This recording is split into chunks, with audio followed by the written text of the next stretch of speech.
Lapis got me the last portion. Master of the Nine Tails isn't irrelevant anymore. What's good, Six? How's it going, man? I'm gonna put this in the chat.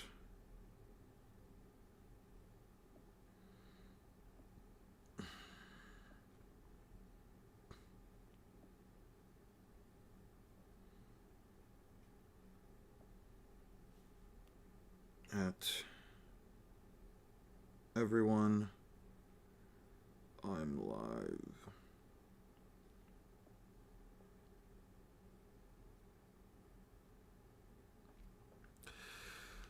What's up, Six?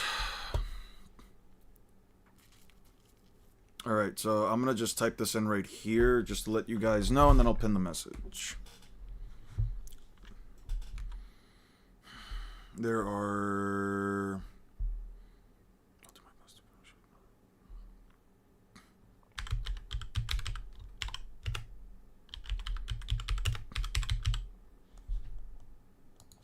What's good, guys? How's everybody doing today?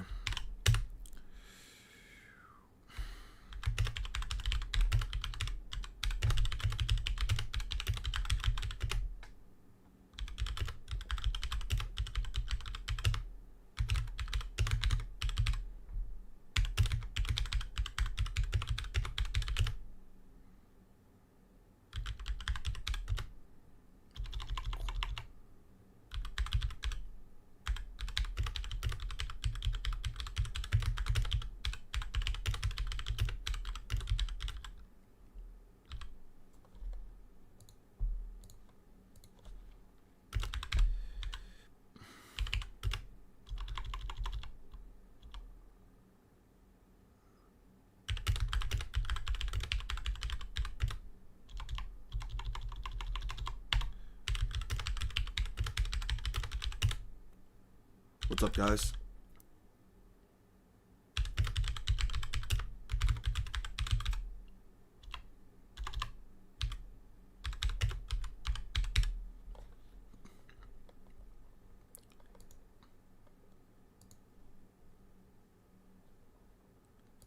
Motherfucker owe me $15. That's crazy. Good morning. My Ruski grind for necromancy is now a little less dull. Lovely. How's everybody doing? So just a quick update. There's no way I can finish this video beforehand. The amount of time that it would take to get all of the scans, I know I have my mods and everybody else helping me, you know, obtain the scans for the post-time skip arcs and so on and so forth. There's a lot of information that I do need to still go through, especially as I've been reading Naruto. There's no way I can finish the video because if I look at it realistically, it's taking me a little over 10 days to just do 700 chapters for Naruto. Mind you, I've been finding new information that I wasn't really privy to before. If we're talking getting all 700 chapters, whether it's reading it or getting it out of the way, I still have to log in the information that is relevant to what I need to do.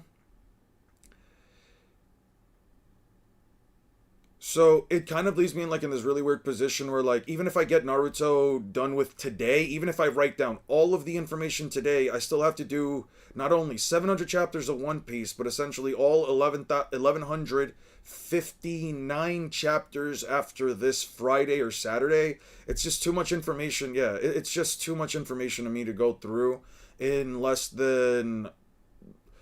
even if I say a week, even if I say 2 weeks, because New Year's is quite literally 2 weeks from now, right? I'll get to that in a second. Lapis, what's good, man? What's good, everybody? So I'm kind of left in a position where even if I get all the research done by New Year, that would still only give me 10 days because my family essentially has this thing that they do need me to go to. I decided to stay in the States for Christmas. But I do have something that I do need to attend January 9th or 10th, so I have to be done with the video before then. That means from the moment January 1st hits until January 8th or 9th, whenever the fuck I can get the video out of the way, I'm basically not going to be streaming. You guys probably aren't going to hear from me. I'm just going to be working straight through the video because I do want to get it out of the way as quickly as possible while also putting in the amount of time that that's necessary. So with that being said, hey, what's good, Aster? Oh, since you're here, I do want to apologize for yesterday. I've noticed that my attitude, just in general, when it comes to these streams, has been a bit more erratic and a bit more, I guess you could say, short circuited, which I don't really like. I was speaking to somebody yesterday and I was telling them about, just they were telling me that every time I have like a big project that I want to work on, I seem to get like a little bit depressed. Just and like I seem to get like my patience seems to wear a little thin, but that's just because of these. That's just because of like the. I don't even want to say like there's really no excuse for it. It's just I need to really lock in what it is that I do, and sometimes it just becomes a bit overwhelming for me on the emotional end. I do want to apologize for yesterday, Aster. You were asking me questions about how DNA correlates to like Naruto and stuff like that, and I just didn't have a response for you, and I kind of snapped the same way that I snapped to Six a couple of streams ago. I don't like that. I don't feel good about responding to anybody like that. It's no excuse from my end, and in all honesty, it's just because there is so much information I have to go through. I don't even want to call this an excuse. It's just I have so much information that I need to go through while also trying to log so much stuff that it just becomes a bit overwhelming. So getting questions for stuff that I just have no answer to and I have no way of explaining it, I get frustrated, man. I'm sorry, and that's the only thing I can say. Regardless of like, you know what it is, even if like even if I can get like chapters from the mods or from the members of the community to help me finish this out, I still have to log it in. It's still gonna take a while. I'm like literally just sitting back. I'm not even really looking at the screen because I was telling my friend yesterday, I don't even want to be in front of the computer like past 6 or 7 p.m. whenever I log off streams. So that was that. As for yesterday, everything is fine. A bit of an emergency popped up. I essentially had to take care of some things around the house, just like some leaking that was happening. Had to call a handyman. Had to do a bunch of things. I had my niece was coming over because she needed to pick up some stuff. It just a lot of stuff happened, and I just sort of dirtled from there on out. I was done around like 5 p.m., but by then I just didn't have the energy to go back into streaming.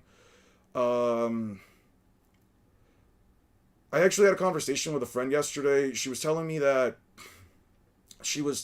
like, I can split the video up into two portions, but I don't want to do that. I want to get the video just out of the way. I want to be able to just talk about it, do it, because if I split the video up into two, I feel like it'll just garner less attention. Sure, you could say it's like more views in between, but I know all of the bullshit arguments that I hear from both sides when it comes to like this topic.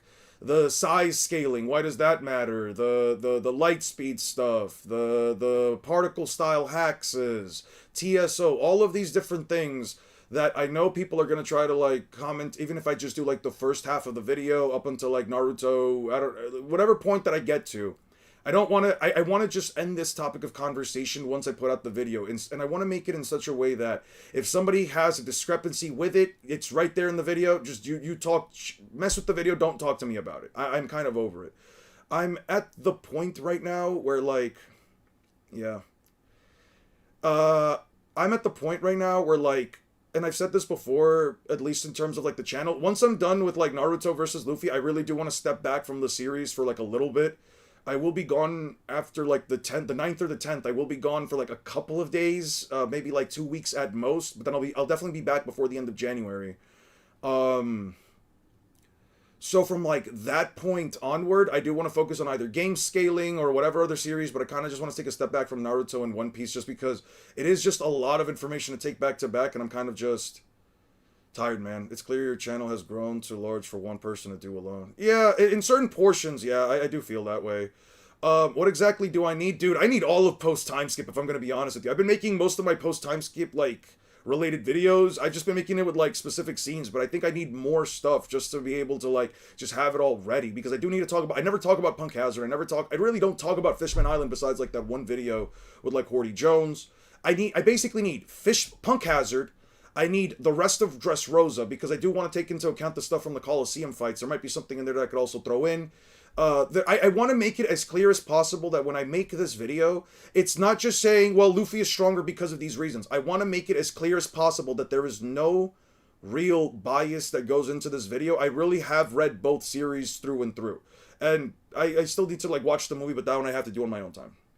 If you want to help me get Wano Lapis, I could just use everything prior to, like, Onigashima. And everything prior to the rooftop fight to, like, Chapter 1000, I would appreciate. Like, The yeah, whatever thoughts on. I'm just saying. Well, I'm not saying like I'm not saying that like somebody needs to do it. I'm just saying yeah, YouTube is my main job. Um, I'm not saying that like these things like certain arcs haven't been done either. I actually was just checking recently like the Library of Ohara. I was just making sure that I got everything that I need for Naruto. I think I do. Lapis sent me the last bit of Naruto, so it really just is one piece that I need. Yeah. Most of Punk Hazard is here, so I can just take this for the most part. Though I might just want the rest of Punk Hazard just for the sake of it, but it doesn't really need to like be rewritten or anything. Because like I've noticed that even within my own scans, the ones that I've written in my own formula and the ones that I've written for like they usually it usually still works well regardless, right? Like if I have a that's not a right example. Let's see this one. You see, like, right here, how, like, the pages are still, like, lined up properly, even though I don't have everything? It's basically just that, dude. Yeah, what else to me? Do you have another job? No, I do not. No, I do not. Will be better considering putting everything out, and it means yeah, it's also less work because I don't wanna go on this trip to like relax my mind for like a week or so to then get back here just to like have to like redo the research and refigure things out or we have to like do it. I just don't want I want to have everything already clear in my head. I want to just have everything already clear in my head and ready to go. I'm not gonna take a month-long break either. Like I'll have like about a week off from like January 10th onward. I'll have like about a week off. It'll be fine. So there's no issue there, right? Like there's no issue there. I will get a break. I will be back. And here's the thing. I'm the type of person I can't get too many days off. It takes me a while to really get back into like the spin of things. It takes me a real long while to like get back into the spin of things, even when it comes to like editing. I think a week is fine, but like a month, that's way too long for me in terms of break time. Yeah, and then I have to do the Bleach shit, and mind you, I have to now look through all of the Bleach chapters that I have been downloading again so that I can go through that video. That's why I don't want to just do Naruto versus Luffy part 1 and then go on to part 2. Yeah, this is why YouTube stresses me out so much, dude. Like, and I was like, trying to explain it like this, but if I get the video, regardless of how I do it, if I get the video out by like January 9th or like January 10th, I think it has to be the 9th because I think I am leaving on the 9th. If I get the video out by like January 9th, that's only 2 days worth of revenue that I'm going to get. And that means I'm not actually going to get like the actual videos. It just means that I'm not going to be able to get the actual videos revenue, like whatever it would have generated. I'm not going to be able to get it until February anyway. Financially speaking, I am fine. I don't really spend much money like in terms of food and water and everything like that. And I basically have already got my rent covered. So I'm already good on that end. But when it comes to like, you know, actually earning the money for the channel, I won't really get much until like February, which is really just it. You guys don't have to like get anything. Listen, by the end of the year would be fine because either way I'm not editing the video until then, but the sooner I can get them done the better because I also want to log the information back here. I want to be able to basically have these two documents filled out so that when I'm going back and forth between the different portions of the when I go into like the different portions of the script, I might not even use this portion right here. I've already rethought of how I'm going to do the script. By the time I get through it, I can just look back and forth, there it is. I don't have to like click through pages to find everything. That's why I'm writing things out this way. But yeah, so I want to apologize for if I've snapped at anybody, if I've said anything rude or mean. I want to first and foremost apologize because that's not the kind of channel that I want to, or that's not the kind of YouTuber, and that's not the kind of channel that I want to like sort of have. I really just want to be able to focus on the work, so that's basically it. What's up, Nothingness? If you want to listen to the research part, go back like 10 minutes if you'd like. What's up, One Smart? Yeah, if you guys want, go back like a minute or two, that'll be fine. But that was basically the update. There's a pinned comment up top if you guys want to check that out. If you guys have any questions about how long the video is going to take, that's basically it. I'm going to go get some more water. I'm going to figure out what exactly is left over from the 4th grade Ninja War that I might need. I think I only have the stuff between 29.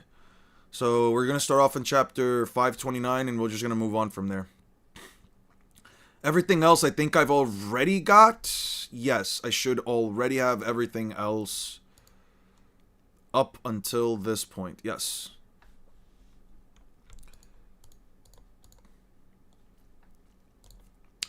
But yeah, that's sort of been like my my channel update.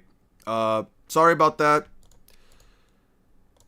I know I can just put the video out whenever, and people will still watch it or whatever, but I want to be able to like do it right, and I just don't think I'm going to be able to talk as in detail as possible. Like, here's the thing. I think I've already got like the entire. Yeah, like that's the thing. I think based on like all the information that I've been gathering, I think I probably know this fight better than almost anyone else. And I don't mean this from a perspective of like, well, you really only have to argue that Luffy's planetary and yada yada yada and the internal destruction stuff. No, like I want to make it clear that like I think I understand probably like the scaling between these two matchups at least to a more detailed extent in terms of like a lot of interactions and like just what each character's specific arsenal can do to the other. I've looked at everything from Naruto from part 1. I've looked at everything from like the Rasen Shuriken onward. I think I have arguments for like everything Luffy can and cannot handle, and I think I have arguments for things that Naruto could potentially handle if it wasn't for the massive speed difference. If the apology comes in monetary, I can't offer monetary compensation. I don't make a lot to begin with. What makes your video the quality and honest in of itself? That's the thing. I was talking to my friend about it yesterday. She was saying, why not just split it up, or why not just like, you already have all the information. You seem like you already know it's all that well. And my thing was that like I was telling her, listen, it's one thing about like knowing all the information off the top of your head and knowing like where to look and all that stuff. But at the end of the day, Naruto versus Luffy has already been done on YouTube. There are already videos on this stuff. But the difference that I want to have between my video and most others is that I want my video to really cover every single little fucking thing. Like, I want to make it as clear as possible that this is not an opinion. This is not an opinion that is just manifesting or coming out because, oh man, we're doing.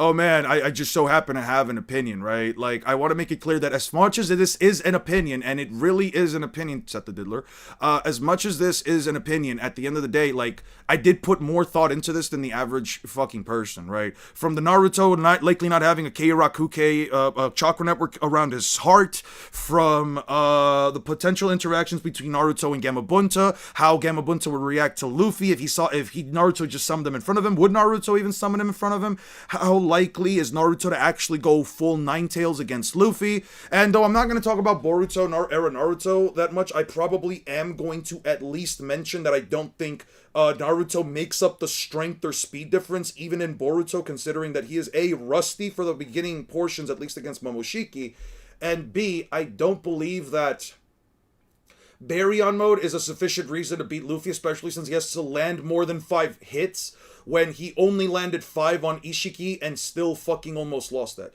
You didn't snap, you just had an honest reaction. Trust me, I've had snaps before and that's not it. Your kindness before, I think, clouded and sometimes brutally honest is needed. That's nice of you, Dapis. I appreciate that. Why not just do some shorts? No, I don't want to do shorts because that takes up time, dude. I've seen most of Naruto vs. Luffy videos and they all suck. I haven't checked out this one yet. I'm gonna check out this one. Once we're gonna check it out, I'm gonna try not to pause it that often, and then we'll just get straight to it. There's also a Lonks take one. Jesus. Luffy has a major problem, and it's not what you think. Now stay with me here. The problem isn't that Naruto can't keep up with Luffy's speed, although I'm sure some One Piece fans. Removing the villains. What will be the best island or place in One Piece to live in? Assuming that there's no there's no like fake or false or messed up government party. Dressrosa is really beautiful, with Doflamingo not in control. If Doflamingo isn't in control, Dressrosa is pretty nice. You can definitely make the argument that Whole Cake Island is up there, since basically you can't really go hungry if every single house is made out of food. Granted, you're not really allowed to eat the food, so fine by me, but you're telling me that you're basically living in a giant country covered in multiple islands that you can probably ferry between them. I think that's pretty fucking cool. Wano, not under the rule of Orochi or Kaido, is probably one of the more beautiful countries that you can go to. Probably dangerous from a giant beast perspective, though I'd imagine that they're mostly all just dead. This would be a Wano prior to Orochi, if anything. Zoe seems really nice for furries. The nicest thing I can say about that. Fishman Island is like a paradise if you're a fish gooner, I would say. Pre-time skip, Water 7. I'd always wanted to travel to Water 7. I do like the idea of like having this giant aqua metropolis that is inspired by Venice. Skypiea would be probably a dream come true if you didn't have to, go through the bullshit route of having to take, giant things. Yeah, Wano is pretty beautiful. Fans will disagree with that. I am gonna speak my mind regardless, and I'm not here to appease both sides of the base. And I found a way to really target all of the really idiotic arguments that I see all the time from people, like, why should size really matter when it comes to Naruto versus One Piece, when, you know, Naruto characters literally make size matter by the sheer virtue fact that there is an entire faction in Naruto's village that literally grows to the size of a giant, and there's also the fact that tailed beasts literally just have an advantage for being bigger. You know what I mean? All that Luffy cannot keep up with Naruto's attack potency. Another thing that I highly doubt Naruto fans would agree on. But time, which I'll get into in just a second. Chances are that if you're watching this video, you've more than likely seen some content almost certainly claiming that the outcome is incredibly one-sided. Really? You must live in a very beautiful place then, Lapis. All it would take is a single shadow clone and a Rasengan. Better yet, any water-style jutsu, and he along with any devil fruit user in the series is absolutely cooked. We'll ignore that characters like Aokiji and Katakuri exist. Would water chakra be considered an entirely different entity to real water as mentioned in Naruto, and probably not apply the same cross-verse? Again, yes. But right now, none of that matters. Putting that aside for just a second, if it's Team Luffy, I can almost hear the Speed Blitz durability negation or Speed Blitz Duraneg for short camp screaming at the top of their lungs, throwing up the lob to the Gear 5, therefore Toon Force Solo's fiction members of the fight. Definitely not that. Attempting to perform their weekly dunk on the Naruto community regarding this topic, coping at the fact that there are Naruto characters only with the elemental advantages necessary to counter load but interact with their very souls, constantly listening to both fandoms scream at each other and have their hands at each other's throats over the years has shown me, apart from the rare new scaling method that's actually good, and believe me, incredibly rare, the harsh reality that nobody can really address the fundamental time problem inevitably found in this painfully drawn out conversation. But listen, I get it. After all, who doesn't want to see two main characters from the most successful anime mangas, heck, with One Piece outselling Batman, fictional franchises of all time, pitted against each other, and to boot in a heated hypothetical situation that would be almost unthinkable if they were to actually bump into one another within the context of their own series. Now, allow me to clarify that when I say time, I am not referring to a battle of attrition or I'm stamina, so jealous, although Lapis. that would almost certainly be a factor at play when considering the cartoonish capabilities of Gear 5, but specifically the fact that One Piece is still going, and Naruto, although part of an active continuation that Kishimoto once wrote, as I'm sure you're more than aware,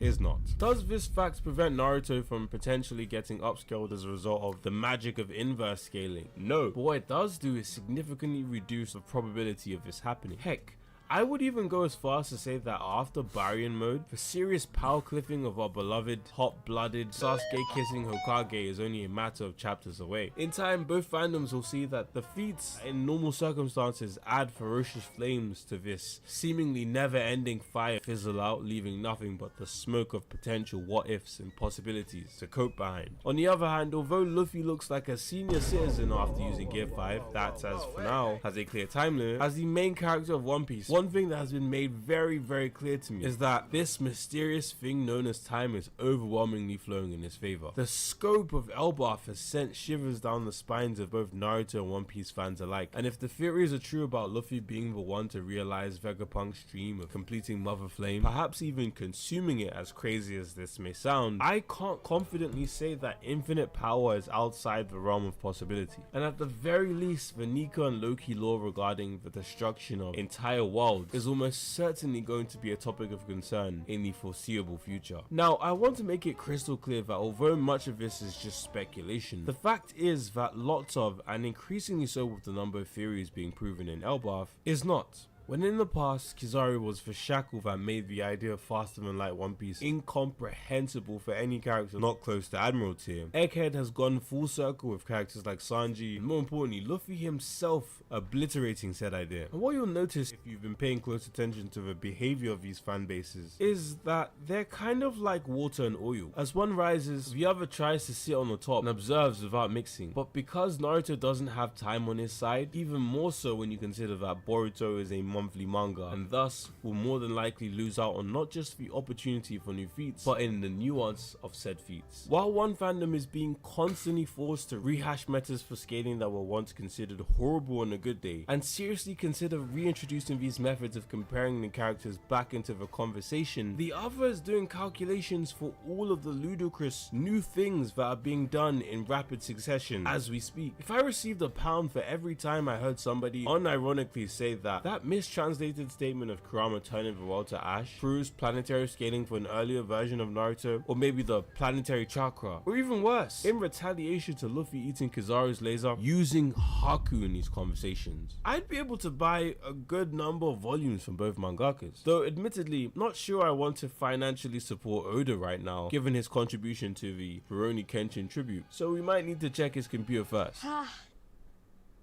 Very When I see some of the insanity being used by both communities, I'm sorry, give me a second, I still can't get over Haku.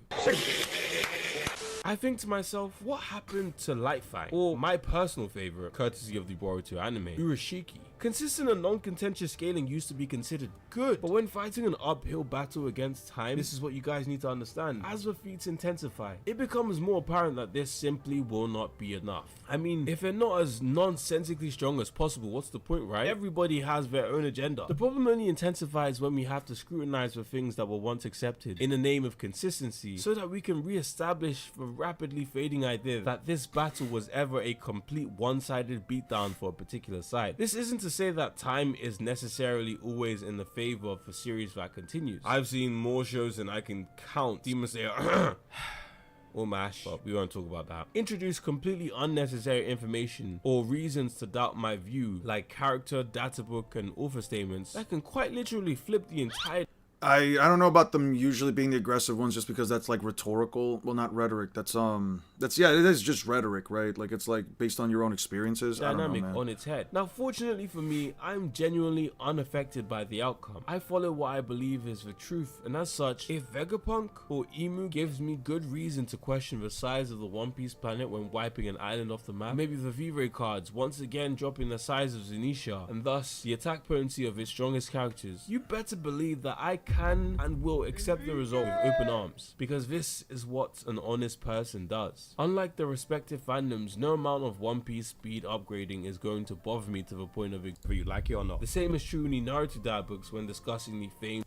Alright. So on this channel, I have at this point covered the power scaling of both One Piece and Naruto multiple times. However, pretty much every time that I have, I put them up against Dragon Ball characters, and unsurprisingly, they lost, even if it was close. So today, I thought I'd finally share my personal opinions on probably the biggest debate when comparing these two massively popular anime franchises, Naruto versus Luffy. As both of them are part of the legendary Big Three, it's inevitable that the two of them are going to be compared, and it's a still constantly developing debate to this very day, as technically both of their stories are still ongoing, as One Piece pushes well beyond 1,000 chapters, and the universe of Naruto continues on with Boruto. Now that it's the big year of 2025, who definitively wins between the strongest Hokage? I'm just checking it out. Make sure to like and subscribe. I will know this would be his adult self in both Sage of Six Paths mode and Baryon mode during Boruto, and Gear 5 Luffy as of the most recent chapter, which is like 1,140 something as of writing the script. As this channel is a Dragon Ball channel, first and foremost, let's first, just so we can get the lowest possible baseline jumps in power throughout the win later down the line. Power via his feats near the end of Skypiea, with both flurry at city level of power via his feats near the end of Skypiea, with both flurries of punches and individually fully charged up punches being able to disperse massive cloud formations and ring a gigantic metal bell, while Luffy never does it. They weren't just giant clouds, it was a giant attack that was going to wipe out a country. Like, I don't believe that would make Luffy country level by design, but he did disperse the energy. That is just objectively true.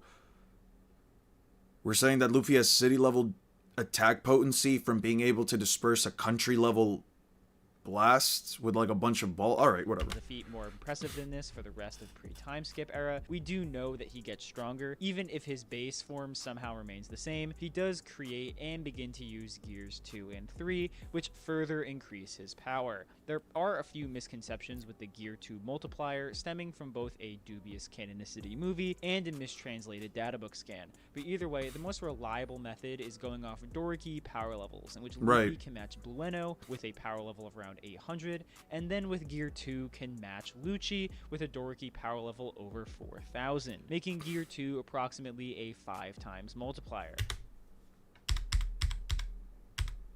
Same, he does create and begin to use gears 2 and 3, which further increase his power. There are a few... Yeah, but it wasn't just regular clouds. It was a giant huddled up ball of clouds of storm energy that was going to wipe it out. Misconceptions with the Gear 2 multiplier stemming from both a dubious canonicity movie and a mistranslated databook. So it's why is it mistranslated? Scan.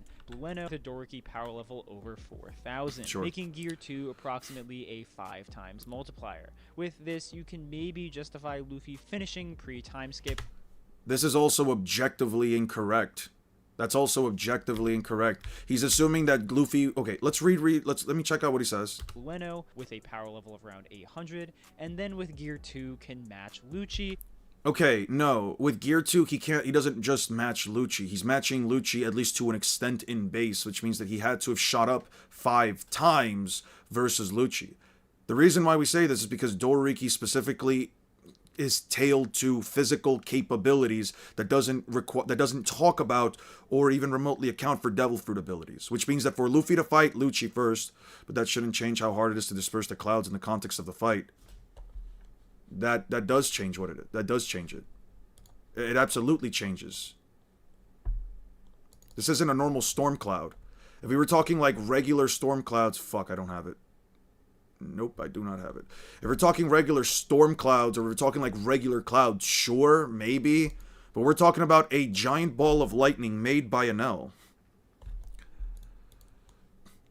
I don't know if using the same logic that, well, in the real world, clearing normal storm clouds would equal this. Sure, in the real world, but we're talking about a fictional series where a guy has the powers of lightning. This is really cool. Oh, look, it's Momonosuke in the background. One Piece. Covers. There we go. Nope, this is Foxy Arc. That's Foxy Arc, so let's go back like 20 chapters.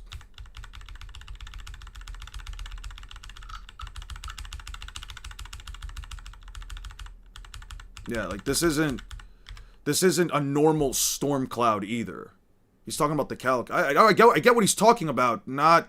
That's why I don't go with calcs. With a Doriki power level. This is also why I don't like relying on calcs, because especially calcs like the ones that like he's using from like Versus Battle Wiki, only because it's like, I don't think that he's double checking the math. I don't know if he's double checking the math. I don't know and it's just like, well, it's basically like opening up a page saying, okay, so this is what this website said. This is what this website says. All right, let me screenshot it and then let me just use that. I don't know. I don't like that kind of scaling. Approximately a 5 times multiplier. With this, you can maybe justify Luffy finishing pre-time skip with a mountain level power, at least when using his strongest Gear 2 or Gear 3 punches. Meanwhile, for Naruto, even before the tournament matches of the Chunin exams, he was able to output town level strength when he one-shot Orochimaru's giant snake with a small Kyuubi chakra amp. At the absolute worst, he would be 10 times...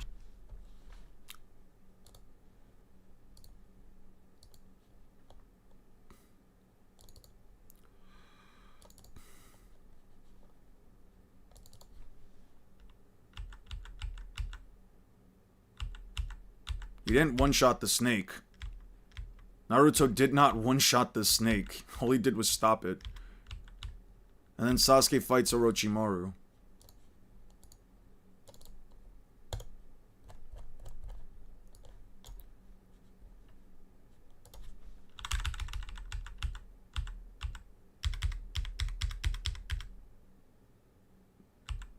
Yeah, he doesn't one-shot the snake, he just stops it. Yeah.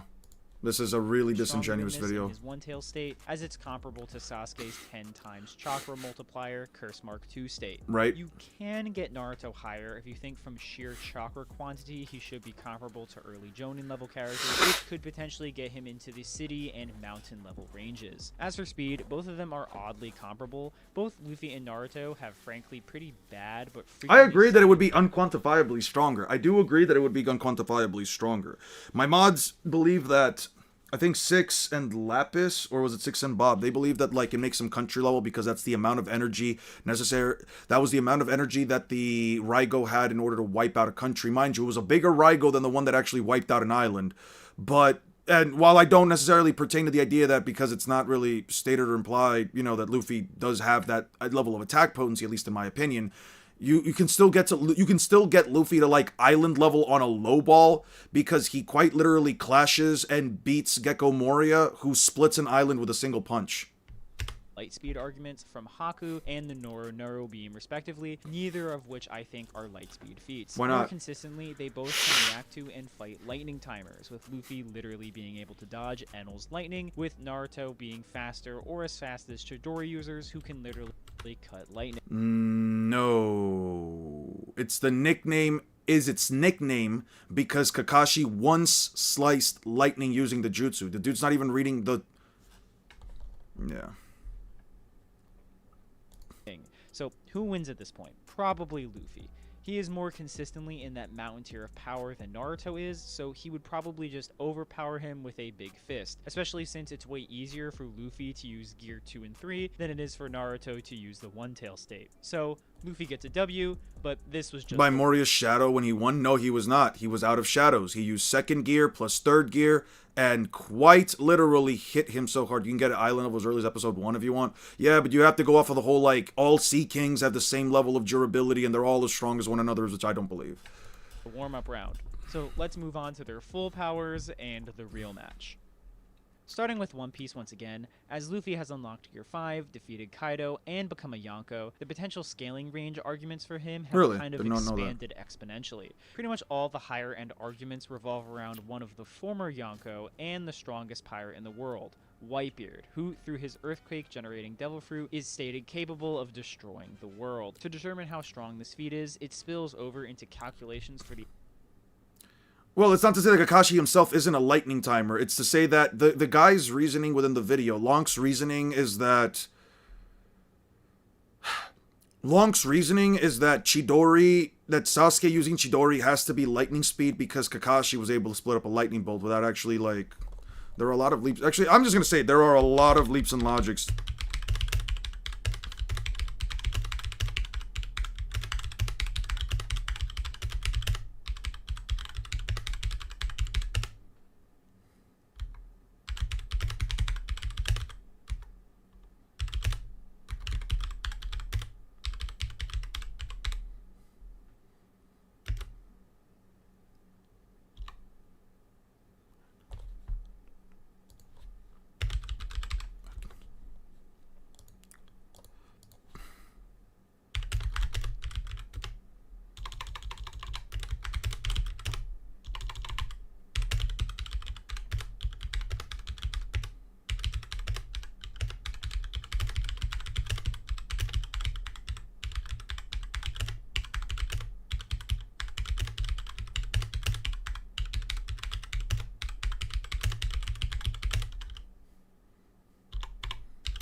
The actual size of the planet in One Piece, especially pretty obviously it is not the same as our Earth, and frankly is probably larger. However, yeah, but you're saying from episode 1.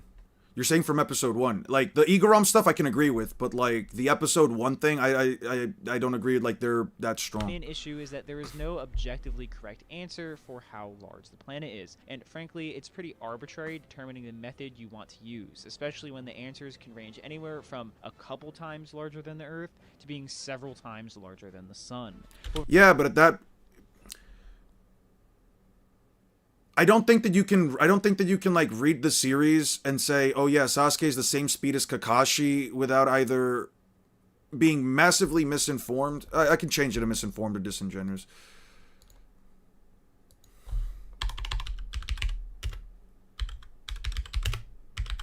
I'll say at least misinformed.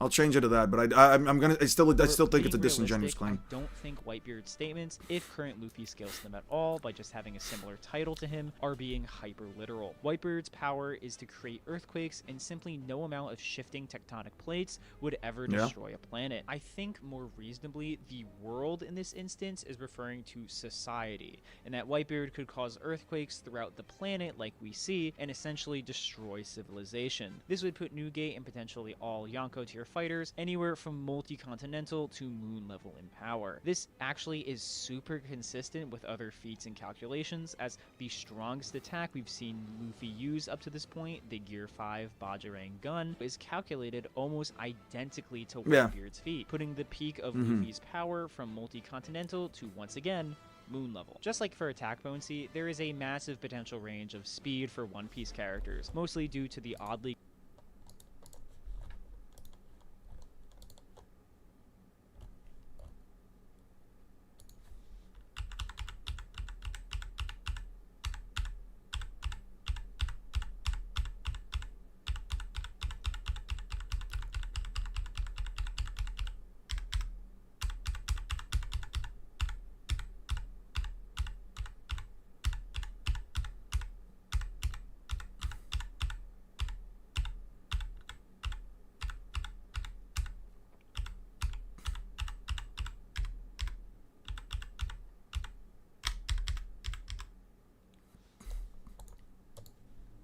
Do I not have this?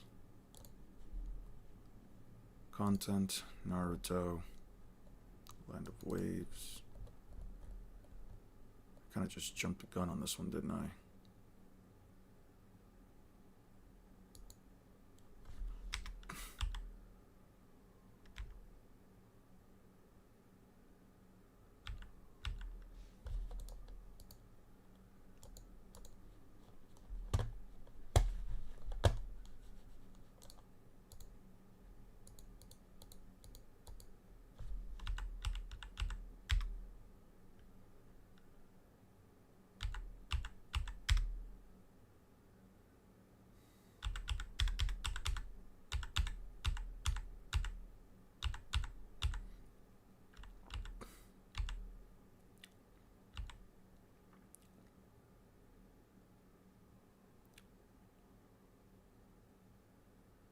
Wow, she knocked out a pickpocket. Wow, that's so impressive.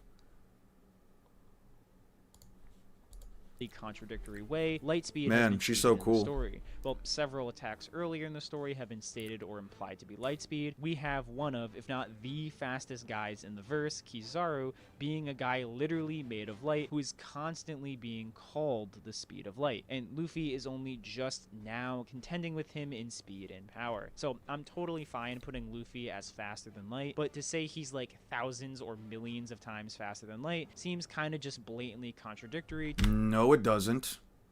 what is actually being displayed on. No, it doesn't. Because you also failed to show the scene where Kizaru calls Luffy in second gear too slow, even though Luffy is using a multiplier that increases his speed tenfold. Screen. As for And he already abilities, dodged Luffy's beams of powers, light. for the most part, are neatly sorted between the powers from the Gomu Gomu no Mi and his Haki powers. With Gear 5, which is essentially his go-to form in major fights, Luffy's body acts like a cartoon character's would, not only able to make himself bend and shapeshift in an animated way, but also influence the world around him in a similar fashion. This doesn't make him invincible. What do you think? What do you mean? What do I think is the most realistic scale for Naruto, for Luffy and Naruto? Like, That's a very broad question. What part of the series? Currently? Early on? Obviously, as he can still be damaged and run out of energy in this state, but it does mean that he is incredibly hard to kill or put down. On the other side of powers, we have Haki, which as we'll briefly see into the future, its body, a weaponized Naruto. Just like Luffy, there is a modified statement in the verse of planet destroyers like Kurama being able to reduce the world. That's a title card. But once again, I think this is referring to society and isn't actual proof that Kurama is weaker than Naruto. There are multiple different moon level. As a consistent baseline for high tier characters weaker than Naruto, there are multiple different moon level feats near the latter end of the story. Hagoromo both created the moon and then threw it into space, and Current strength, like Hokage Naruto or end of series, because I'm only going up until like maybe the last.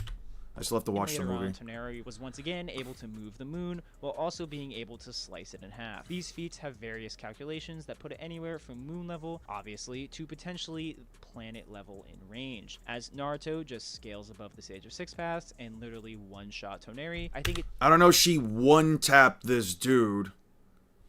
He clearly tried to pickpocket her. And she just knocked him out. And you don't even know if this dude is in the hospital. You don't know if this dude is dead. You don't know if this dude, like... Not to mention, Naruto kind of makes it very clearly that if you get caught off guard, you're essentially a lot weaker than normal.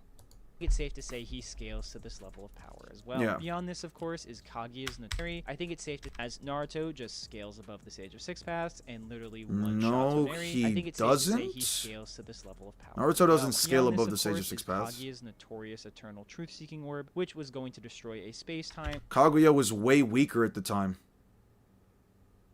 No, it's which at fine. bare minimum Thank you. a star. Now, while Naruto does not scale to this attack directly, he does surpass Kaguya outright by being able to fight and overpower Toneri, Momoshiki, and Ishiki, who are all relative to or Right. When people use the fucking magazines to say, oh yeah.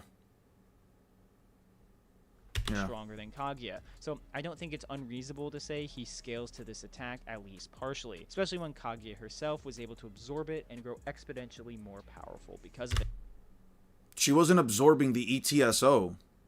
Onto speed, there are multiple attacks throughout the series that are outright referred to as light speed that either Naruto himself or characters weaker than Naruto have reacted to or dodged. Unlike Dragon Ball, it's really hard to quantify the difference in speed between, say, adult Naruto and sick Itachi, but I think it's fine to say that Naruto is well beyond faster than light. For abilities, Naruto is relatively simple, but most of the time his game plan involves overwhelming you with hundreds of clones and using various Rasengan variations. Of course, beyond this, he has all the benefits of Sage Mode, the Kurama Avatar, and a handful of other jutsu he uses sporadically. So, with all that being said, who wins this? Now, I am somewhat disappointed when a versus matchup gets entirely determined by power and nothing else, but for the most part, that is unfortunately the case here. Luffy's pretty reasonable moon level scaling puts him in the same tier of power as characters that Naruto is capable of literally beating in a singular punch when not even in his strongest form. Of course, Luffy does have higher scales, but again, How does Naruto's punch hurt him in that regard? You say Naruto can beat these kind of characters in a single punch, but you quite literally just showed Naruto punching a guy in the face, and you can't prove that it will hurt him. Higher ends are far more narratively supported and less reliant on calc stacking. Furthermore, neither of them have an ability that substantially diffs the other. Turning everything into rubber, Luffy can literally bounce back a tailed beast bomb. Tailed beast bombs don't explode on contact. While Luffy has probably a more varied defensive kit, I think Naruto, even though it's seemingly simple, has a more varied offensive toolkit and one that is frankly vastly stronger in pure power. So yeah, until we see Luffy make a fist the size of a planet or start dribbling the sun like a basketball, I think Naruto takes it. This was a really bad take. This was a really bad video. Alright, I'm over it. That was... The animation was nice. I'll give him that much. That was a really, really bad take. Wow, that was really bad. Like, I usually try not to be mean, but like, the reasoning behind the video, I kind of get it. Some of the reasoning behind the video, like, I can kind of understand, but... Yeah. I mean, has Luffy destroyed a moon? Neither has Naruto. And depending on how you choose to interpret, yeah, so depending on how you choose to interpret the whole Toneri thing with the truth-seeking orbs, either you believe the truth-seeking orbs erase existence, or you think that the truth-seeking orbs don't erase existence. If you believe that they don't erase existence, then we come into a bit of an issue where if you think that they don't erase existence, then that partially means that Naruto tanked an attack that does have the ability to split the moon. However, if then we go by the idea that it does erase existence, then Naruto didn't actually slice up the moon based on raw attack potency. It sliced the moon because it erased the existence around the moon, or at least around the areas that it slashed right through. And Naruto has Sage Mode, which directly counters that. If we're talking like quantifiable feats, I've said this before, I've always been perfectly fine with the idea. That like Naruto could have a higher ceiling based on just straight up raw things that are shown to us. Based on a quantifiable scale of just raw things that have been displayed to us, the viewer, I can agree to Naruto being, or at least having the higher end, which is fine. It doesn't mean that he beats Luffy in a fight. Just specifically, so does it? It really just depends on how you choose to interpret it. However, it doesn't mean that Naruto would win the fight simply because, again, speed difference too big.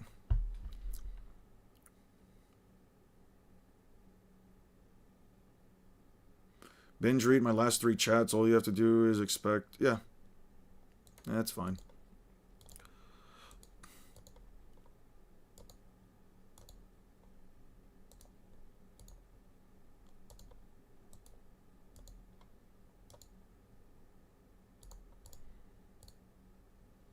Was from the TSO, now out of TSO. Yes, it is a beam that uses the TSO. Therefore, it is a beam that utilizes the TSO. Therefore... it is the same thing. Can you prove to me that the TSO generating a beam of energy doesn't also apply the same properties of the beam?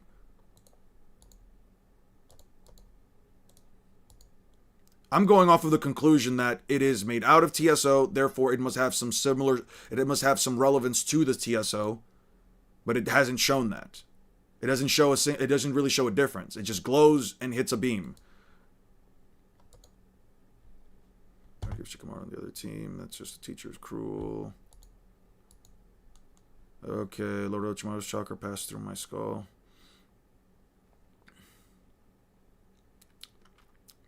Well, absolutely, regardless, you're going to play.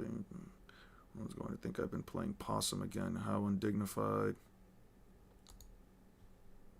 I don't think I need any of this. I think I already have this. We're saved. Mifune Shinobi are mass specifically designed, finding Shinobi impervious to gas. They need antidotes. Why stay Mifune? You're staunchly stamina to serve. How can you call yourself a samurai? We do not serve the Shinobi. The masters have followed his peace. That interfering has spoiled my secrets. I know how to concoct the antidote. It only takes 5 minutes for myself. I better work up more venom.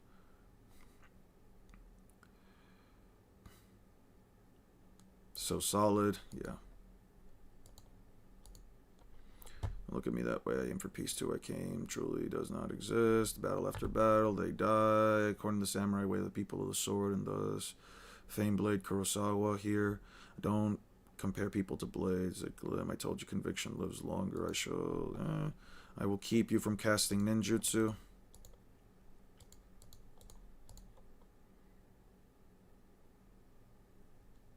It was also a beam. What do you want me to tell you?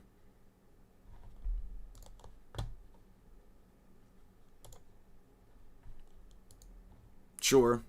That doesn't change my opinion. That genuinely does not change my opinion. It is clearly a beam. The beam is clearly spurring out energy. So if it acts a little bit different than Obito's normal TSO, I'm fine with that. No, it's not, definitely not here. Obito gets the 10 tails like around this point, right? Yeah. And then we have to go up like another like 5 or 6 chapters, so like right here.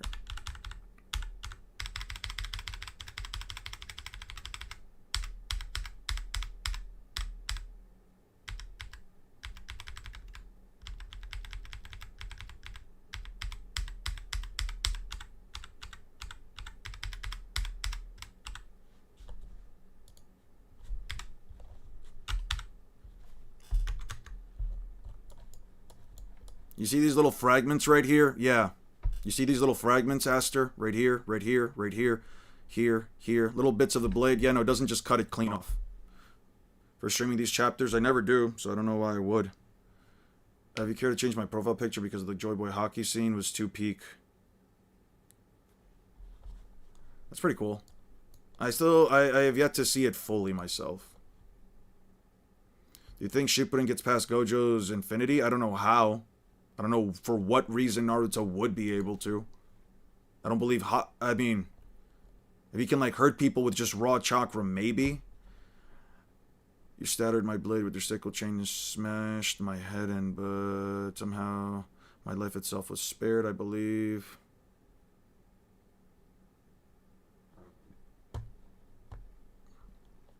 Meant by ninjutsu not work against my Funi. Do not allow any time to weave signs and my two-step sickle and chain attack no one's ever managed to avoid in the past. When my name was still unknown, I was actually exchanged spells once, though.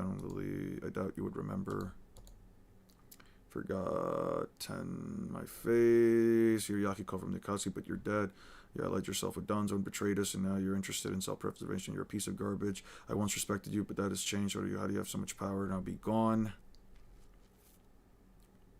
Yeah.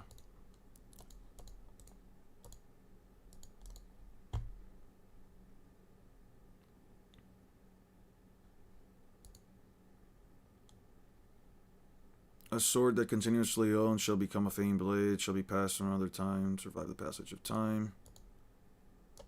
Yeah. Shall become a hero. Why am I the one who's cut down? There's not even a single stain on his blade. He's just that fast. Your conviction is warped. You do not own yourself. You no longer improve. You've lost your sharpness. A blunt blade does not last longer. People remember swords. How do you view the application of Ryuo, the invisible armor? It is invisible armor. I don't know if you know Calyx, but pushing two halves of the moons apart is more impressive than cutting it because of the gravitational pulls. I mean, it's fiction, dude. I don't expect them to actually think that through.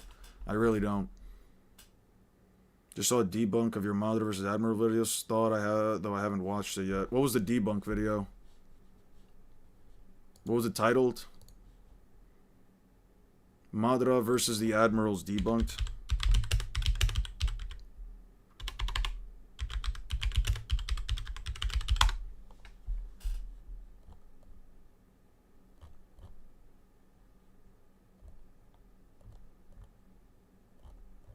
You have a title for the video? You have a title for it?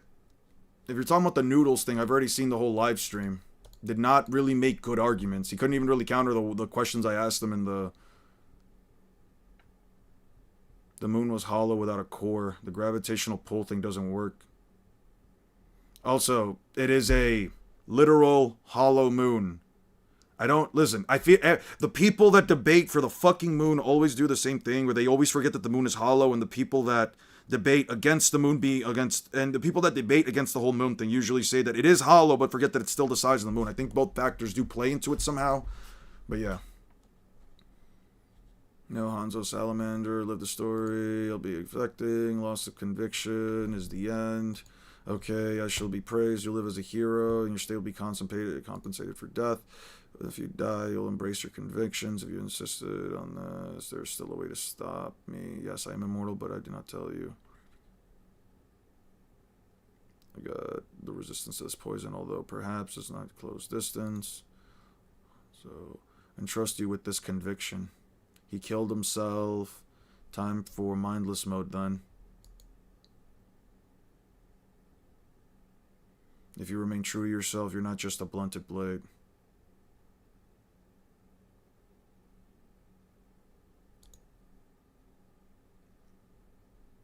Your movements are slow today, Choji. Speed it up, man. Here it comes, Shikamaru.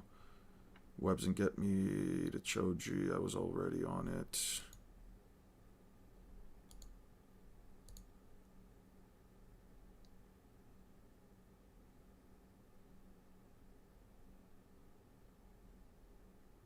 Agreed, Fatso. Snap out of it, Fatso, and take me down.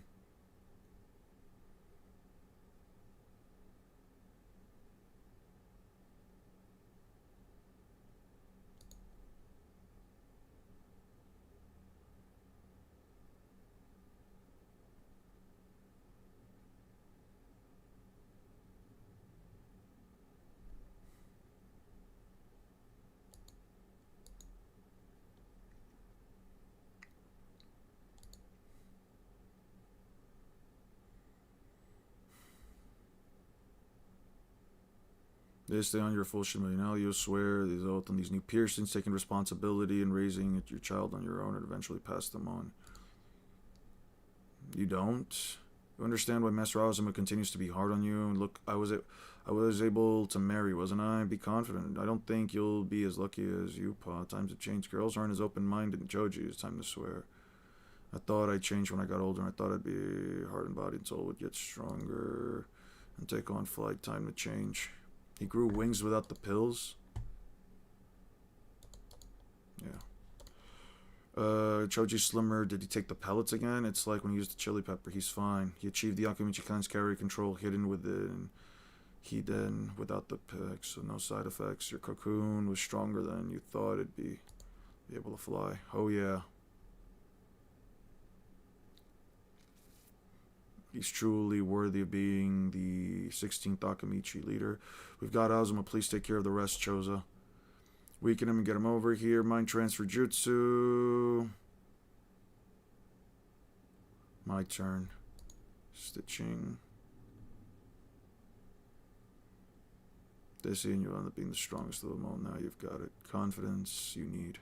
That's a nice little thing. You stopped me with my own weapon. I moved, but I can't.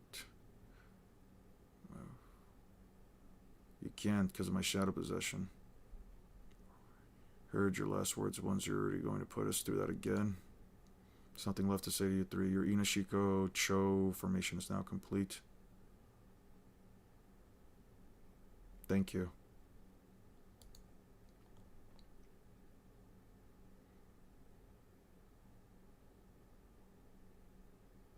This isn't working. Something's bugging me. Thanks for chakra, but I'm the only one who has it, right? Figuring out the Golden Silver Brothers, which Jimaru, he sends a chakra in his place. Where's the bathroom? Okay, I definitely should have all of that. Oh, I don't have this.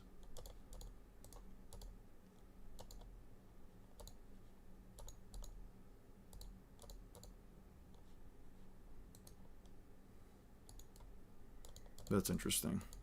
I thought I had these. Okay. Naruto gets a massive sense of everything that's happening outside. Great Ninja War Part 1. Yeah. You guys started binge reading my goat's takes. Nope, I don't watch One Punch Man. I do not watch nor do I care about One Punch Man. I am sad at what is happening to the fan base. Hopefully...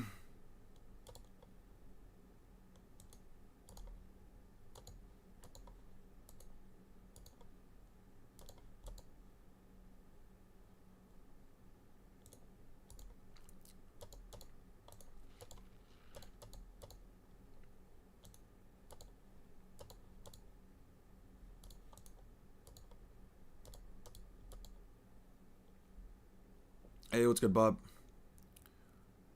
I would appreciate Whole Cake Island, Bob. I would really appreciate Whole Cake Island.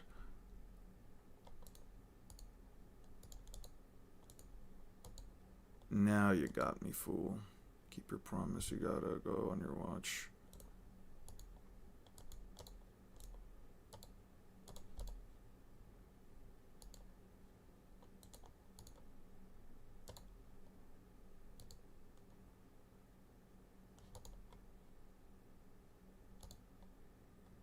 RP's the barrier corp. There's a 36 self-generating shield surrounding the island. Even a Jinchuriki couldn't get through. Barrier corp's time for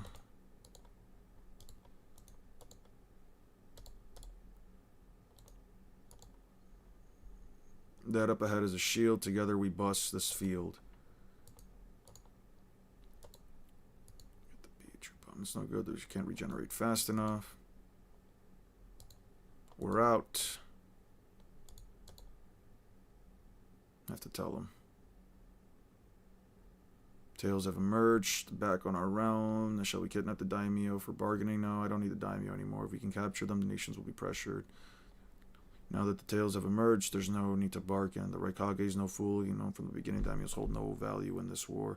If Project Suki no Mer succeeds, it's all over.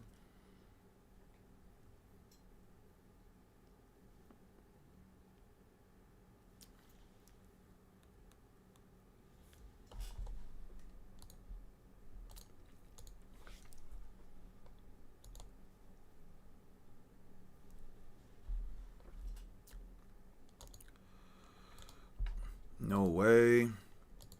They summon the Ghetto Mazo.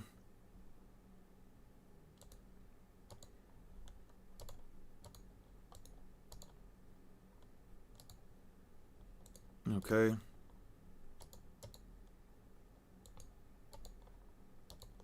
No wasting time. Incredible chakras. Some immense chakras appear on the battlefield. The vicinity Darius first company.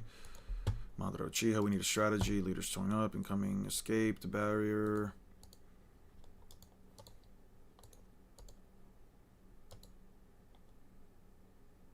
Earth style mountain jutsu.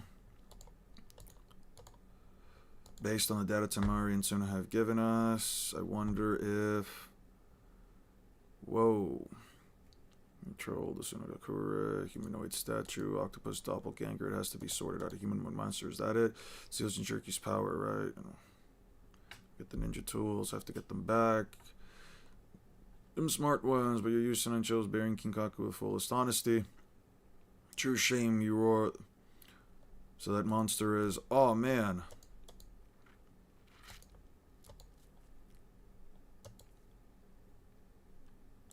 I prepared far too long. Sure. Shuken executes upon tomorrow's sunrise, rising sun. Nightfall bears. Okay. It's like watching you and you're still naive, Naruto. You think you can end this war all by yourself. Don't act like I'm stupid.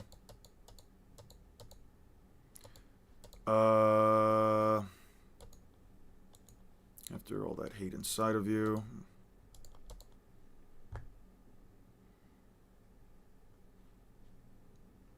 Naruto enters the war the morning of? Yeah, Naruto enters the war the morning of.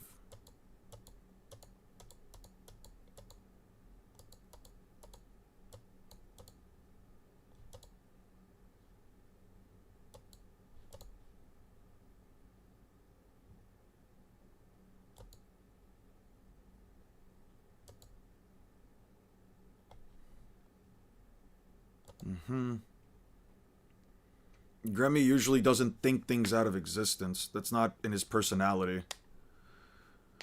Thank you, guys. Thank you, Bob. Yeah, just Egghead and Elbaf. I don't need anything in Elbaf into like the backstories. I don't need like the backstory stuff for like Rocks or Loki. Elbaf should just be relatively quick. Uchiha using some proto control. Itachi Uchiha is able to manipulate with Genjutsu, wire controlling, getting the report, Waitetsu impersonating, tell the difference. Okay, and then okay, Naruto, Tsunade and A show up. Actually, I don't think I need this one. Like, jokes aside, I really don't.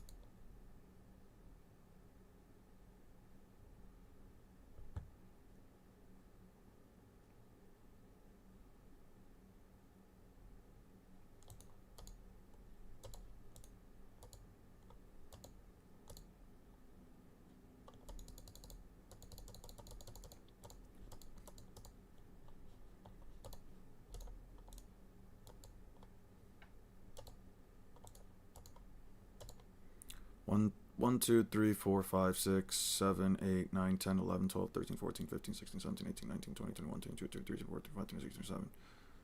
Yeah.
powerful, the truth, so you're not a fool. I'll get stronger still, you know?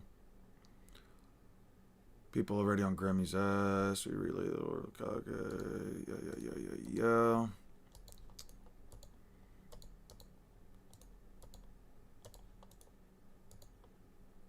I love the paneling work back here. I really do.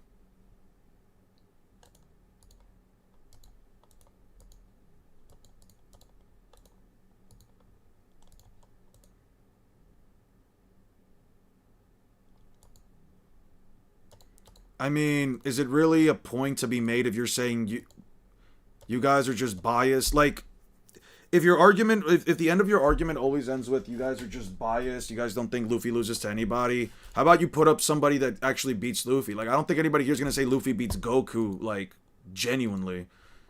It just so happens that people have the preconceived notion that Bleach should automatically be stronger, all Bleach characters should nag, blah, blah, blah, blah, blah.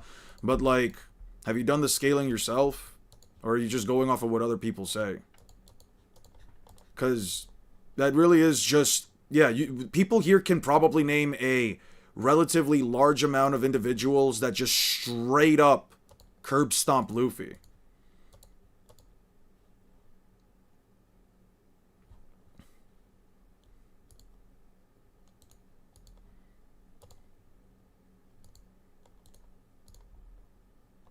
You have your own opinions, and that's perfectly fine. That's actually a great thing. But to say that everyone else is biased because you cannot make an argument that would facilitate, you know, Grammy beating Luffy or whatever, doesn't mean that everyone here thinks Luffy is an unbeatable character. It just means, I don't know, you didn't have like the best argument possible for Grammy winning. You know what I mean? It's not a crazy thing. It's not a bad thing. It's just... if you can provide some evidence that isn't just, well, if I plug a controller into Grammy and win, and he automatically wins because the imagination is crazy, and he'll use it in this very specific way to just wipe out the enemy, even though he doesn't really do that in the context of anybody that he actually fights, then, you know, that's a bit different, but... Turtle Island. Okay. Do I have this page already? This is like pre-war, right? It's like pre-war shit. 515, 517. Okay, I do have it.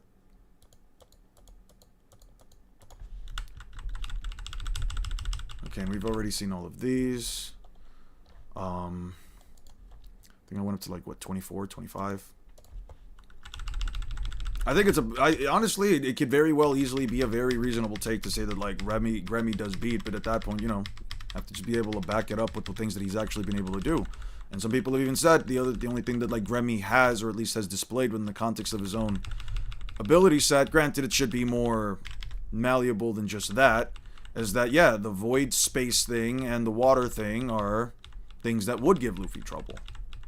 Would he immediately know to use the water thing or the space thing? Specifically, I mean, you can always make the argument that he does. I think that's completely fine. Probably realizes very quickly. And if that's the case, I'd even be willing to admit, yeah, it's probably fine. But also, Luffy just sees into the future, so he just has to get out of the space.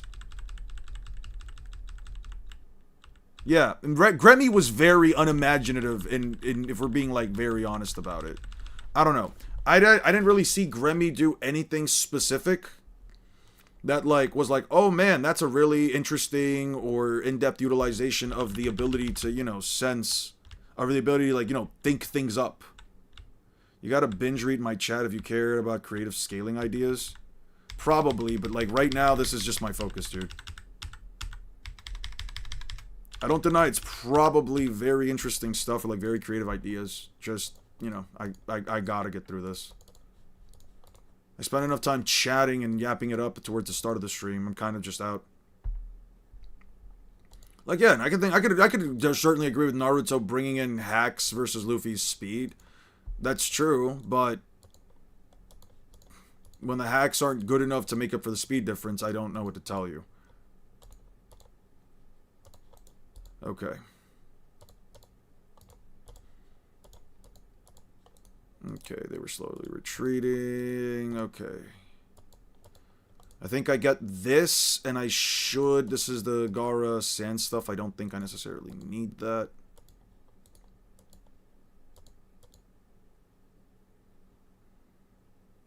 Even particle style leaves some debris, dude. I don't know. Okay, but Peter, you can't just say everybody here is biased. That's like the one issue. Like, if you don't want to have a conversation in chat because it is difficult, then that is completely reasonable. That's honestly a very reasonable take. I don't personally like having debates in comment sections. I usually just leave my points to like very simplistic arguments that are like, can you disprove this? Can you prove this? X, Y, Z. But like, if you're making the argument that like just everybody here is biased, then you, I don't know what to tell you. It's not. We've said this for months. We've said this for over a year now. Saying people are biased is not an argument. Let your argument speak for itself. And if you just can't reach an agreement because, you know, there, like, the entirety of your arguments, not just yours, but the person that you're debating with, if the basis of your arguments are, and by the way, I'm not even reading, I'm just seeing like every now and then you're just calling somebody biased. I really don't care what you guys are actually talking about.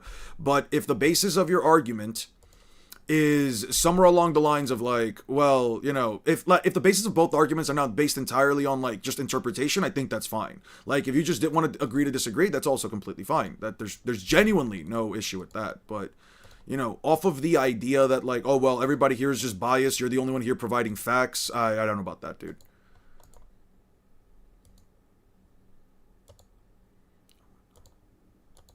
Yeah, that's fine.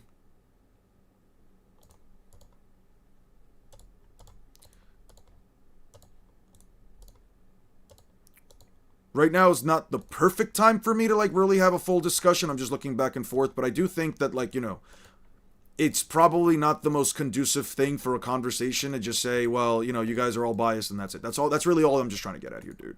Now, if you want to have a conversation with me about anything specific, I mean, we can have a back and forth. I don't really do Discord chats with people like that. Even my mods can probably attest that like when I show up to Discord, it is like very sporadic moments, and I'm probably around for like maybe 20 to 30 minutes at most.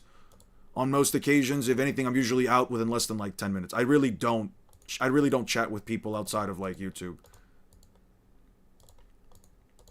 I'm not a very I don't think, unless like it's like very close friends, I'm a very chatty person like outside of this stuff. I'm going to be really honest.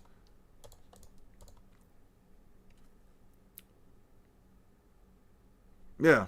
Like, we have like, Six and I have an understanding that, like, he and I just have completely opposing opinions on, like, Bleach being universal. With him going by the blatant statements that are provided in the series that I don't necessarily deny, but at the same time, you know, I don't agree with the cosmology in and of itself being an actual universe, rather than it just being, like, multiple, like, just 3 planets, really, right? Especially since cosmology is essentially just one giant needle just stuck on the ground, and that's really just what the Soul King is, but, you know, we just don't have the conversation because there's just not really a common understanding there. And I'm also just blatantly honest when I say I am going to be, if I ever have to power scale Bleach, I will be blatantly disingenuous because there's just nothing for me to go off of. Like, I'm going to be disingenuous towards the universal stuff, and when it comes to everything else, I just have nothing to base it off of. Like, at least by my metrics of scaling, Bleach just does not have anything that I can really use that gives me, like, legitimate quantifiable feats besides a couple of Arankars blowing past some buildings. Like, that's really it. I show up very rarely on Discord.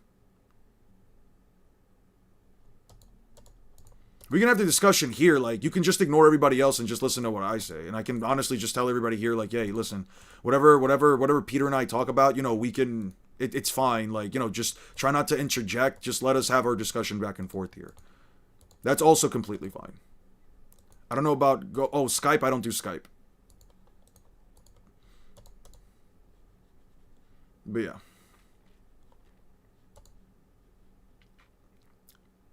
You've overused no more Daryl clones right now. Try not to overdo things yourself. You have the best. I have the best chance to stop the Edo Tensei. I've got an idea. I'll take care of this world by myself. I can take care of it. It's my duty. You're stronger. You are stronger. You have much more power. But you're forgetting something quite important. Remember white people in the village.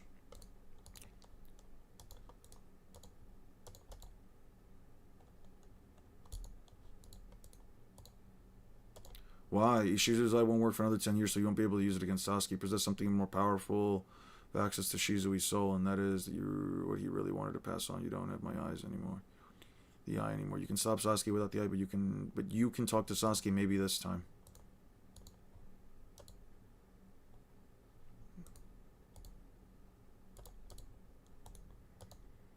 Actually, I don't need the giant clam shit. The giant clam shit doesn't matter.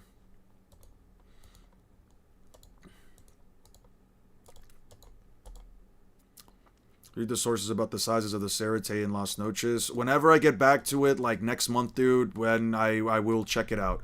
I have the whole thing right here. I still have like the how big is the Cerate stuff. Don't worry, it's still all there. Argue Facebook, for example, on versus battles, and then they move to Discord with judges and all. Yeah, but judges, I don't know about the idea of... judges, I usually don't care for the idea of like having multiple judges or whatever, because usually, I don't know. It kind of just devolves into like... Is the person really going to like give the other guy like the best chance forward, especially with like the arguments that they've made, you know, so on and so forth. I don't know, man. Bleach characters have insane hacks and last longest are physical.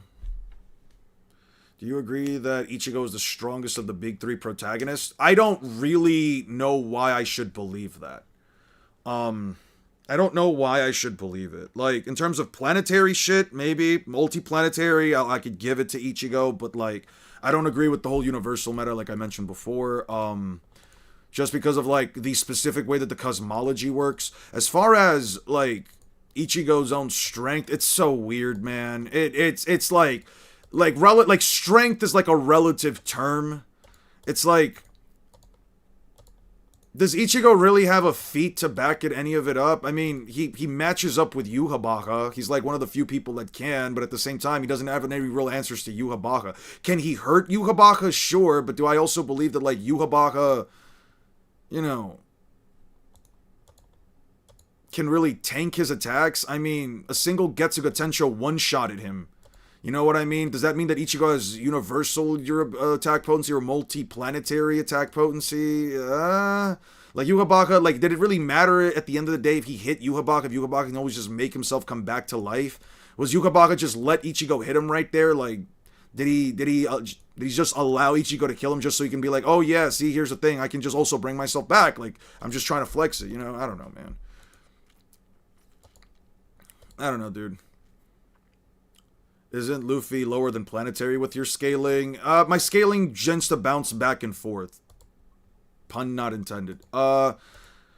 It depends. I've said this before. There are different metas that you can use to get Luffy to planetary. Whether you want to use the set multipliers to imply that Luffy should at least be 900 times greater than continental, which some people say is below planetary. I don't know, because that usually is under the speculation of calcs, though granted I'll give it that. But then there's also the Whitebeard stuff, which is just blatantly expressing that Whitebeard is planetary. So then, like, if Luffy does, and I do believe that he does scale beyond a weakened Whitebeard, and Whitebeard's Devil Fruit should affirm to his own physical capabilities, it shouldn't just be hacks based on the crocodile stuff from Alabasta, then it's like, yeah, Luffy should be definitively planetary from like Whitebeard himself, at least under the... Why am I downloading the Killer Bee fucking peeing thing? I don't need that. It goes back and forth. It's like, which do you want to believe in? I think there are multiple avenues that you can go by. If you want to go by like some more calc-based stuff with like the Bajirang gun that gets them to like large planetary, I think that's also a fine enough scale. There's also like the star level stuff. If you want to say, well, if you want to like make the argument that, well, you know, Naruto is what is it? Naruto is powerful enough, not Naruto, Luffy is like stronger than Ace who can create a small star, but then you have like the whole thing of like, well, is it really a star? Is it really as powerful as a star? So on and so forth. Like, there's a bunch of different avenues. Yes, you need it. You need it, yeah. Is it 900 times continental is like moon to small planetary? I would argue that, but you know. That probably does go into like, more into like the calc-based stuff, but we're also talking about like, you know, a One Piece continent, not a real world continent. We're also talking about like 900 times the force necessary to split a continent of ice that is tougher than metal. So it's not just a regular continent either. How much GB of panels you have on your PC? How much gigabytes worth of panels? I don't know, dude. I'm not even going to bother checking. I really don't even want to check. Can you tell me where 900 continental comes from? Sure. I can take a second to do that. I'll pull up a calculator as well for you. Calc. There we go. Okay, so here's a calculator, right?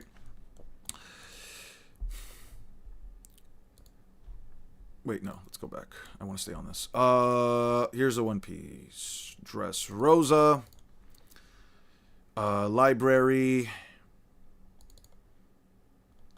Dressrosa gives us both. Then we have Wano. I don't have the Wano shit on my thing. Fuck. Alright. Sure, I can take like a small break from clicking through panels. I'll show you it in a second. I just need to finish off this portion right here. I'll show it to you in a second. Just give me some time to like show this off. So like finish this.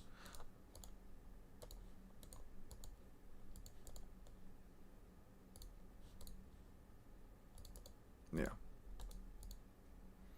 No, it's fine. I'll show them the math real quick. I'll show them the math. It's completely fine. The Naruto doesn't fight these guys. I don't have to give a shit. I don't think I have to give a shit.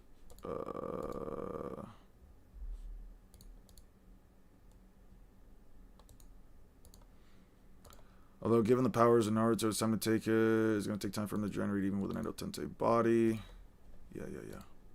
Give me 1 second, and I will go through like the 900 times meta. Let's go back to 4th Great Ninja War.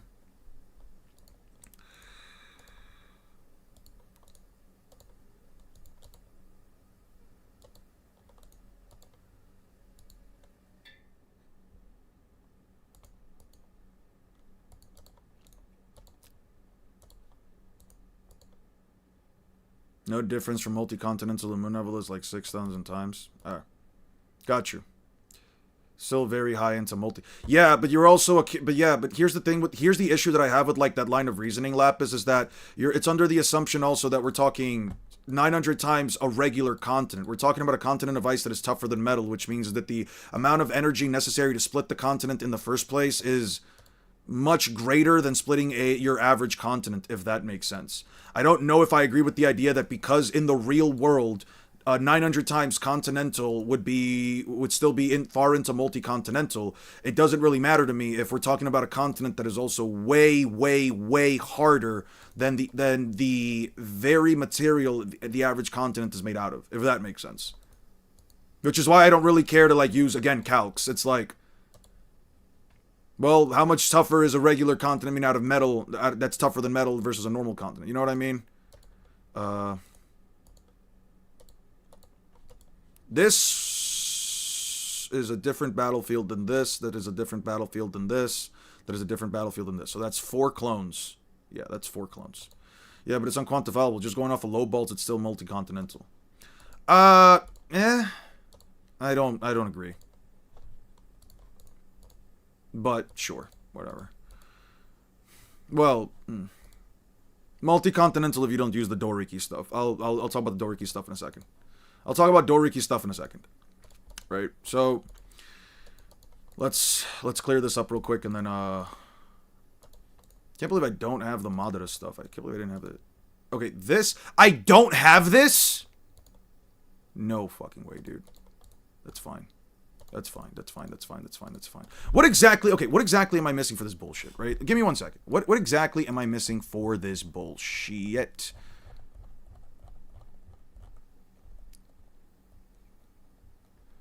Okay.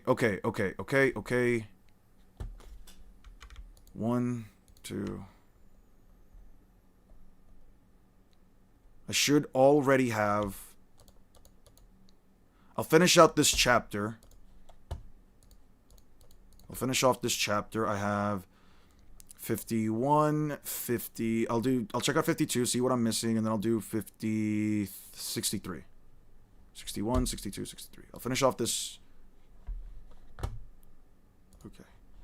So these chapters delete because I do not need them. This, and this, and this. Not this and this. Definitely this. Okay, so I just don't need those. Okay.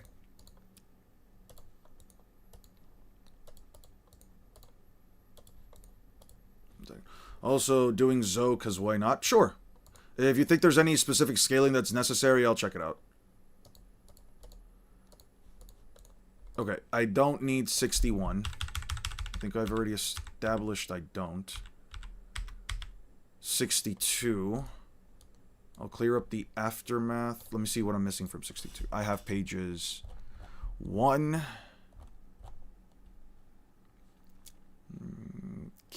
Okay, 4, 5, 6, 7, 8, 9.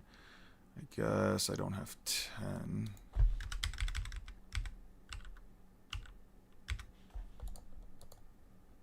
It's 9. This is 10. Okay. So what am I missing for 62? I hate I have to scroll back down every time. That's dumb. Okay. What am I missing from chapter? I have page 2. Page 6, 7, 8, 9. You know what? I'm just deleting this. I don't need this. And then 63. I'll do 62, 63, and I should have everything else from there on out, because everything else is just the fight. Okay. Luffy has a chance against Goku like Stein does. Not unless you go like some really high-end scaling for Luffy, or unless you're using like a very, very early version of Goku, like start of Z, end of Dragon Ball. I don't think so. I don't think Luffy really stands a chance. There's a lot of things I can argue for Luffy. I don't know if I can actually say Luffy beats Goku, just because I don't think he can tank a Kamehameha. Like, Goku Saiyan Saga onward, quite possibly could be too much. Though, granted, I haven't scaled, Granted, I have not scaled Dragon Ball to the extent which I know, or at least I have a definitive idea for Goku's speed scaling. And then we do 63, and then we should be good. I think I should have everything else necessary from there, and then we're done. Okay. Beautiful.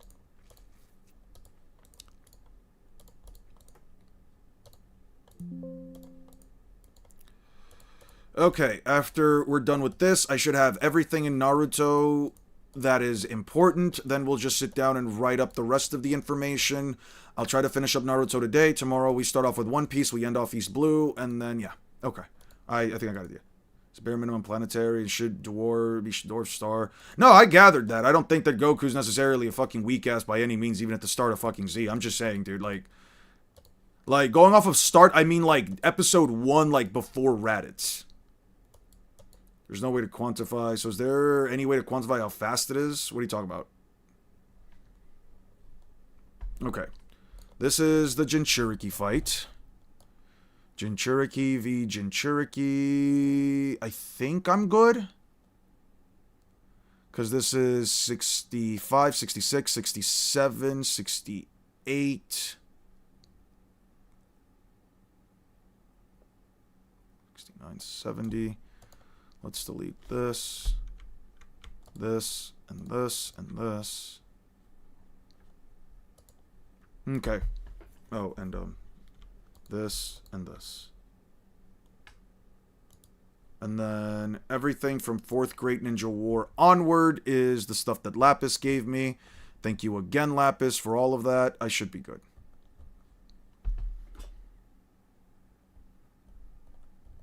Thank you so much, Lapis. Thank you so much. Okay.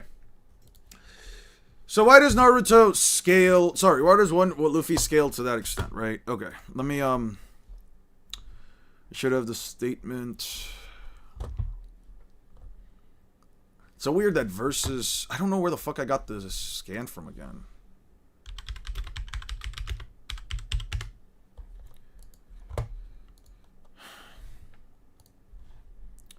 Pull up Dressrosa. Let me put up... somebody asked, how do you get Luffy to 900 times Continental? Sure.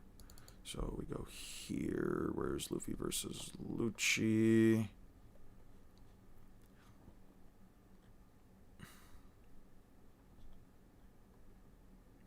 $418 onward. We'll just say $418 onward.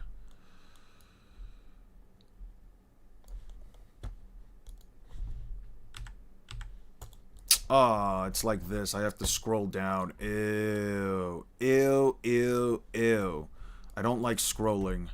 Scrolling is gross. Legend of a Hero, I don't care. Gear 3. Sure.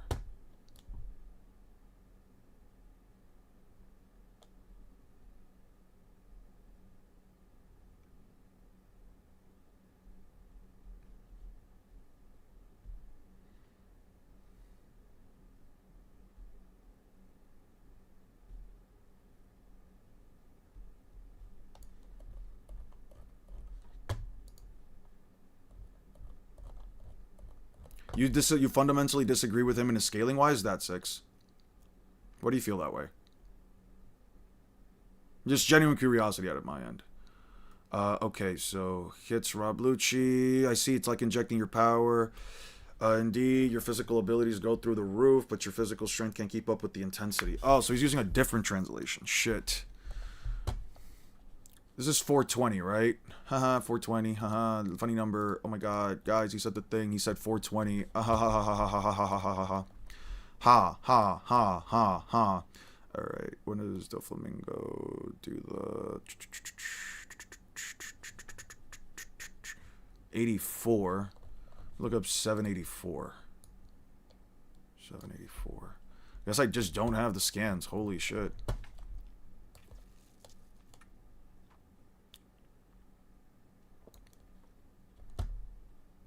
Universe 7, because Universe 7 has 3 universe-sized entities within its universe. You can look it up in El Manga Legendario or one of the old Dragon Ball data books that are technically canon. The data book specifically states that heaven and hell, or I guess otherworld and hell are both individually the size of the universe. The universe of Universe 7 pertains the mortal realm, which is equal in size to our universe as stated in the data book, and then the heaven and hell portions of the verse themselves are also the size of universes, which means it is a universe that is at the very least the size of 3 universe-sized realms. Yeah, Dragon Ball scaling is like really insane. 784. So it's 784 and 420. Yeah, it's pretty consistent. I would argue so. It's pretty I don't want to say insanely consistent, but I would probably argue pretty consistent.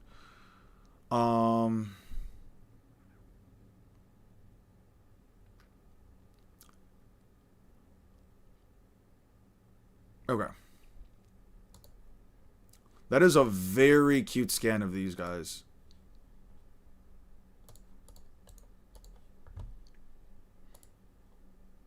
Not Naruto. We're done with Naruto. We're gonna go to One Piece. One Piece. Okay. Egghead, Dressrosa. No, not Dressrosa. We don't care about Dressrosa. Well, we do care about Dressrosa, but not right now. This one. Okay.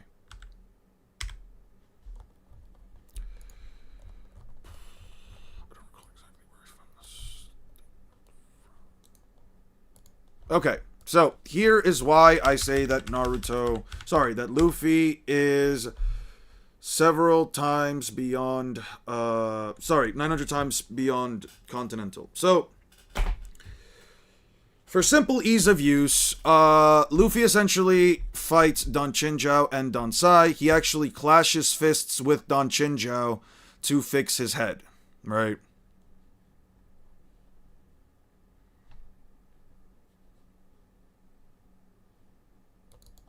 I have to click through these.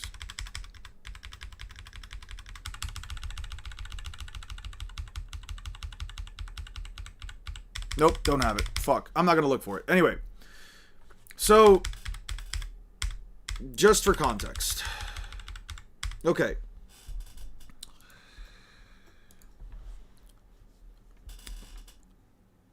Luffy is above Don Chinjiao and Don Sai, who each have scaling that specifically mentions that Don Chinjiao and Don Sai can split a continent of ice that is so tough pickaxes cannot scratch it. Again, this is a continent, and it is not only tougher than a normal continent, it is tougher than metal. It says right here, our pickaxes and our fire will, not even our pickaxes and fire will break it down.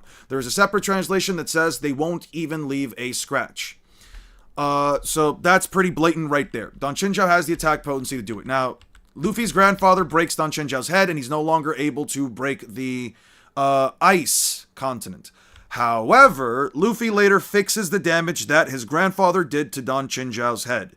I can't tell you if it required the same amount of force that Garp needed to strike a Prime Don Chinjiao in order to fix the head, but considering that Don Chinjiao can again crack the continent of ice and Garp's fist overpowered said ability, you could make the argument that Luffy fixing it would have required about as much force. Now, later on in the series, Don Chinzhao, now having his head back to normal, fights his grandson because of story-related reasons, and his head gets bent by his grandson. It's this specific feat that says, I have now seen that your foot is powerful enough to split the continent of ice. Don Chinzhao is like the one person that would know how much force is required to split the continent of ice, and the fact that his grandson could bend and damage his head in the same way means that he could do it. If Garp was able to overpower Don Chinzhao's head, that means he can do it. And if you believe that Luffy needed to hit Don Chinzhao with enough force, or at least a relative enough force, to undo the damage that his grandfather caused to his head, because One Piece is funny like that sometimes, that would mean that Luffy, while using third gear and armament hockey, is also strong enough to break the continent of ice. Now, on the low end, for whatever reason, if you say you're just not convinced that Luffy is on the same tier as Don Chinzhao and Don Sai, for whatever reason you choose to believe that Luffy is, for whatever reason, Don Chinzhao and Don Sai, who are not stronger than Luffy, at best relative to Luffy, if you, for whatever reason, you don't think that Luffy can also perform this feat, again, I don't know why, but sure, let's just say you are not convinced. That would thereby mean that Luffy in Gear 4, at the very least, is the stronger version than Don Chinzhao and Don Sai. So, if we want to say that Luffy only in Gear 4, off of a massive low ball, is actually the version of himself that could split the continent of ice, sure, whatever, that's fine. By the time in One Piece that we get to, by the way, Gear 4 is a 30 times multiplier. It states right here. He's hardening his skin with armament hockey and is using tensile force to raise his power several times beyond its limits. I don't remember where I got the scan from. I don't remember what website I used, but there was a scan that specifically says, from Rob Lucci in this scene right here, I can show it to you guys if I pull up my video, though I don't feel like doing that right now. I really wish I knew where the fuck I got that scan from. It's the statement right here that Rob Lucci is talking about actually used very similar wording to right here, where he says, you're using second gear to push your body through its limits, right? To push your body to its limits. This one says several times beyond its limits. And Rob Lucci says you're pushing your body with second gear to go beyond its limits.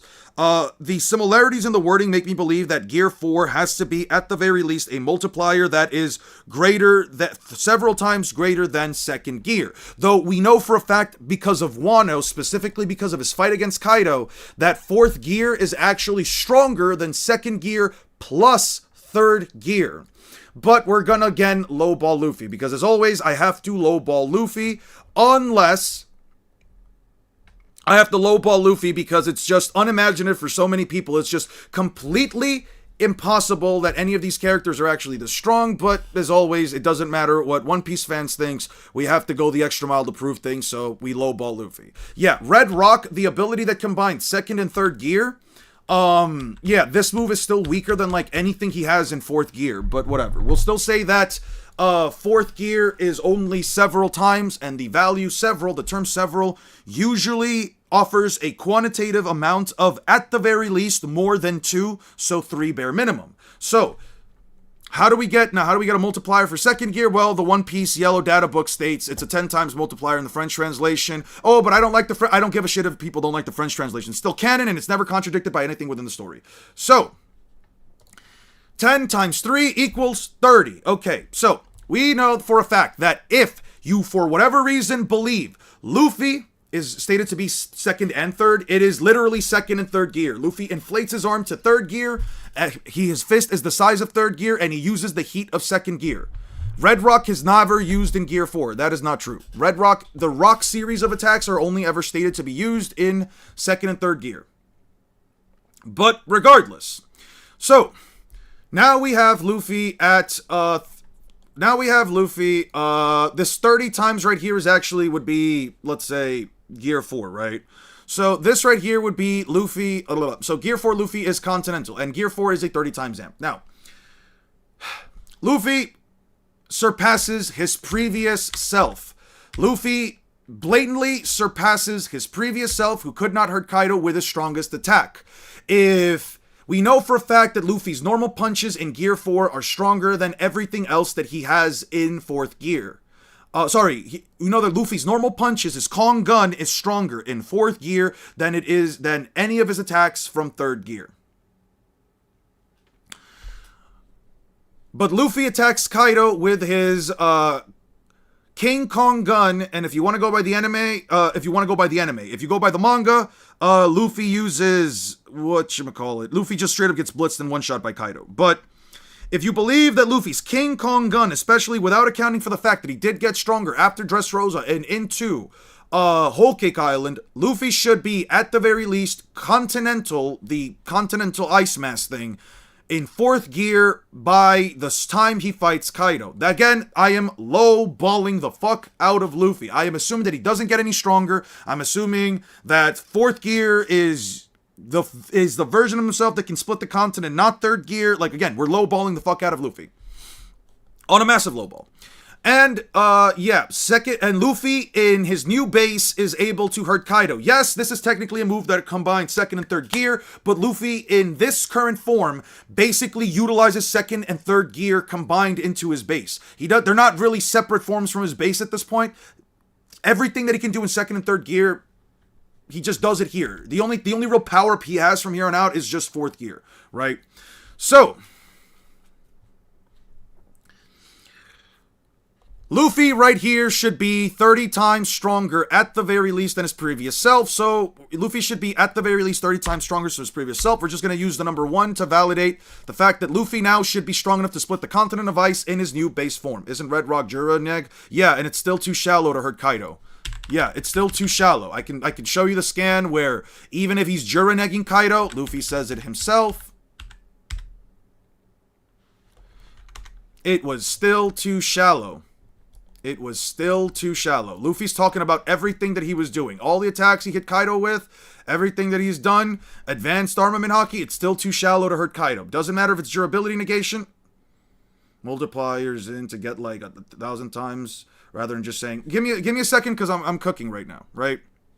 On a massive low ball, we're going to assume that this new base for Luffy is just the 1, right? This means that this 1 is that he can now split the continent of ice in his base form, right? Now, Luffy goes into Gear 4 and fights Kaido. So now he is 30 times Continental. When Luffy fights Kaido on the rooftop for the first time, he is 30 times Continental, right? But then Luffy loses, right? So let's go back to his base form. His base form is 1. And then Luffy fights Kaido again in Advanced Conqueror's Haki and completely outperforms himself. Which means Advanced Conqueror's Haki has to be a greater multiplier. Advanced Conqueror's Haki has to be a greater multiplier than Gear 4, but we're again going to lowball Luffy and just say it's at least a 30 times amp, so we're going to say 30 again. When Luffy fights Kaido on the rooftop later on, and just to show you guys that I'm not bullshitting anything, when Luffy is fighting Kaido on rooftop, he is quite literally using 2nd and 3rd gear at the same time. He's using the Rock series, he's using all of his other attacks to beat the fuck out of Kaido, and it's just not enough. It just doesn't matter. But he's not just using the Rock series of moves, he's using Advanced Conqueror's Haki. Like you can see right here, he's trying to attack Kaido, Kaido's still blitzing him. Luffy's trying to hit Kaido, he's using Advanced Conqueror's Haki, he's still using 3rd gear. You see this? This is 2nd plus 3rd gear Luffy. This is a barrage of, if you want to just say, Advanced Conqueror's Haki infused punches, and amped by 2nd and 3rd gear in his base. And then you go on to Luffy having to stack Gear 4 onto his current base, which means this version of Luffy with Advanced Conqueror's Haki and Gear 4, which are both 30 times multipliers, have to be 900 times. Mind you, I've lowballed the fuck out of Luffy. Now, let's go back a bit. Let's go back to Dressrosa. Let's say Luffy with 3rd gear, right? We'll say Luffy with 3rd gear is a 1, right? Luffy with 3rd gear is a 1 because, again, you can actually make a very narratively bridged argument that if the force Garp needed to bend in Don Chinchao's head had to be greater than the force needed to split the continent of ice, and then Luffy fixed the damage, which means Luffy had to apply about the same amount of damage that his grandfather did to Don Chinchao's head, that would mean that Luffy is actually continental, Whether you think base or third gear, whatever the fuck, it doesn't matter. It is still weaker than fourth gear. Multiply that by 30, Luffy should be 30 times Continental in Dressrosa. Multiply that, then this should be his new base by Wano, by the time of the rooftop fight. Multiply this 30 by another 30 for Gear 4, and then multiply this 30 by another 30 for Gear 5, and 27,000. Now, earlier Lapis had said, much earlier, Lapis had mentioned that in order for an attack to be planetary, or whatever the fuck, let me see. Well, Lapis said that it had to be like 6,000 something times.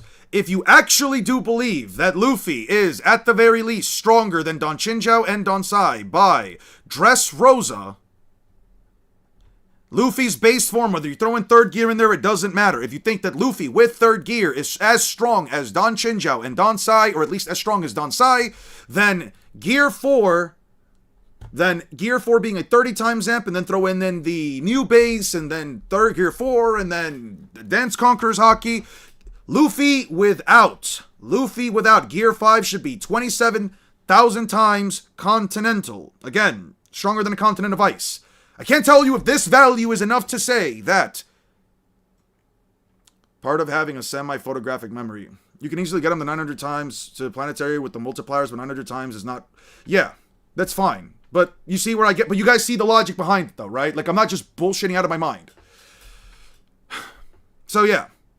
Luffy with Advanced Conquerors Hockey. Luffy's 30 times base with Advanced Conquerors Hockey. And Gear 4 is 27,000 times Continental, which is probably somewhere around the ballpark of planetary.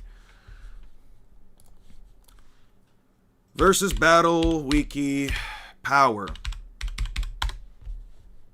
Category Power. No, not that.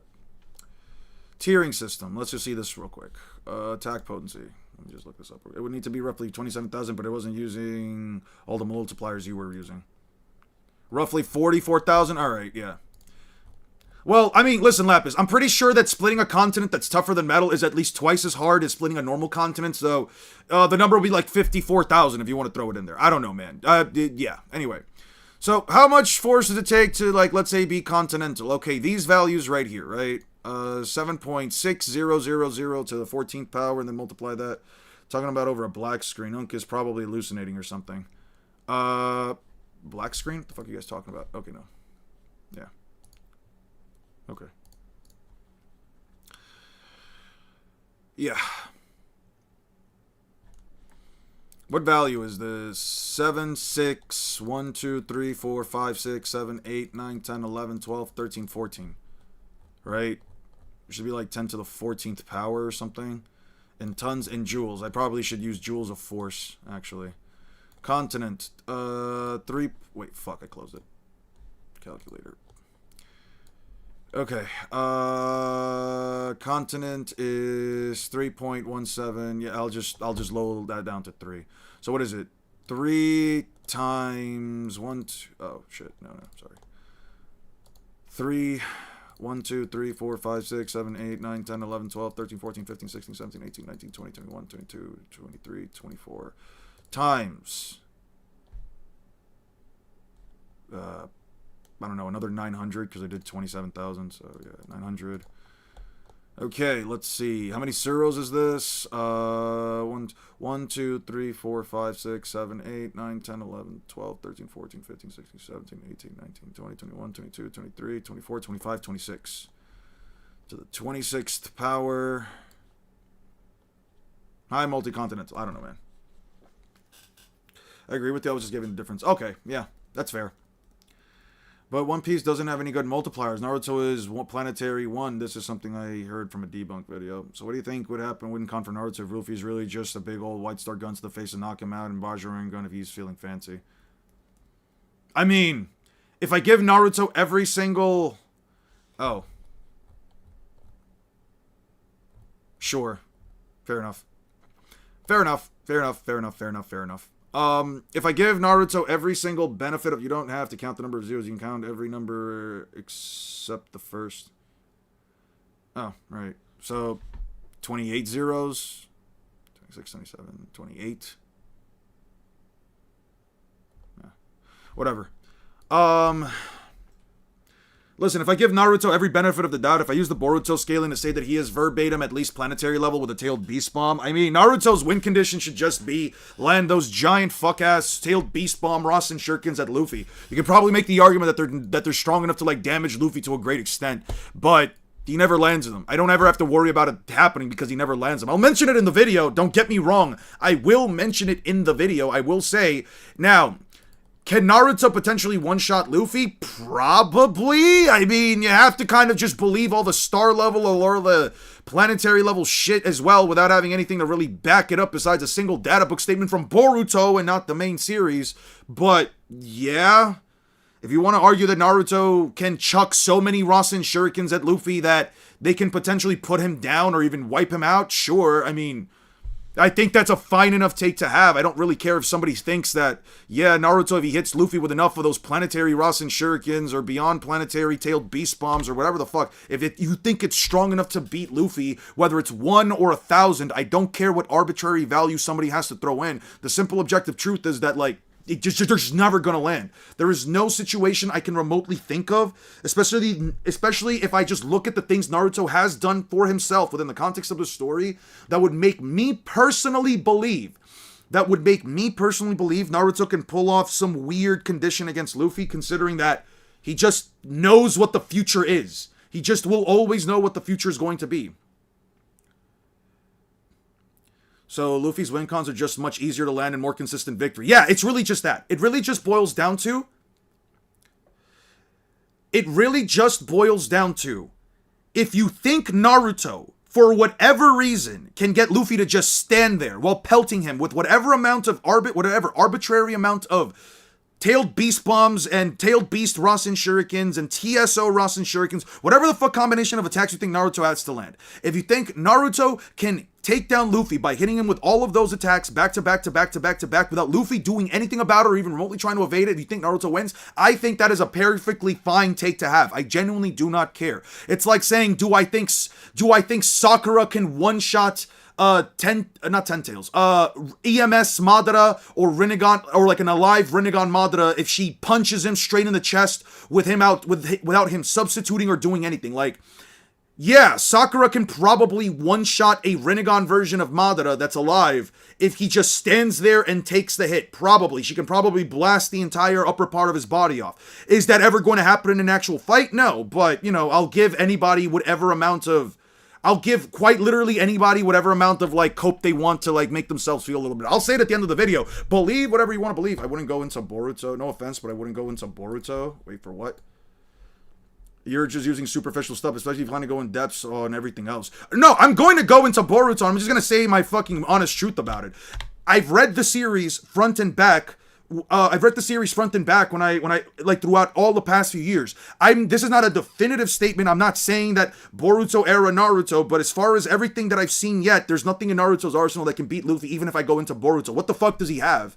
Oh, he fights aliens that take an unquantifiable amount of time to travel through the cosmos. Oh, why should I think that they're billions of times faster in light? Because you're using calculations from our universe? Maybe Naruto's planet and Earth are the same, but I don't know if there's really anything that makes me believe that the span of the actual universe is exactly the same as our own. I'm not going to go out of my way to figure that out, but I'm just going to still tell people, hey, listen, this is my take on that as well. Whether or not people like it or not, I mean, I don't know what to tell you. Like, that end, I'm going to say this end is probably going to be like the most subjective end of the video, because I just straight up don't know. But I am planning on talking about Hokage Naruto versus a King of Pirates Luffy whenever it ends, and hopefully Naruto gets some extra feats to back up whatever the fuck he can do. But yeah, because I know people are going to bring up Boruto era Naruto, so I'm going to say, listen, and for those of you that really just need to hinge now on Boruto era Naruto to do it, I'm just going to be straight up honest. I don't know. I'm not good. These are like this take of mine is just based off of like the surface level stuff that I do know about Boruto off the top of my mind. That'll be like the most subjective part of the video, and I'll say if you really do think that Boruto era Naruto does beat Luffy for whatever reason, listen, I'm not gonna hear and debate it. That your opinion is XYZ. That's fine. I'm not gonna like debate against it. I just currently don't see off the top of my head what the fuck Naruto has that can beat Luffy. There's just no way to close the speed gap. There is no way to close the speed gap, and the reason why I say that it doesn't matter either way is because even if I give Naruto the planetary tailed beast bomb statement from Boruto, which again is kind of the only way you can really like get him verbatim to planetary, he's still fighting a planetary Luffy. Yeah. He was healthy. I think Naruto's got it in the speed department. Oh, Gio, are you new to our chat? I don't think I've ever. Yeah, this name is new.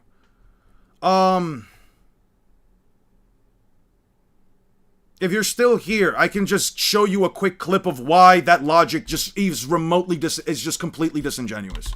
At least by One Piece's own plot. But yeah, that's like the last thing I'm gonna say on that. At least for now. Yeah, there's nothing that they're gonna have to worry about. There's nothing that Luffy has to worry about. With this fight, I am, after like scaling the vast majority of it, I really don't think there's anything that I have to worry about in terms of like Naruto's arsenal or shit that he can do. There's really nothing here. Blast Wave, Manda died to the Blast Wave. Okay, so Manda did die to the Blast Wave. Please do. I'm trying to learn the scaling stuff. Okay. I have a video that if you want to check out for yourself, you are more than willing to. I will pull up a small portion. Of my video just to show you real quick. But, yeah. The thing that I want to just first say, Gio, is that it's okay to actually take other people's arguments, especially if you think that they make sense within the context of power scaling, and especially if you're first starting off with. But something that I will always recommend for somebody that doesn't really power scale yet or is trying to get into it is that my sandwich theory really helped you? Oh, I love that, man. I love that. I will be throwing it into the video as well. I do want to, like, workshop it with a friend of mine first, on the background before I, like, throw it into the channel, but yeah. So, here's how it essentially works, right? Let's go into the debunk section, right? But I will say, Gio, whenever you do feel like you finally want to like scale a series for yourself, it's okay to go by your own interpretations and by your own logic. Obviously, if you ever go into debates with people, you're going to have to like, you know, now put those things into the test, but you don't have to debate anyone. Power scaling can just be a thing where you just figure things out because you like it. You know, you don't have to debate anybody on stuff either. Inconsistent or non-existent. In Wano, there is a character called Gazelle Man who states that he can run at 200 kilometers an hour. Without context, this statement has been used to try and deny any light speed scaling in the story because according to some people, Zoro and Luffy couldn't catch up to him. It's not that they couldn't catch up to him, more so that they were being distracted by Batman when Gazelle Man took Tama. One of the issues with making characters extremely powerful within the context of your story is that certain... It does make you stronger. I just know some people don't like doing it, which is why I never really push it. But Six is right. Oda, as a writer, has made it clear that while he can write extremely consistent power scaling, he's also going to put the story before any real-world logic that someone would like to apply. Why didn't Luffy and Zoro immediately blitz Gazelle Man? Because if they did, then the story wouldn't move along. Because Gazelle Man took Tama, Luffy and Zoro went to Bakura Town, defeated the headliner and Yokozuna, and stole all of the food they were going to eat in order to feed the people of Okobore Town. The ruckus they caused also got them the attention of Law, who would eventually reunite Luffy with his crew, and this would all lead to his first fight against Kaido.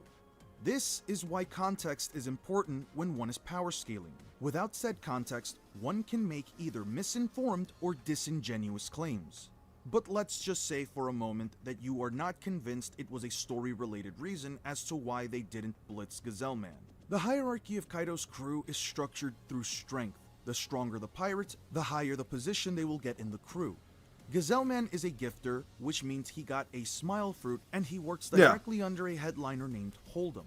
2 chapters after Gazelle Man takes Tama, Luffy fights his stronger superior and not only blitzes him to the point he didn't even know Luffy had taken Tama out of his lion stomach, but he gets immediately blitzed and one-shot right afterwards. The second debunk I need to talk about is in... Yeah. That's basically just the reasoning right there. A lot of the times people, and this is just something that you might come across, Gio, a lot of the times that people get into power scaling, they don't look at narrative. Narrative is an extremely important thing when it comes to power scaling because it gives the viewer, or it gives the scaler in this instance, a sort of, let's say, sort of like these little borderlines as to where the verse should scale. Otherwise, you get things like the Naruto universal meta that doesn't really follow the narrative, or you get like One Piece being like multiversal, or you get like Dragon Ball being outer versal. You can get like a lot of verses to just some pretty fucking disgusting metrics if you just don't put up these borderlines. There's a concept, if you want to just hang around for a bit, there's a concept that I've been talking about that I like to call the sandwich theory. At least I call this my sandwich theory, as one of my, as Nothingness is mentioning. So the sandwich theory sort of works like this, right? A sandwich is structured out of many components. The better the ingredients, the better the quality of the feats and statements that you have is going to allow your argument to be a better looking sandwich or a more tasty sandwich, right? The stronger the claim, the better the sandwich, right? I want you to think up of 3 different concepts. I'll just bring up paint real quick. Paint. Painty the pirate, that's funny. I want to like just give you real quick 3 concepts. Statements, feats, statements, feats, and narrative, right? In this case, your statements and your feats are the ingredients inside of the sandwich for your claim, right? For your claim sandwich. They are the ingredients within it that basically allow you to figure out what exactly your sandwich is composed of and what exactly is backing it up. The narrative is the bread. The bread essentially creates like these little borderlines so you can hold the entire argument together. They are what is holding and basically making it all into the sandwich. If you don't have the bread, you just have a bunch of ingredients on a plate. It's not a sandwich at all, right? The sandwich needs the bread, right? The narrative essentially, like I said, creates the borderlines by essentially giving you an idea of what the author's intent is. Narrative is author's intention. If you see statements being replicated multiple times, it is likely safe to assume that it is author's intention. If you see something like, I didn't think anyone has ever searched sandwich for a power scaling argument. Well, you found it now. Well, there's always time for something, right? I'm the guy that's gonna pioneer the sandwich fucking theory. But yeah, it also, in the same way that like a sandwich's, in the same way that like a sandwich's quality can also be determined in a sense by its bread, though the bread isn't the most important part of the sandwich, it is important enough because again, it helps it hold the entire thing together. So if you want to talk about like, let's say Naruto being universal, you can have all of the evidence you want, but the narrative doesn't back it up, so it's basically just, you know, a bunch of ingredients with no bread. Yeah. That is the sandwich theorem. But yeah, all right. There's still the Itachi through Pain arc, so we gotta go Itachi through Pain. We've gotta do Itachi through Pain. We've gotta do Land of Iron. We're gonna do Land of Iron after this. We gotta do the Pain arc, the Pain Assault. We gotta talk about. Oh yeah, there's a Chakra Cannon from the last. We need to talk about Itachi, then we have Land of Pain, Land of Iron, then we have the pre-war arc, and then we have the war arc, and then we'll be done for today. Hopefully I can get through all of this in the next, like, 3 hours. So, that was a great explanation. Thank you. Yeah.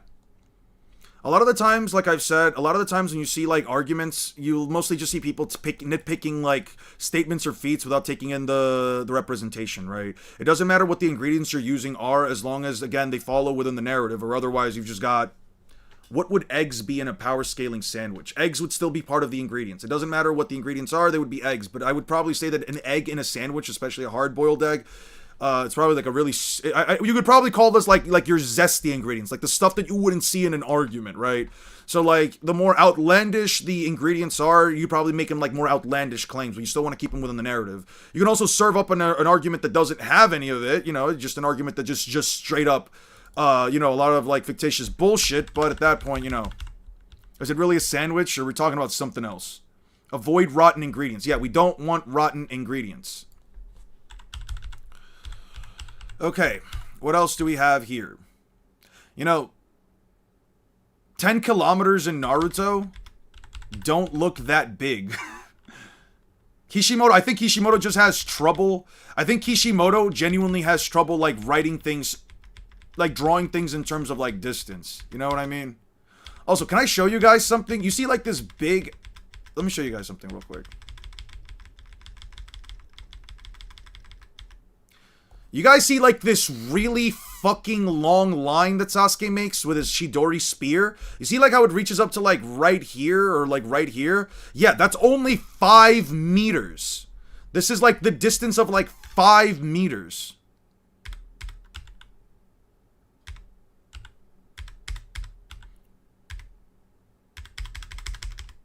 He says before his first things first, the length is about 5 meters. Yeah, that is quite literally. This long-ass distance right here is 5 meters. I think that Kishimoto legitimately just does not have a proper idea for, like, size and scale. I'm gonna be real with you.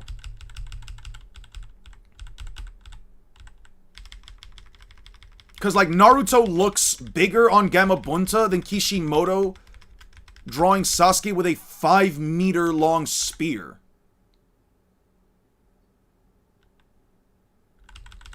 I don't know.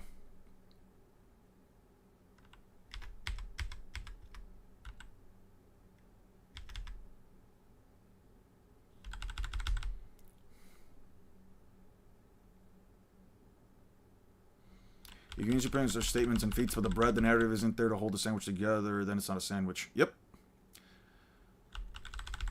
I like workshopping and, like, doing, like, these little bit of, like, theory crafts and just, I don't know. I like doing this little, like, theory craft and stuff where, like, you know, you make up, like, your own ways of, like, developing an argument or, like, developing, these kind of... Those kunai knives must have been shinobi underlays.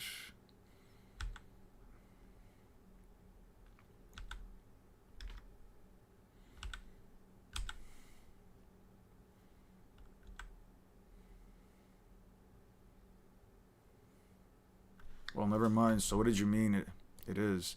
Actually, no one really knows anything about Lord Pain. He's a Fuma, a Wind Demon clan lineage. No one has ever really seen him or spoken to him and claimed that he exists. Which is expired bread, and that's it. Yeah, agenda piece. Like, any agenda, or, like, any, like... when I use the term agenda, I'm also, like, referring to, like, disingenuous claims. Most agendas usually have, at least in my opinion, most agendas usually don't really have, like, the freshest ingredients. Does that mean that Sasuke's, like, 5 centimeters tall? I don't know, man. Hey, Jiraiya, what you think summoning right now? I thought we agreed about Naruto's ki. Oh, it has nothing to do with training this time. I got my reasonings, but I was thinking about removing you from inside me temporarily. Your clothes. Remove me? What the world's going on? I gotta fight a pretty tough opponent. You really must be someone to release me. It's precautious. I really want to be pressed on the stage. There. How long do you think it'll take? Something I'm gonna go store inside Naruto. The corresponding keys. Naruto's 8-sign seal is inscribed in my belly. The key corresponds to Naruto's. Each and every year, the Vosuke weakens, and if push comes to shove, we'll have to retighten the seal. I can't believe it would even suggest to place the key right next to its padlock. And yet, Minato bequeathed the key to us, so it's meant to eventually go back to Naruto. It's too soon. Don't tell me you've forgotten what happened when Sweet talked me into loosening the tetragram seal. No, I haven't. And I believe that Minato entrusts me with the spell key, indicates that you have Naruto complete jutsu. So...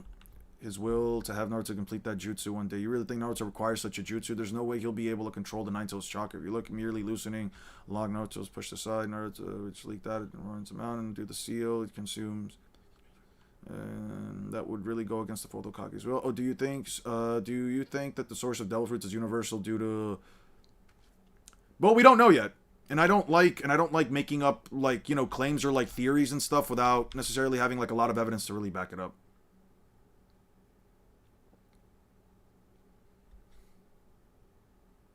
That's the thing, like, you can have, like, condiments, or you can have, like, very interesting material, like, very interesting ingredients that could, like, help make your sandwich, you know, a lot more flavorful in a sense, but, like, that's the thing, right? I would say that, like, interpretation would be like condiments, right? Where, like, the more you interpret something, the more condiments you're kind of putting on a sandwich, and eventually if a sandwich just has too many condiments, at that point it just tastes like it. Like, it doesn't matter how many ingredients you have on a sandwich, if you put too much ketchup, it'll just taste like ketchup. How tall is Kurama? So there's actually, I've actually been having like a very interesting theory here, but Kurama shouldn't be anywhere taller than like 60 meters. Kurama shouldn't be larger than like 60 meters, and I can probably give you an idea for why.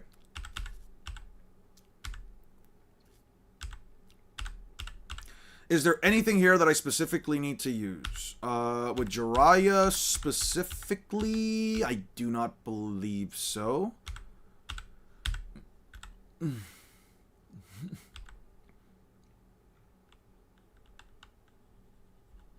It's probably out of the panel was clear in the fire in the manga, but yes, it was aim dodging. Naruto got out of the way faster than Madara's head movement.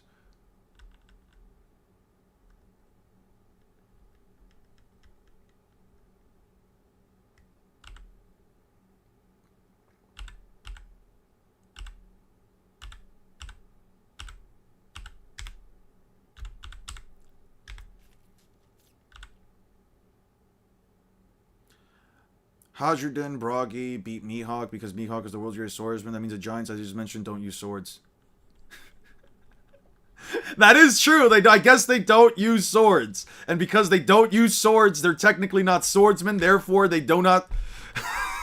Therefore, they are, if anything, logically speaking, not Mihawk upscale. So, if anything, whatever they do is not upscaling for Mihawk. Therefore, whatever they should be able to do is powerful enough. By the way, hey, Cotton, you mentioned something about, like, some scaling. I'm sorry, dude. I didn't actually answer. What are your thoughts on using Herald to scale Loki? You can probably argue it since, like, Loki seems to constantly be rampant, or at least seems to do whatever the fuck he wants, in the same way that Herald could, and considering that he is his son and should have a very similar physiology, he should be able to at least replicate many of the feats that Herald had, including, like, creating shockwaves with his sword that can probably... A clash of shockwaves with his sword that could potentially spam 5 kilometers. Against this foe, there shall be no playing by ear. We're going to go full strength from the get-go. Okay, so wait, no fighting swords means you can beat Mihawk. Don Krieg upscale? Yeah, well, no, Don Krieg specifically did lose to Mihawk. Don Krieg specifically did lose. The Naruto dodging Madara's light thing. Didn't he just dodge the attack? That is the speed of Madara's neck turning? Yeah, you're gonna have a hard time. Dude, the attack says it cuts all things at the speed of light, and you have to somehow prove that Madara's can turn his neck at faster than light speeds. Like, maybe, sure. If you want to believe that, like, Madara can turn his neck at faster than light speeds, you're more than welcome to, but you also kind of have nothing. I got it, Lapis. I can pull it up. As a matter of fact, I have it thanks to you. You have to just straight up believe that, like, Madara's neck turning speed is faster than the speed of light, and you have to, like, quantify it somehow. I'm not saying that, like, you can't. I'm just saying, good luck. Like, genuinely speaking, just straight up good luck. I don't ever go by that logic, only because it's kind of rough, dude. Right here. Naruto stops in front of Madara. Yeah, Naruto stops in front of Madara. Oh, cool. I'll use Herald scaling until Loki gets more feats. Thanks. Yeah, no problem, man. Yeah. Right here. Here are the chapters. You can say that Naruto reacted to the Light Fang, but we know, at least in the manga-wise, is light speed sure, but the angle is hard, and it makes it say that Naruto is still in from a position from the outside where his neck is turning matters more. Again, I don't disagree with you. I'm not saying that, like... Here, 1 second.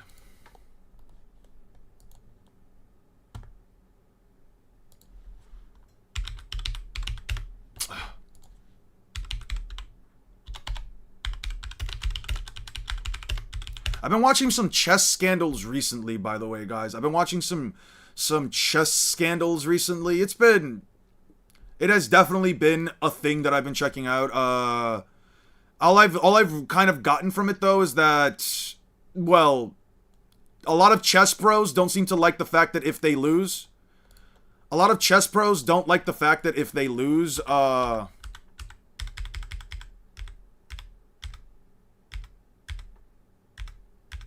okay, right here. A lot of chess pros just don't like the fact that if they lose, they'll basically call somebody out for, like, cheating. Okay? So check it out again. I'm going to slow it down. It's like 2 seconds. Do not look away from the screen. It's like, okay, see this? I'm slowing it down to, like, 0.25. Check this out. They're staring at each other. Spits it. Dodges the beam. Naruto dodges the beam. I'll do it again. Spits it. Naruto dodges the beam. Spits it. Naruto dodges the beam. Madara's trying to trail with the beam. No, he didn't. He just beat the guys. He just beat them. He just beat one of the greatest chess players of all time with, like... He literally just beat, like, this dude, Hans Niemann. I don't know much about him other than, like, the stuff I learned from the video. He beat, Magnus Carlsen. What a fucking name, by the way. Of course, a guy named Magnus Carlsen would be one of the greatest chess players of all time, but sure. I don't even like chess. I don't care for the game at all. It just popped up for me, and I was like, alright, this is interesting. I'll check it out. But, yeah, that shit was crazy. Because He beat Magnus Carlsen with white, which means you get to go first, and nobody ever beats Magnus Carlsen with white. People just thought he was cheating, and then some allegations from like the past came up, and it was like, oh, well, he must have cheated here. I don't know, man. They never definitively proved anything. Again. There you go. Yeah, I don't know. I would argue that he dodged the beam. I'd argue that that is a light speed feat for Naruto. Now the question is the beam directly pointed? No, yes, it was directly pointed at Naruto. It was quite literally directly pointed. That's why he ducked his head.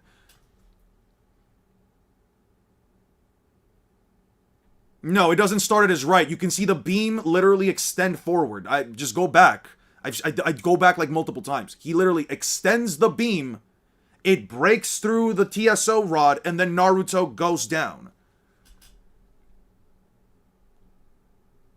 Yeah, that was the reasoning. I could show you guys the video real quick. I could pop it up for you guys. You guys are more than welcome to. Yeah, it legit passes straight through with the TSO rod. Yeah, like, listen, I know a lot of people don't like taking the anime because the anime can sometimes take a couple of liberties with it, and if you don't want to consider the anime, sure, but at that point, I'm gonna be honest with you, just have fun. I've thought about this before myself. I cannot think up of a logical argument with scalable reasoning that even, or quantifiable reasoning that even remotely implies, yeah, what's-his-face could, like, yeah, like the neck turning speed is like FTL. Sure, if you want to believe that, sure. It was right here. How Hans Niemann broke chess. I would recommend you guys check it out. It was kind of crazy. Most of the cheating allegations came from like online stuff, though. It didn't really come from like that. But anyway, I'm back onto this bullshit. It made no sense to be light speed feat. I mean, it says it cuts all things at light speed, so I imagine, yeah. Yeah, it's a light speed feat no matter what interpretation one has. Like, I think it is just straight up light speed, if I had to be honest.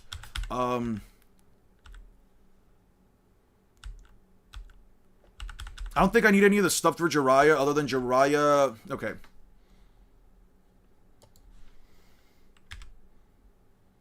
Precock, aim dodging, next question, nah, but since Naruto was surprised by that and didn't do it voluntarily, it wouldn't give him light speed combat speed, just light speed reaction with precock. What sounds more realistic, that Madara would shoot next to Naruto or that Madara would shoot Naruto? That is a very good question to ask. That is a very good point. Why would Madara shoot it next to Naruto and then swipe his head? Wouldn't that just straight up make the whole feat slower? Yeah, it is a light speed feat if you take the data book. I agree. That is why it's a light speed feat. The data book legitimately states it is a light speed feat. Almost every single light speed feat in Naruto comes from the data books. I'm not kidding. Every single light speed statement within the entire context of the series comes from the data books. This is not me making some random fallacious statement out. The only one I have been able to find in these 700 chapters that I have read says Mabui's teleportation jutsu is light speed. That is it. There is nothing else within the entire context of the story that I've been able to figure out.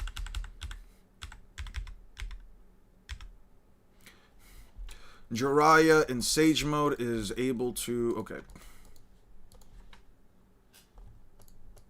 Okay, we'll throw in Pain Assault. Pain Assault.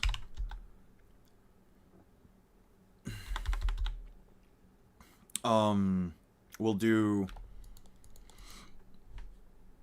Pain Assault.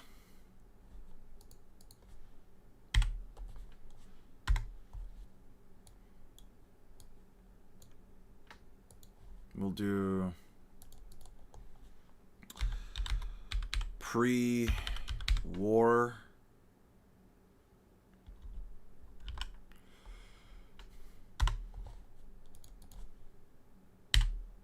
We'll do, oh wait, before pain, before pre-war, we'll do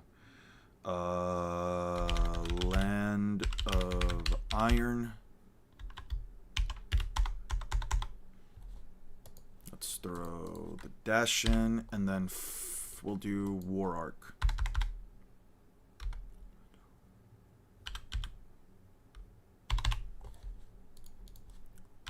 War Arc.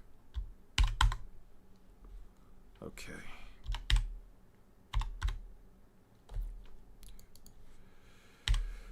Alright, in short, you convinced me. Alright, sweet. It's never bad to just check it up yourself and just be like, alright, you know, like, let's slow it down. Is this really happening? If you don't want to take the anime into consideration, you're more than welcome to it. Like, you're more than welcome to it. But Is there a confirmed light speed feat after this, or is there's really the one light speed feat in the whole Naruto Haku's light circus doesn't count?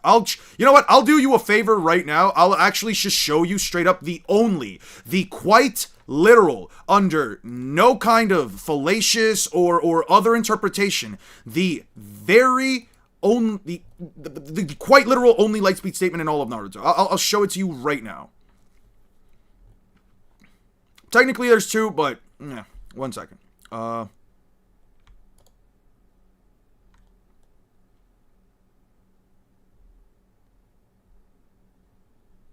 me delete this real quick. Okay.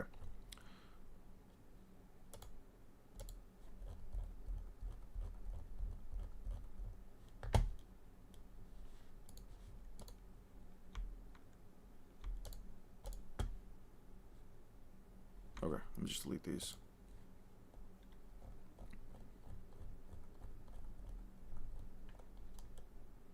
Why do I feel like I just don't have any of the information up? What the fuck? Why do I feel like... I guess I skipped over a good portion of the war, but that doesn't really matter. Let me see.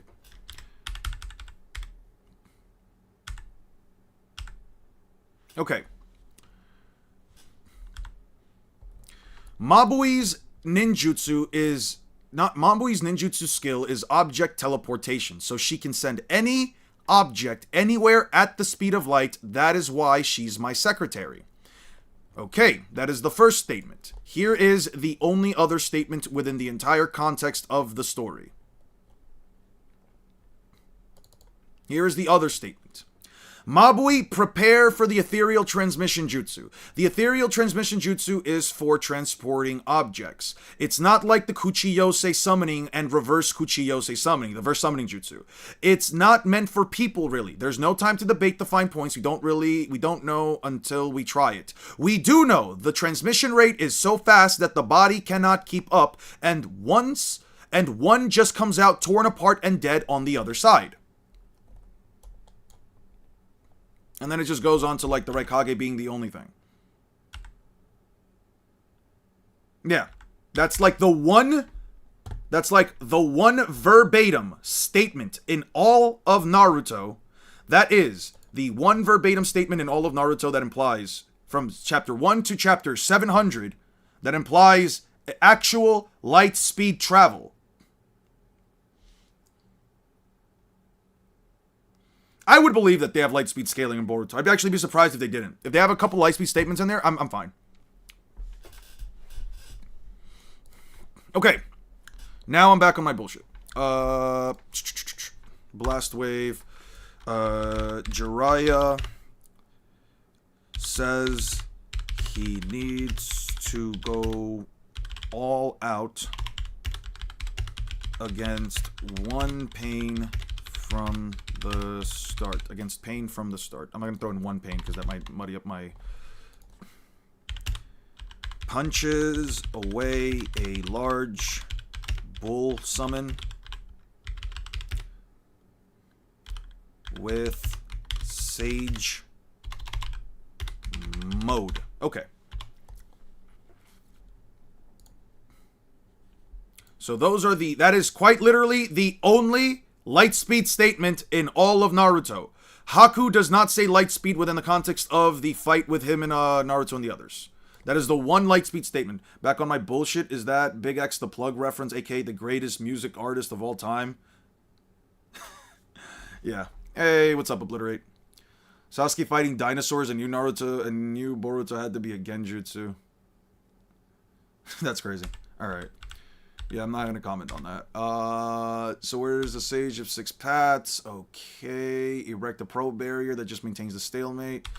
He's a former student of mine. The Child of Prophecy. Acting cold. Yep. I don't know if I need any of the stuff from Jiraiya specifically. Is there anything here that matters for Naruto?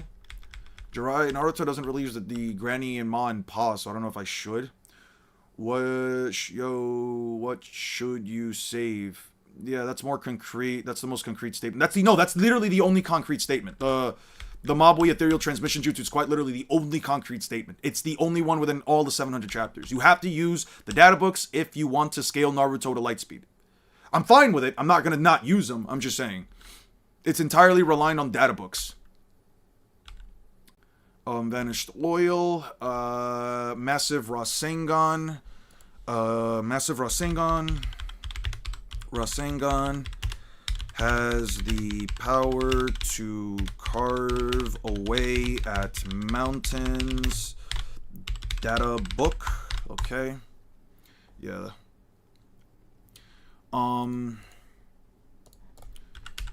Absorbed. Let's see. Blocked by Sage Mode. Even with a Sage Mode amp, Jiraiya can't... Well, they can keep up with it. That's fine enough.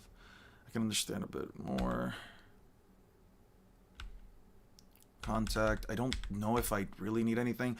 Jiraiya does... unfortunately, he does lose to, like, the 3 non-combat paths. Be back soon. Gotta go. Oh, that's fine. See you later, man. B losing to 2 of the non-combat paths and 1 of the combat paths is just like a bad thing for him, at least for Jiraiya.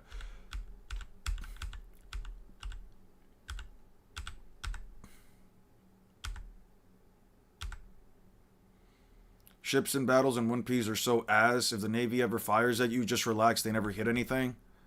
Yeah, that's fair. I'm not even gonna really try to argue that. But when they do, they probably don't do. I don't know, man.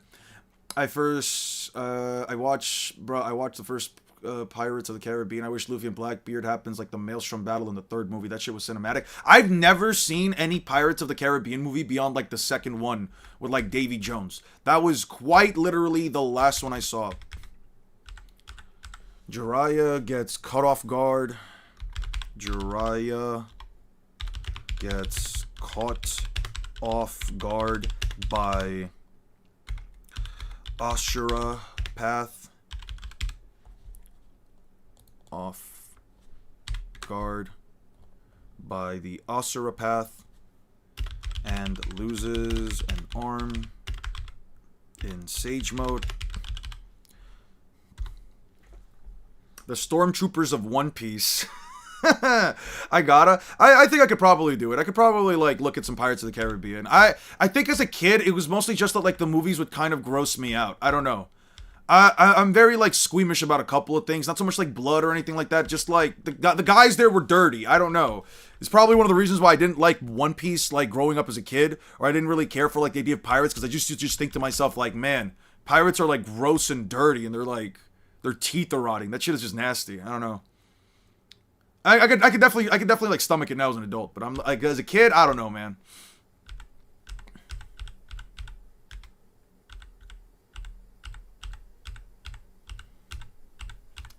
The way Pain killed Jiraiya was totally brutal, dude.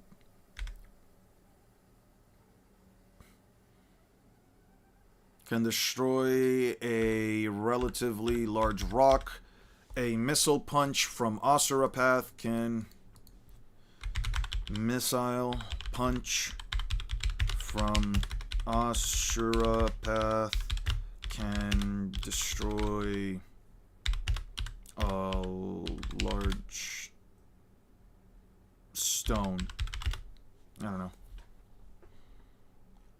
He became a pencil holder by Pain.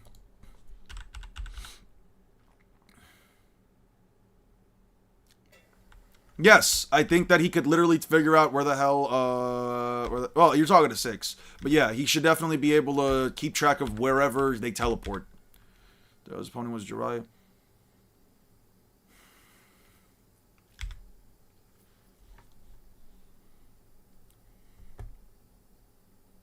Of hours we couldn't have won. Let us make sure to extol our former teachers. Extol.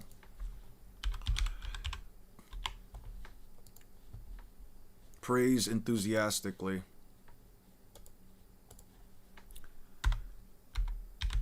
Pain states,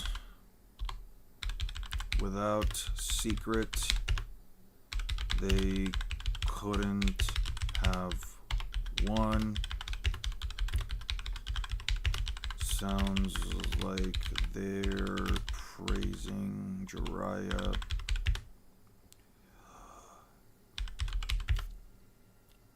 They're praising Jiraiya. Okay.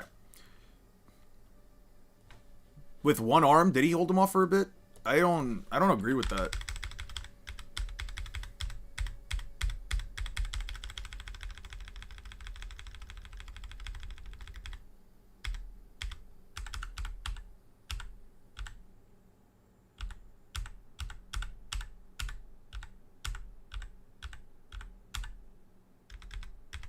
How the fuck do we get here?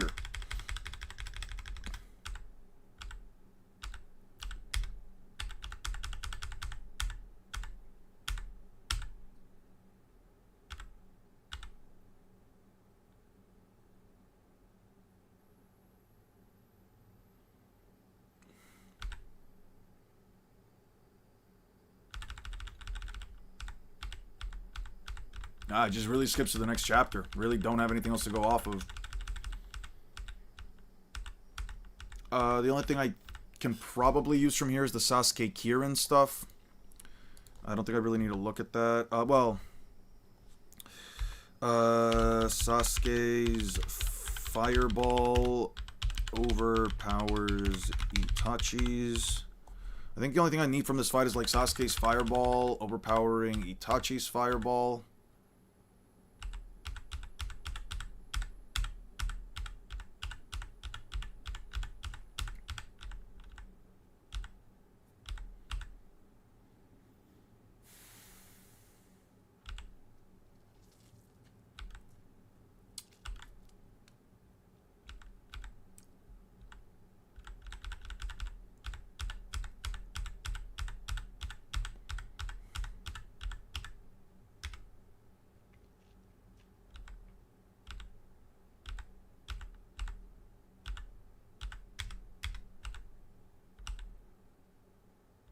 Sasuke's Chidori busts through Itachi's. Sasuke. I don't think it matters that I say Sasuke's. Or Chidori should clearly be able to blast through a fucking wall. I don't need this. It does expand on the fight, but I don't have time to check out the anime's versions. Sasuke can barely tank a fireball with his wing.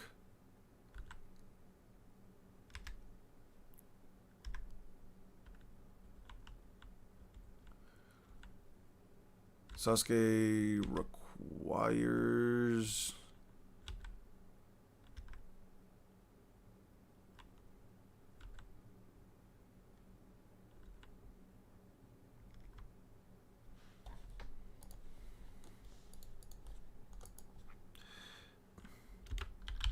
while using curse mark.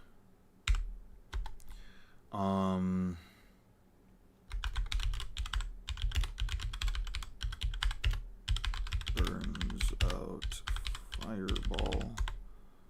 Burns out fireball. Sasuke evades Amaterasu, which trails behind him.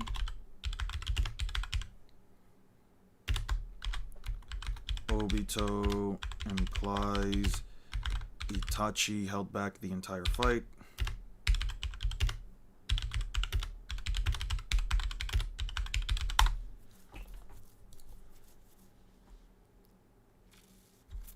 Yeah, so far I still haven't been able to figure out a good use for the fireball jutsu. This thing has done like nothing.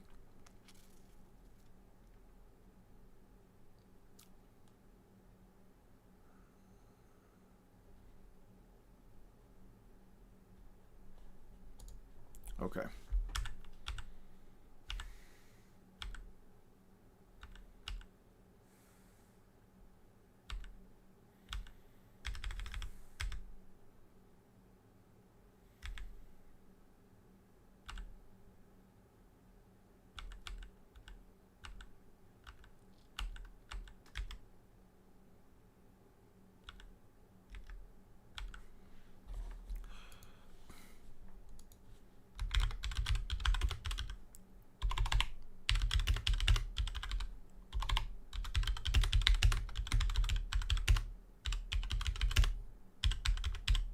Itachi can be burned by Dragon Flame Bomb.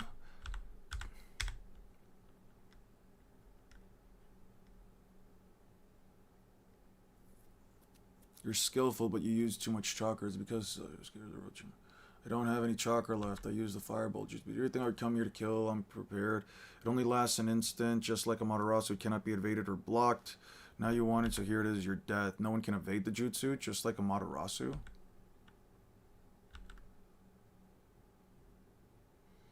Dude, this just doesn't... Okay. Listen.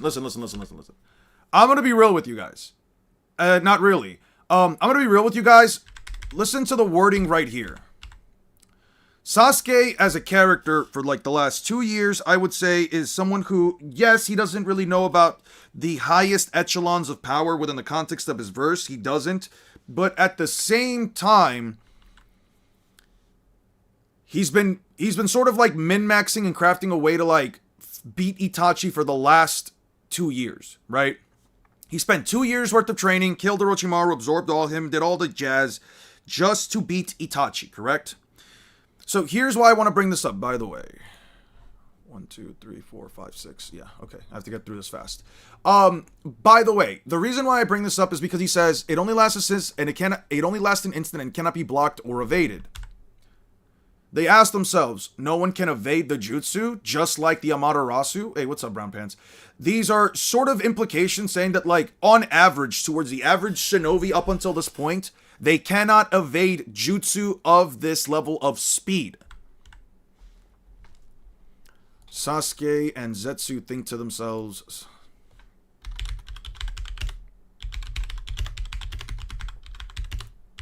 cannot be evaded, and Zetsu wonders if it is like Amaterasu.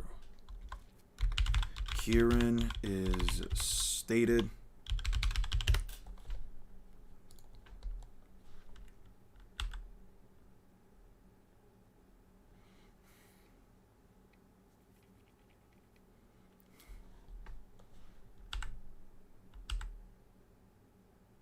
to be the speed of lightning.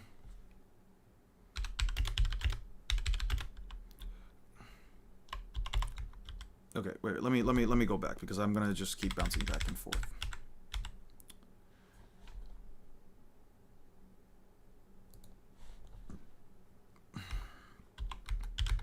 Black Zetsu states, Kirin states, the jutsu will be on a totally different scale, on a totally different scale compared to anything done with a change in chakra nature alone.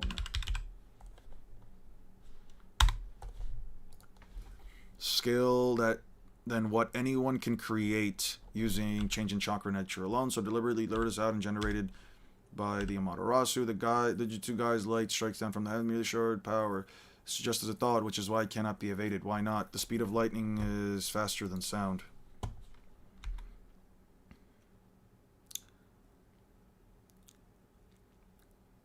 B. Zetsu also states that it is 1/1000th of that lightning is 1/1000th of a second. It's faster than sound.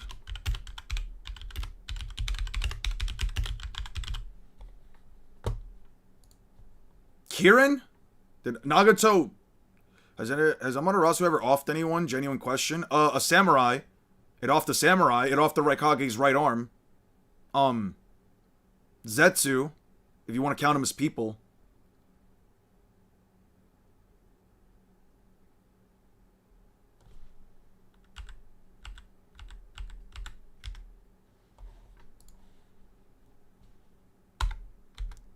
Kirin destroys the Uchiha hideout building. They don't count as people? Alright. Sure. Databook statement. Databook contradicts this. Yeah.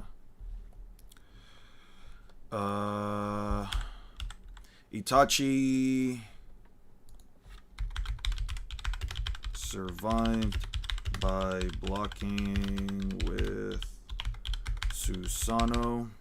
Itachi survived by blocking with Susanoo, but still took the hit but still took the hit.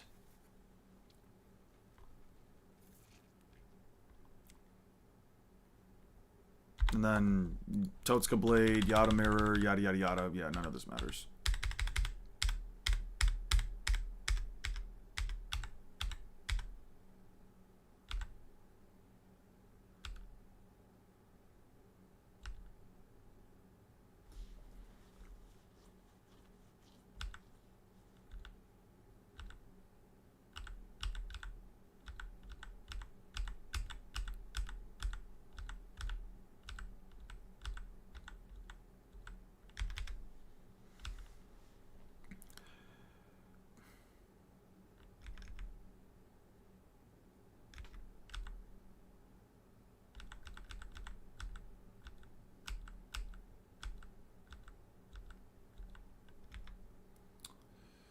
You are like...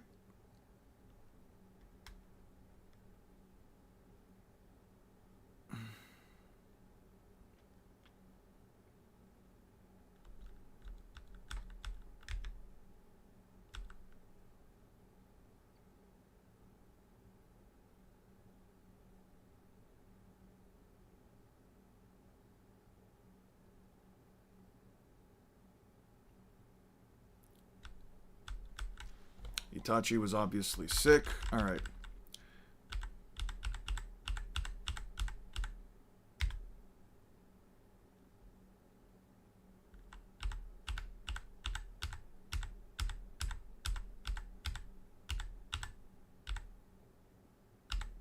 Okay. We're done with this. Let's move on to the land of... Let's go move on to the Konoha Assault. Itachi arcs, Pain Assault. Make this first, damn it. Alright, whatever. Alright.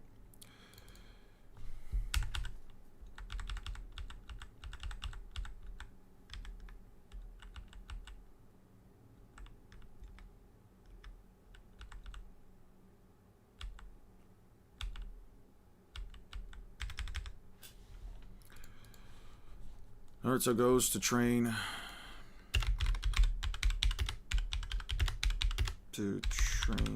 Sage mode. Do you agree that Sasuke, after Naruto, should have ditched all the women in the Leaf and ended up with some random outside to continue the Uchiha bloodline? I think if he wants to continue the Uchiha bloodline at that point, he should have, in my opinion, started clapping as much ass as possible, since he says he wants to restore the bloodline, although there'll all be a bunch of half-breeds, but who gives a shit as long as they're all back, right?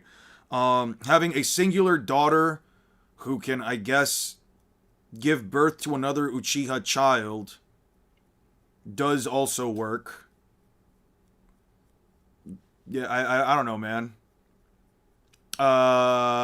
Probably should have at least pumped in a couple babies in the ovens. I don't know, man.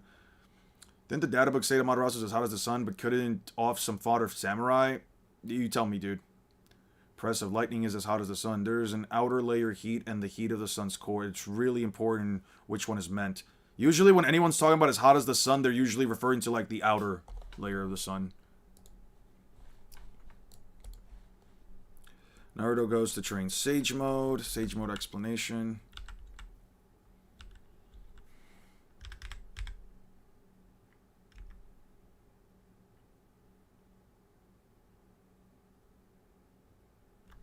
Sage Mode boosts all stats.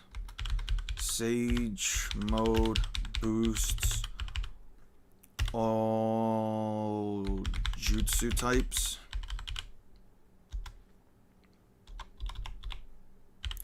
Senses.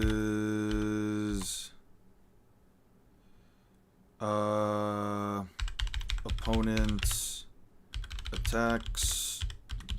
Based on nature. Energy. What is it? Let me see how this works.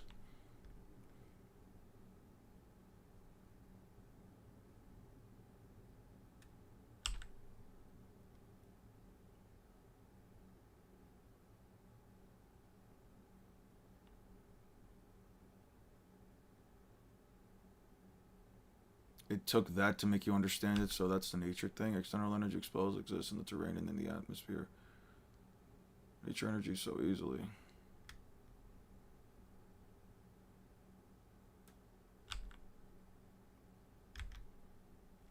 Fukasaku. In Sage mode, enhances in addition to strength. Fukasaku can lift a giant toad statue. Smaller than Gamakichi. About the same size as Gamakichi.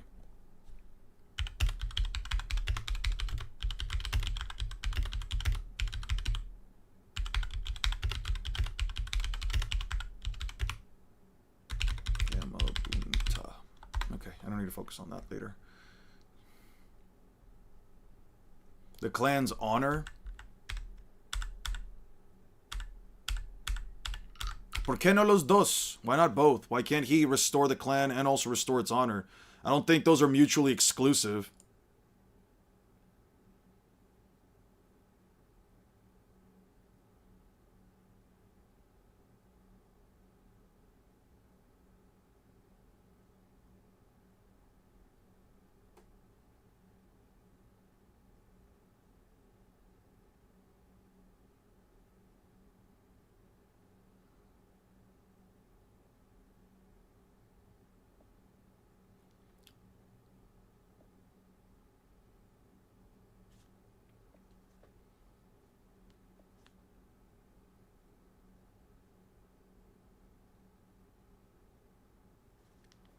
Alright. See you later, guys. Alright, see you later. Die, does that mean die? No, you left listen. In addition, you gain full control over nature energy entering and leaving your body. So you can ensure you must extract and absorb it through the skin. Don't move. The animals can appreciate. Oh, we animals can only appreciate nature and sense energy when moments synchronize. But I still have it. The hardest thing about it is to be absolutely still. I've done all sorts of training, reading, repping, but never not moving. Instinctually, this training takes time. Is high-level stuff, shortcomings, shortcut or something? Well, there isn't. But the waterfall does bring toad oil. Yeah. I can feel something. Whenever you rub this oil on your body, nature energy can enter through here, and then gradually you gain sense. Nature energy, and it's a tool to grasp the concept, although it's eventually be able to do without it, using it, no risks. It's a neophyte who cannot control nature energy, transform into a toad. That hurt. What the? It's all about balance. If you manipulate, can't produce sage chakra balance. It's easy to balance because you're used to doing regular training.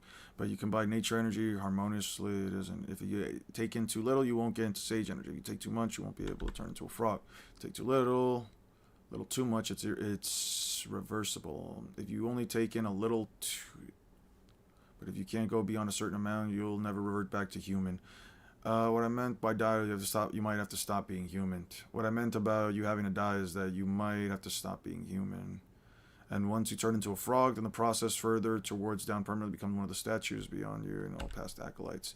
All of them, don't fret. I'll be on your side. The baton is a tool that beats nature energy out of you. If you start transforming into a frog, I'll beat you thoroughly. Speaking of which, Uriah wasn't able to completely master it, by acquiring some frog features, but even he was one. I think it'd be late game, Shinobi, yeah.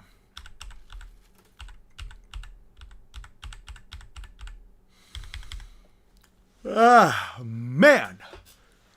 First 45 minutes of this video is just going to be Naruto scaling. No, it's not. You'll see. You'll see what I cook up with. Hopefully I can get it to look like something decent. There might not be a lot of like. There might not be like a lot of like animation work. I will say that. It might be very simple. It might be very simple editing. Sasuke, the three of us will take care of the fact this guy's super strong. We have to destroy him instead or not. The way you can probably take him down without quite killing him. It seems by streaming right on through the body to deflect my attack, you avoid mortal injury. No one possesses the ability to heal others.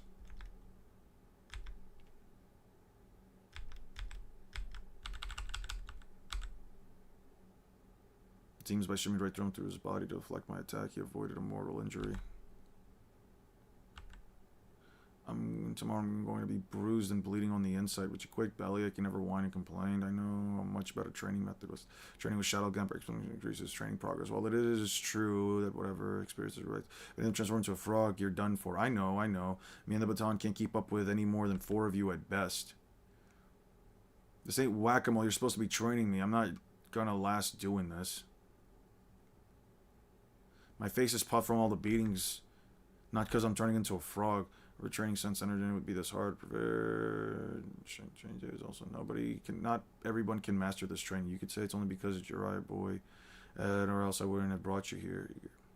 You could say it's only possible because it's you and Jiraiya. But what do you mean? Unless you already possess enormous chakra inside, nature energy would take over right away. That's incredible. That's how incredible nature energy is. You've got to never give up. I don't think I need that. A lot of nature. You need a lot of chakra.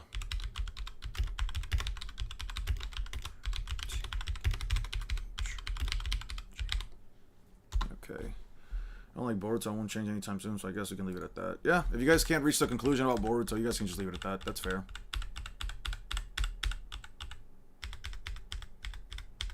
Like, Sasuke getting hit in the chest by B.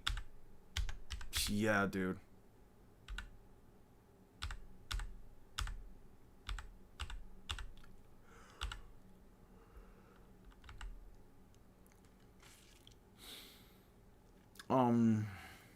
Yeah.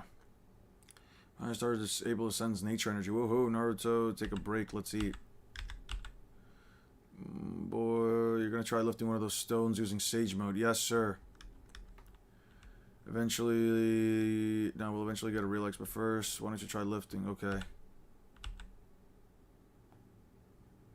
I'll try mixing some nature energy. That's quicker on uptake than Jiraiya. I did it. I lifted it. Don't fool. Don't let it kill over. How dare you do that to your predecessors? Though he's a lot denser than Jiraiya boy as well.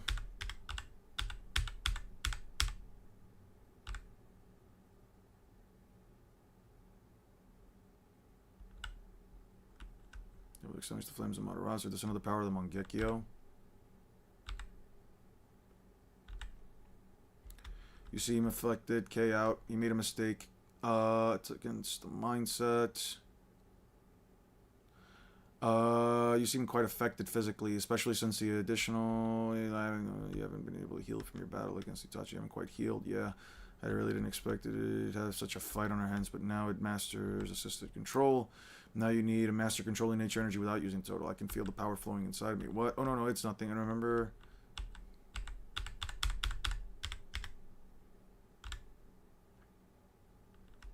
Your body's still shifting just barely. Remember, don't move. Not using total is a lot harder than I expect. Of course it is. What did you expect? Even the slightest quiver? Or I just thought of this. What? Why can't we just take some total with me when I have the fight? I won't have to learn how to take in the entry. Not possible. Why not?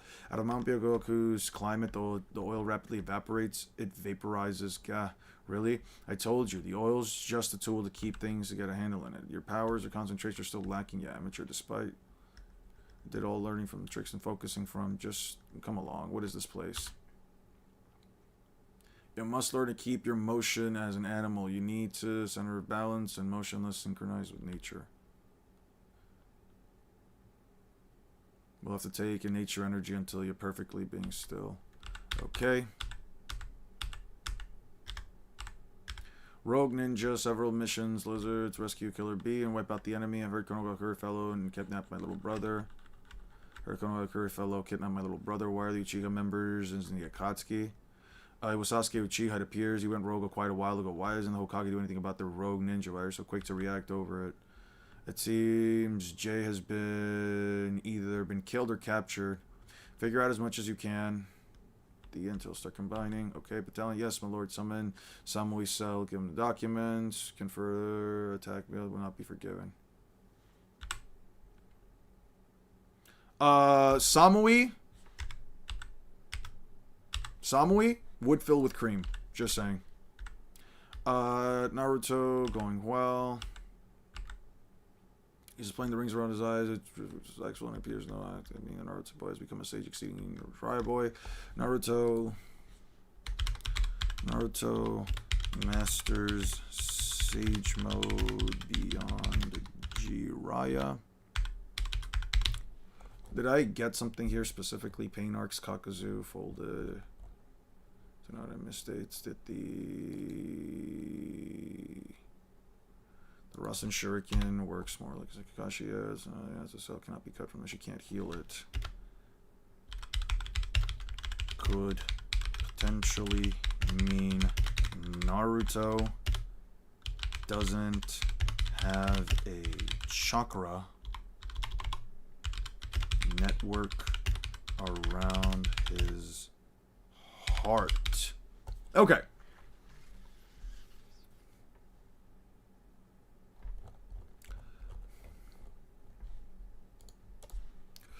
Displaying the rings, he's built up even more sage chakra than when he was using the oil too. How does it feel? I kind of now get what you mean would become one with nature. Naruto falls and doesn't hurt that much. While your whole body's been activated in all different ways. Yeah, Sage mode, we got one final step. Sparring, training for BBK. I'll show you how to do a Kawazu Kumite to spar with frogs. I did it, even though it's still far from perfect. I must try it in Sage mode.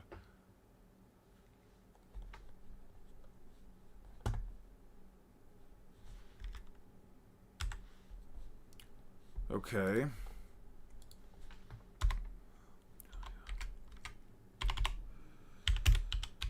Falling from the large cliff onto a bed of stone spikes result in no damage. Naruto destroys some large pines. What the fuck would I call these? What would you guys call these things? What would you guys call these? Like pines? Trees? Sprouts? We'll call them sprouts, I guess.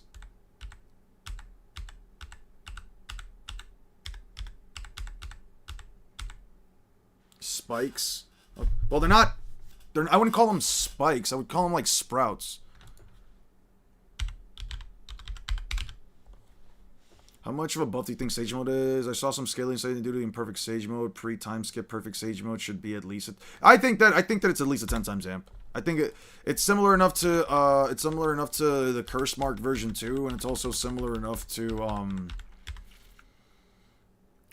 how do I put it? It's similar enough to the version 2 Curse Mark, and it's also stated that Jiraiya's jutsu increases tenfold when performing the Flame Bomb jutsu.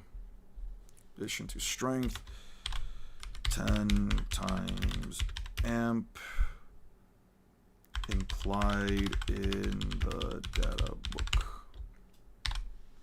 Stalagmites or stalactites, I forgot which one. But these aren't stalagmites. If you look at them, a stalagmite is usually formed from I think stalactites are in the ground or in the ceiling, and stalagmites are on the ground, but these aren't made out of... These are clearly not made out of, like, rock. These are not... This is, like, trees.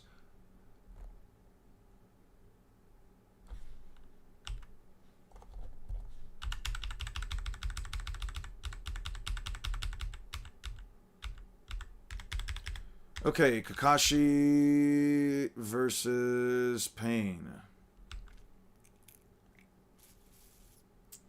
I mean, do they look like rocks to you? I can probably bring it up over here. There's another image over here. Oh, this one's a copy.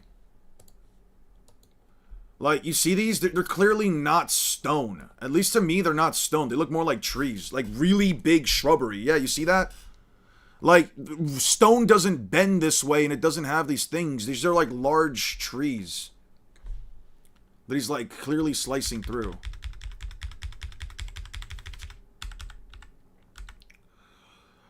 Kakashi's able to keep up with Pain. Okay.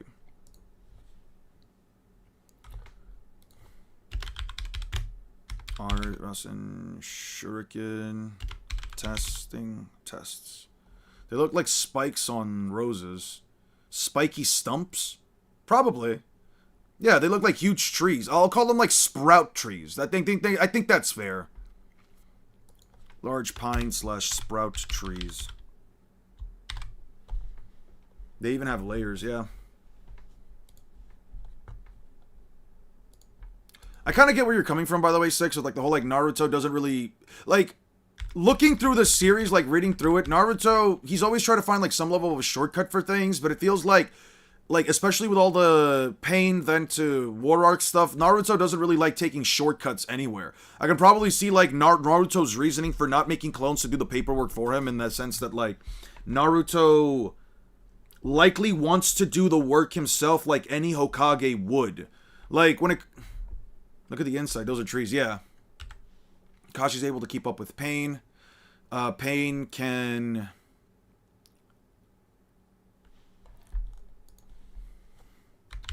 Kakashi and Pain are about relative in combat speed.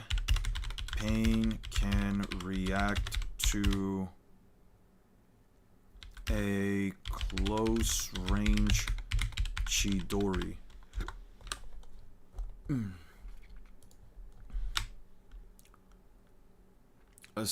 Almighty push. Get some stamina building stuff. Now that you're not only able to manipulate Sage Jutsu Chakra, but you have mastered the basics of Kawakukumi Tain Sage Jutsu, I discuss with one final thing. What is it suddenly? Well, it's about the risks of using Sage Mode risks. Once you fully grasp these here risks, you can exploit Sage Mode to its fullest extent. What risks? First of all, as you've probably been able to figure out, you can't maintain Sage Mode for too long, maybe 5 minutes at most. Yeah, 5 minutes at most. Naruto can maintain Sage Mode at this point for only 5 minutes at most. At most. Oh, I gotta get through these fast. 5 minutes at most. Suddenly.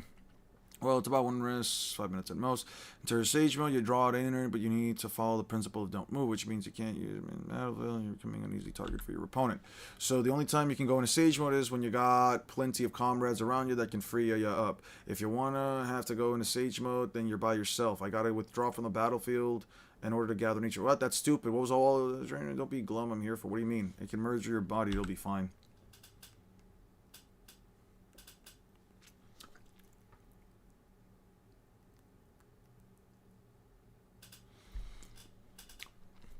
Oh, that means I'll loosely be attached to your shoulder or back.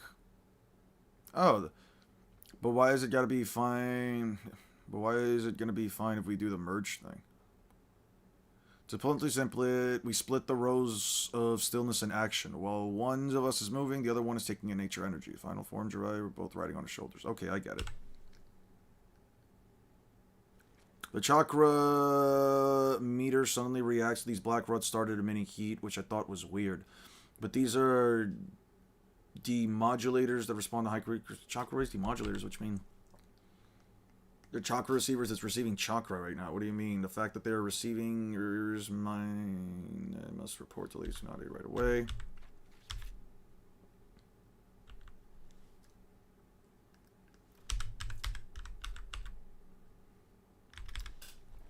The energy cannon from the Asura path. Ashura path can blast away multiple buildings.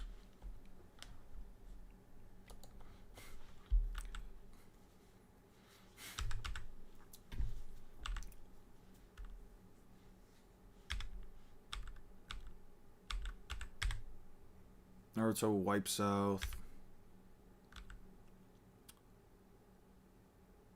Naruto wipes out 3 giant sprouts. His RS training now wipes out 3 large sprouts. bike trees. By the way, DLC 8 for Pyro Warriors comes out in January. It looks fire. Oh, lovely. Lovely, lovely, lovely, lovely. Okay, it's different from the blast wave. It still felt different from a blast wave. But what could it be? It's definitely a blast area with him at the epicenter. What was that jutsu? Lightning Beast running jutsu. He can repel both physical and ninjutsu attacks. Impressive. How shall... This is it. This is it. They are receiver-like objects that respond to chakra signals, and Pain's body is covered with them, according to Lord Fukusaku. Teach of the strength. Yeah.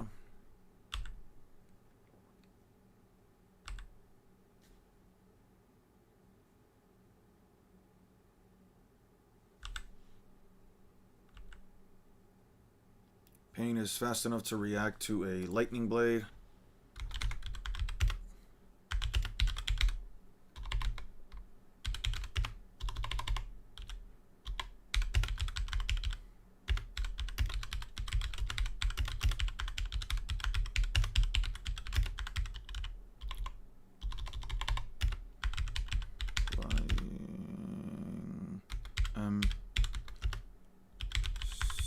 Scaling.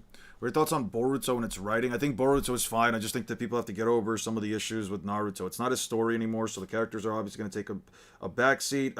I can't say I necessarily care for the decisions that Kishimoto did in order to make Naruto's characters seem like he is trying to be a Hokage and everybody's his family. And like, I get Naruto's perspective, but he also kind of like ignores his family for a good portion of time. This clearly becomes less of an issue as Boruto moves on past the Momoshiki arc and everything, especially when Boruto and Kawaki are more introduced into the story.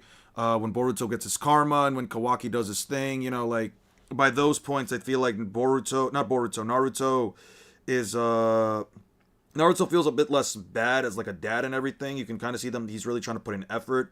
I don't know if I necessarily care for like the idea of cyborgs and aliens, because it does feel like Kishimoto or Ikemoto, well, Kishimoto because it's his IP, are like going into like a Dragon Ball style thing, and it's like a whole like Dragon Ball style situation where like first we bring in the aliens, then we bring in the cyborgs. What's next? The evil emperor of the universe? I don't know, man. Hopefully it doesn't go that way.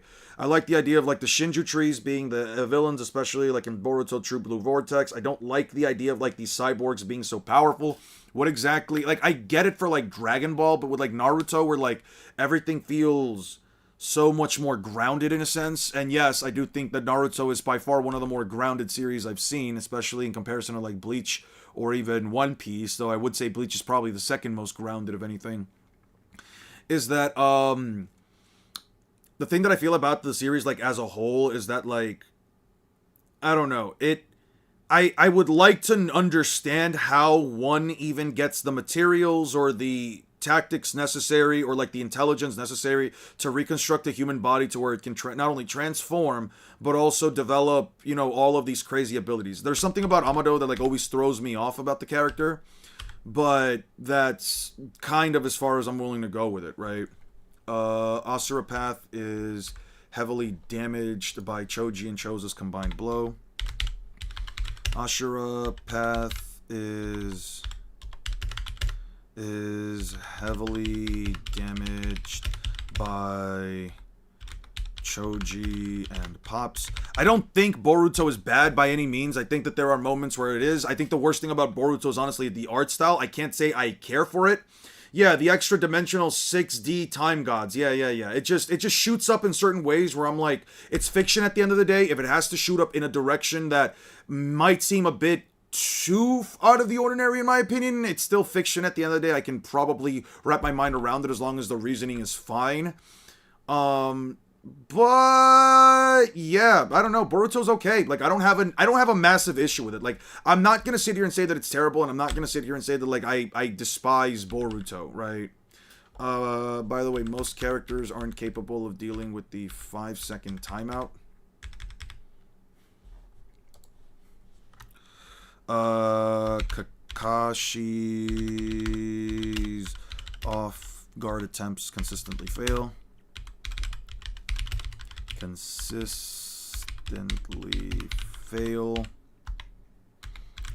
The planned assault on Pain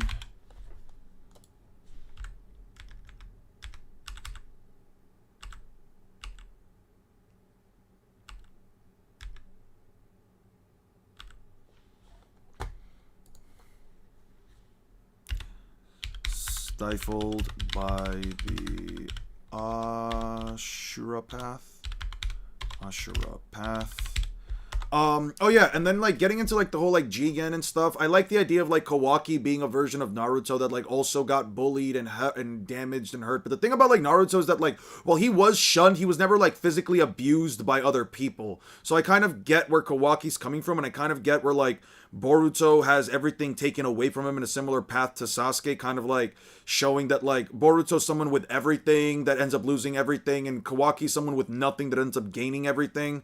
But Kawaki doesn't gain it because he earns it in the same way that like Naruto earned everything. Kawaki gains it by basically being handed everything by like Naruto, and then everything I mean like friends, family, all these things. As much as Kawaki might push things away, he is just a product of his environment. I don't think that Naruto can really do much to like change Kawaki's perspective on things, especially with the way he hates Otsutsuki, which I think is completely justifiable based on all the things that he's done. I don't think it's a writing problem. That's the thing. I'm fine with like evolving to an extent 6. I don't necessarily think it's an issue. I just kind of compare it to Dragon Ball in the sense that like it just feels weird to like have another series where you first introduce aliens and then you introduce cyborgs. You know what I mean? That's really like just my only criticism. It just feels weird. I don't necessarily think it's like a harper on its writing, because you can add whatever fuck with or fuck ass logic you want to Naruto or Bleach or One Piece, as long as it's thrown in. No, we're not scaling Boruto. They're just talking about it. I think it's one of those like situations where like Boruto specifically, you know, it could have, whatever route it would have gone, people would have complained by it. I just think that going in a route very similar to Dragon Ball it's just what it is. But that's not necessarily a bad thing on its writing. I think that any concept can be properly used. If and when,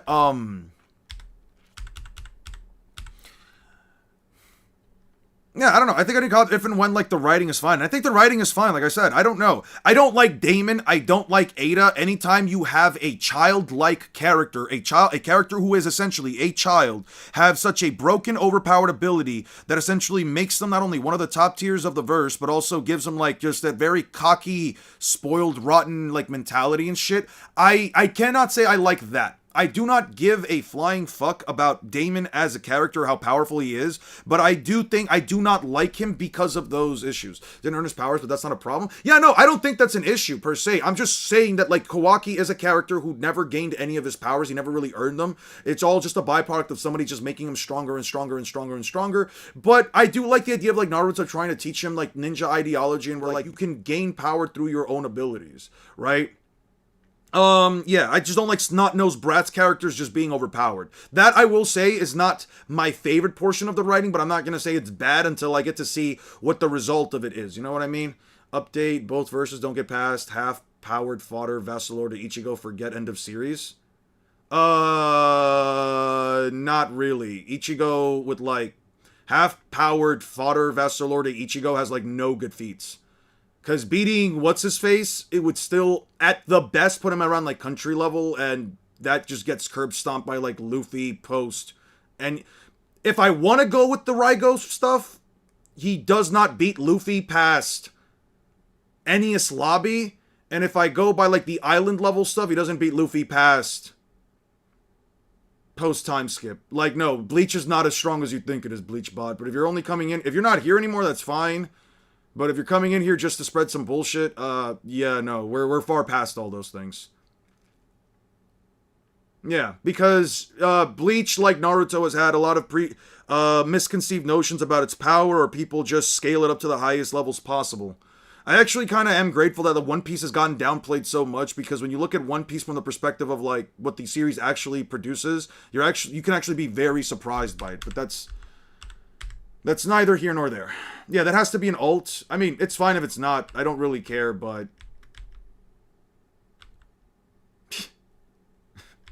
but yeah, it just feels like it's one of those like accounts that just shows up randomly says the thing, and then they're like, oh, yeah, but I can't, I made the claim, but I can't back up anything that I say. Yeah.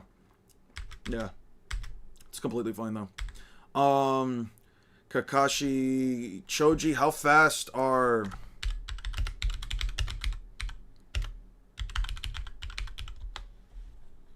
Mach 1 to Mach 3, some reaching over Mach 20. Kakashi, stifled by Osteropath, and the Leaf Ninja lose. Kakashi snipes a Osteropath missile, which can chasing Choji that nearly catches him,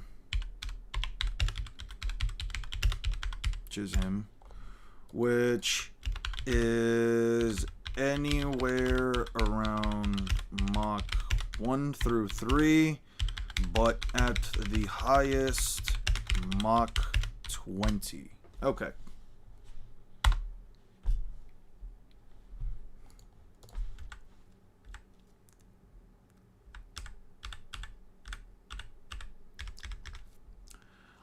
Anyway, so back to the conversation at hand. It's like Boruto is essentially a Sasuke who kind of busted his ass to get to the point that he's at. You could honestly argue that between mastering the Rasengan, all the jutsu that he's tried to learn, so on and so forth, he's kind of earned all of his powers. So Boruto is a Sasuke that has gone out of his way to earn all of his powers besides the Momoshiki stuff.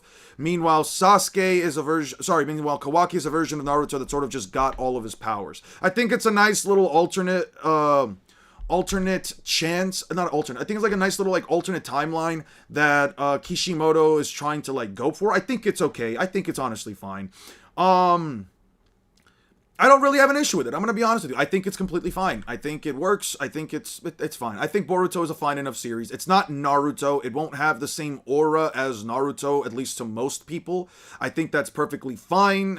I mean, it definitely did go certain ways that I don't know if I probably would have done it, but I don't necessarily think are a terrible decision all things clear. Like, I don't think they were terrible decisions either. I think like it does work for what it tries to do. I think it works quite well.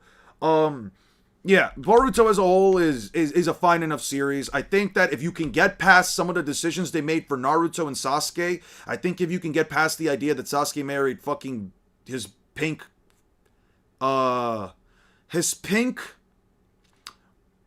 don't want to say the words, so I'm going to say his pink waist rag. The fact that Sasuke's wife is the pink waist rag of the series, I think it's fine. Some of the decisions made, just what other Yonko crews get off Egghead, in your opinion? With the Giants? Because Luffy wasn't getting out of the thing without the Giants. Luffy was not getting out of Egghead without the Giants. Do they get Giants help? I don't think maybe Shanks' crew. I don't know if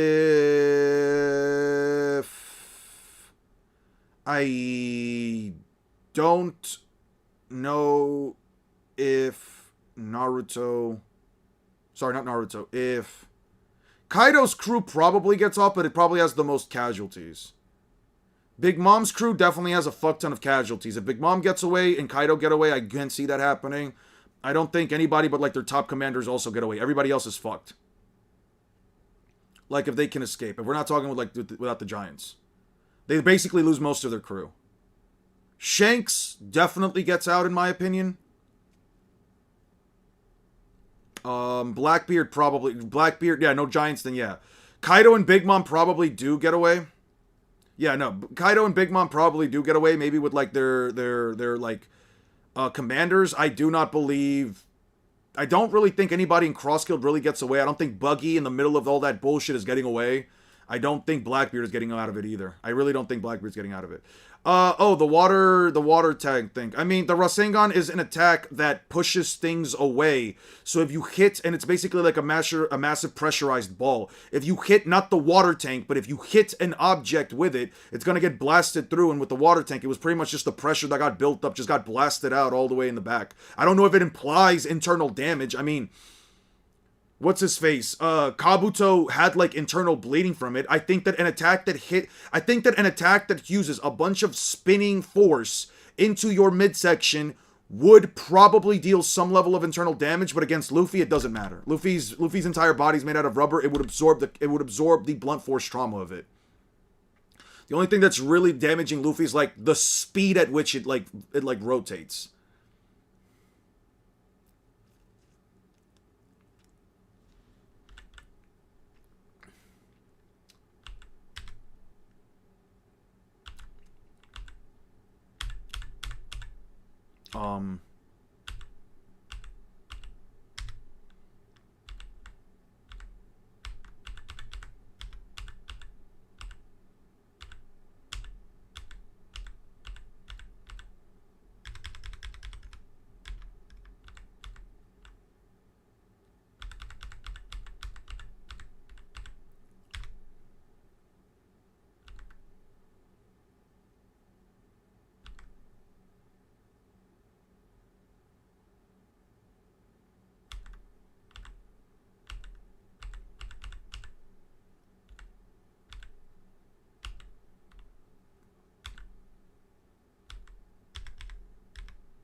Rasengan, a tiny Rasengan.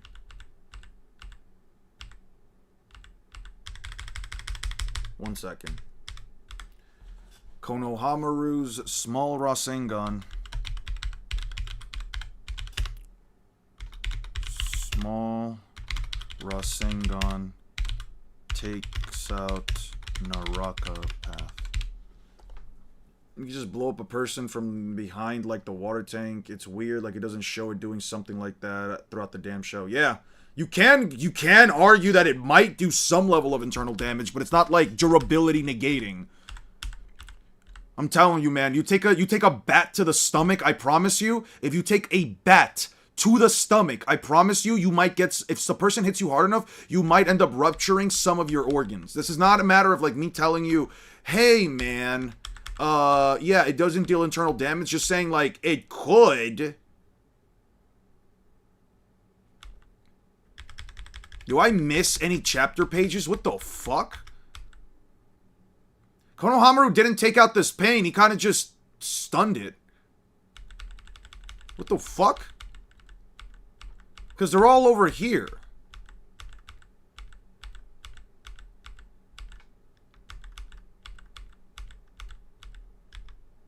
Yeah, it's still up. I'm gonna say Konohamaru stunned. Stunned Naraka path.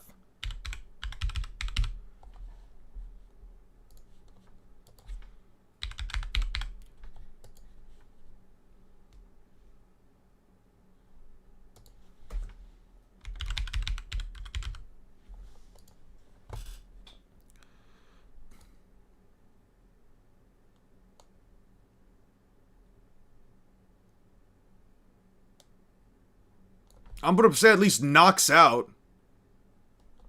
Yeah, so I don't know what you want me like. Yeah, that's the thing. So like, if any attack can essentially cause some level of internal bleeding, then like ask yourself that: does the Rasengan really durability negation, or did Naruto literally crack a man about as tough as Kakashi, or at least stated to be around Kakashi's skill level, with a ball of spinning chakra that violently pushes you away into a boulder? Yeah, I would probably say yeah, internal bleeding is probably part of it.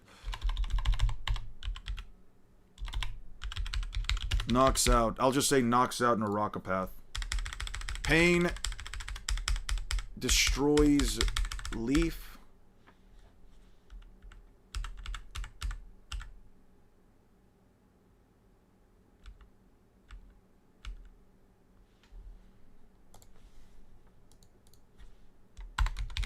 Pain destroys leaf. Naruto shows up.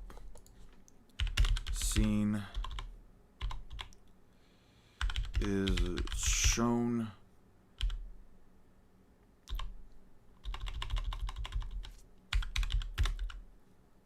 later shown that it summons the seventh path to heal Ashura. Okay. Shows up with 1, 2, 3, 4, 5, 5 toads. With 6 toads. With 5 toads.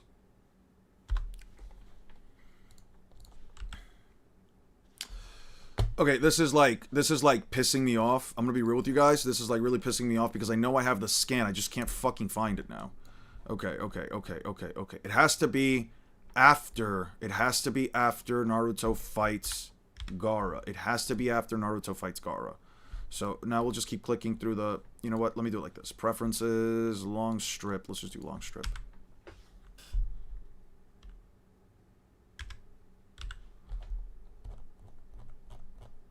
No. No. No. No. No. No. No. No. No. No. No. No. Wait. Nope. Nope. Nope. Nope. Wait. Nope. Nope.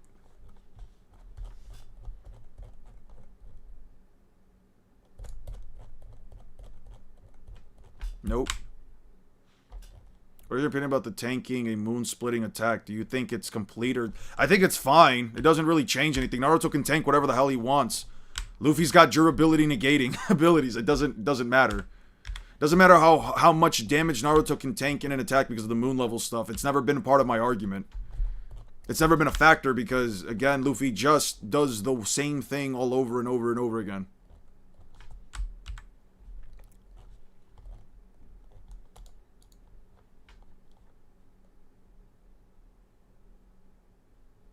Surprised I don't... Oh, no, that's One Piece.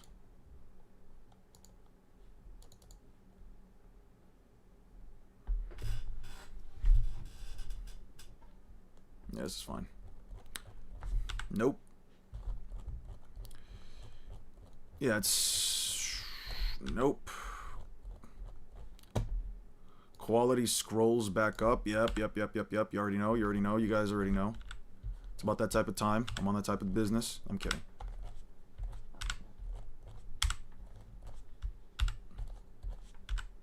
Wait.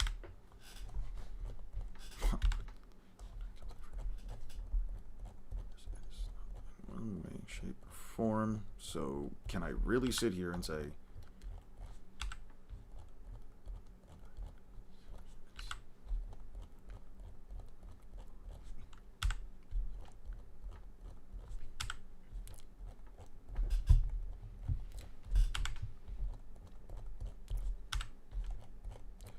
Jesus Christ, is this fucking panel ever gonna show up? There's no way it's Shippuden, dude. Nope.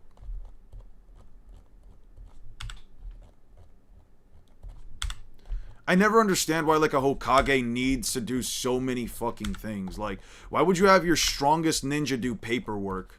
Like, you're telling me that out of everything that they've done... all the missions, all the stuff, now their job is to essentially just be a glorified fucking desk man. I don't like that shit, dude. Big difference between Naruto and Luffy. Luffy doesn't have infinite stamina from outside sources keeping him going. To Naruto didn't have Kurama, he would have died to the Mist Brothers. Maybe. I don't know about that. Maybe, yeah. Nope. Come on. No. Nope. Nope. Nope. Nope. Nope. Is it this chapter? Is it this chapter? Nope. Nope. Nope.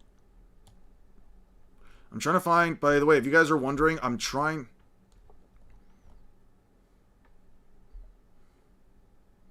It doesn't matter. Yeah, it just doesn't matter because, if tanking the attack is impressive, I'm not going to sit here and say that it's not. I do think it is a genuinely impressive feat from Naruto, but it's like, does it really matter if his opponent can quite literally just punch him in the heart one time and blow it up and Naruto can't do anything about it?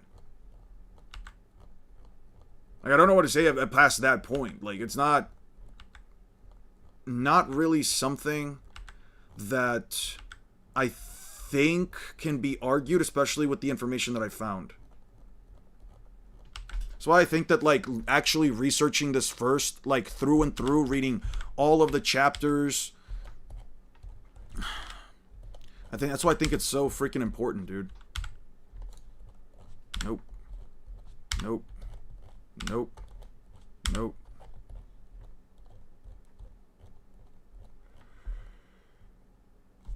You're tripping. Boruto has a plethora of problems with villains, main characters, getting more hacks than his dad. He did not knock off the curse mark, Renegon.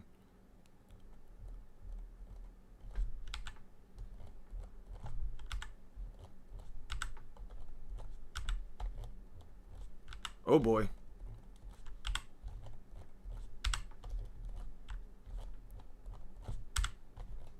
You aware Naruto can shove him into the ocean, right? How does Naruto shove him into the ocean? Explain that to me really quickly. Kay, you always show up and you always give some bullshit arguments. Can you probably explain to me? Can you explain to me actually how Naruto A knows that he has to shove him into the ocean? And can you show me B, more importantly, how Naruto exactly gets that across? How does he make that happen?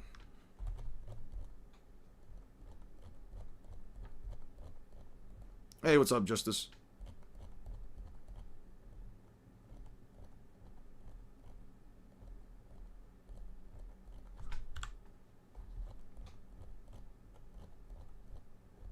That's... What the fuck? Why does Naruto... Mistake on Kishimoto's end, I assume? Mistake on Kishimoto's end? Why does Naruto have a full jacket right here? But has a whole hole in it over here. What the fuck? Turns into... Like... Let me throw that in real quick. I don't know if I have that per se. Let me see. Where is Sasuke retrieval? Do I have this page? Yes, I do. Yes, I do. Yes, I do. Yes, I do. I do. Ooh. Okay. Very, very, very weak arguments. Naruto wouldn't know at all. Yep. Naruto would not know at all that Luffy is weak to water. And even if, for whatever reason, I decided, hey man, hey, look, another mistake over here. Wow. It's almost as if there is such a thing as human error. Naruto's pretty smart combatant through and through, and as per usual, he can find out Luffy's weakness, which is seawater. Okay, and can you explain to me the series of events that would have to transpire for Naruto to figure that out? How does he put 2 and 2 together? Explain to me real quick, how does he put 2 and 2 together?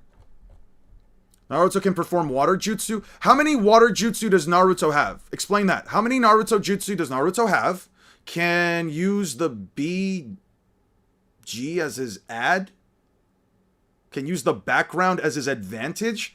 Wait, are you arguing that Naruto can use his environment, the location that he's fighting in, he can use it to a better extent than Monkey D. Luffy, the guy who used a lightning storm on the ground?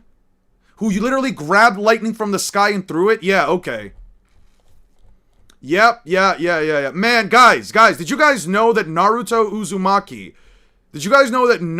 mother-loving Uzumaki has the capacity to use his environment to his advantage to a greater extent than Monkey D. motherfucking Luffy while using Gear 5? I didn't know that. Honestly, what chapter are you talking about? What chapter are you referencing, Kay? Can you give me the chapter? Can you give me the arc? Just point out the arc. I just finished reading through all of Naruto. I would appreciate the arc if you don't mind. I think, honestly, it would really help me out, man. It would really help me out here. Seriously. I would genuinely appreciate from the bottom of my heart if you can give me an example of Naruto manipulating his environment to a greater extent than Gear 5 Luffy. I would, honestly, might just turn the whole scale around. Might just turn the entire fucking fight around for me. You never know. Stuff like that, very freaking important, dude.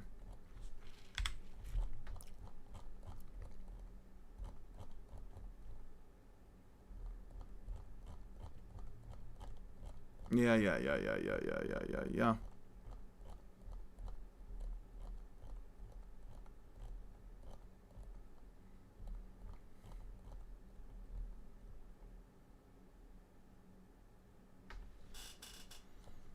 Dude, these guys do not look like Akatsuki members. Naruto does have good stamina from being, but it's stated that Tsunami in the Tsunade arc, the Naruto should have died from the training he does because Kurama gives him hacks. He just sleeps a little bit. I don't know about that. Nope. Nope. Nope. Nope. Nope. Yep. Lots of chapters here. Lots and lots of chapters. Nope. No. Dude, I swear to everything I love. I know for a fact there was a scan that showed a fucking eagle's eye observation of the goddamn Hidden Leaf Village. This is such bullshit. I don't want to go through all this. Alright, whatever.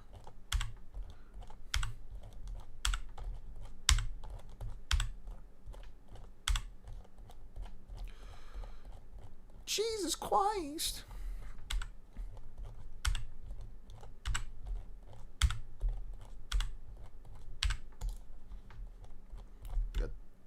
Yeah, it's definitely not around here. Yeah, Kishimoto definitely loved drawing feet. Real talk. Anyway.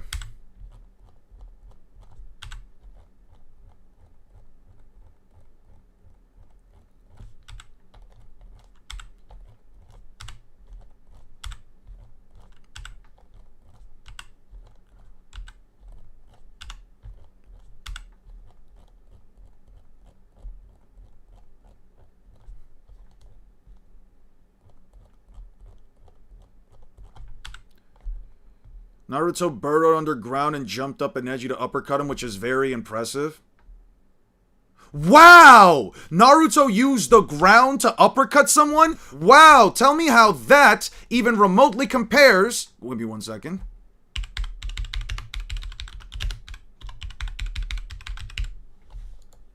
Tell me how that even remotely compares to this. Literally grabbing lightning out of the sky. Yeah, that's very impressive, dude. That's super impressive. Or how about the fact that he throws multiple lightning bolts at Kaido? Yeah, I don't know, man.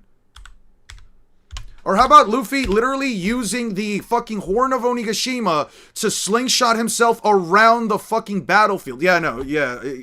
We're literally grasping at straws here. You took all of that you took all of that time. I'm sorry, but like, you took all of that time, K, to say, oh yeah, Naruto can use his environment better than Luffy. Because he burrowed underground and uppercutted a guy. Okay, cool. Yeah.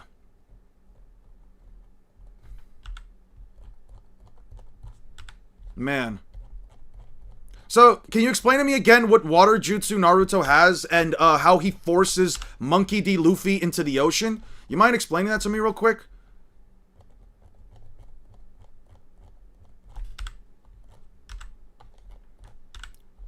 I'm fine with you having the opinion. Let me be clear about this. I'm very much fine with the idea, Kay, that you believe that Naruto would win the fight. I don't care if you believe that. That is completely fine. Really? Luffy burying his feet into the ground during the hour-long part just to do a spin attack that took out most fishermen? Yeah. But not even just that. I'm fine with the idea that anybody thinks Naruto would win the fight. I don't give a shit. Understand. I don't care what your opinion is on this fight. But, like, if you're gonna come in here and say something along the lines of, you are aware that Naruto can shove him into the ocean, right?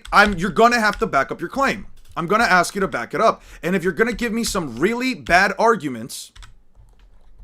What do you want me to tell you? Believe whatever you want to believe. Don't come into my chat spouting bullshit and not being able to not only back it up,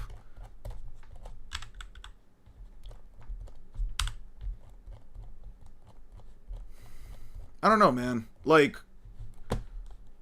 I'm usually a lot nicer than this, but right now I genuinely just don't give a shit, dude. They're really bad arguments, and I don't really feel like dealing with them. Let's see. Where is it? Where is the enemy? Yep. Naruto can sense everyone in the village, if I remember right.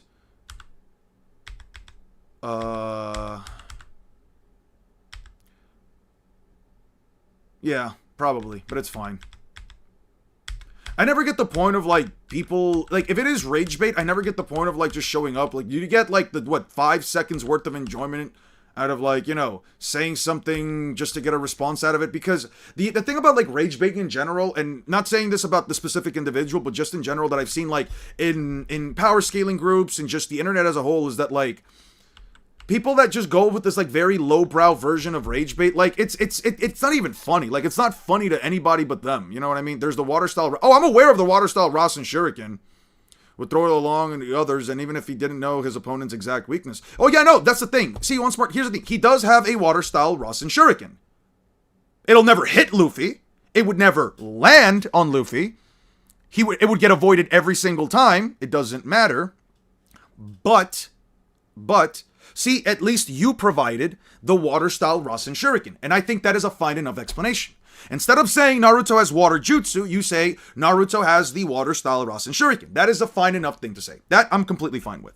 But the thing is that, like, when it comes down to, like, people trying to rage bait and shit like that, the thing that I just always seems to, like, the thing that always seems to, like, bother me specifically is that, like, people seem to have, like, this notion that, like, okay, well, you go into a chat, you say something, and, like, what, you're trying to get a reaction to somebody? I mean, sure, you got your reaction, fantastic.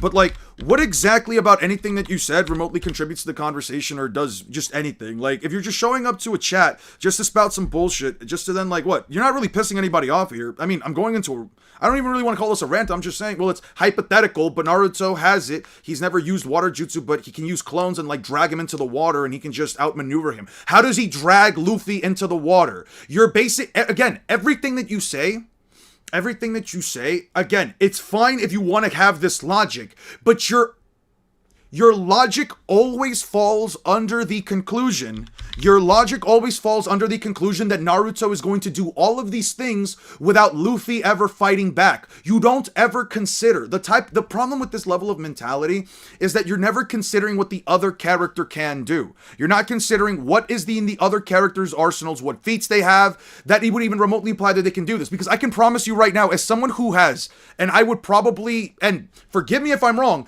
but as somebody who has probably more knowledge on this series than you do, Kay, I would probably argue that no, Naruto does not have any feat whatsoever that would A, make him drag somebody into water, or B, he doesn't have the raw physical strength necessary to physically overpower Monkey D. Luffy. There isn't a single point throughout the entire series where Naruto Uzumaki does a strength-based feat, a lifting-based feat, because at this point we're talking about raw physical strength.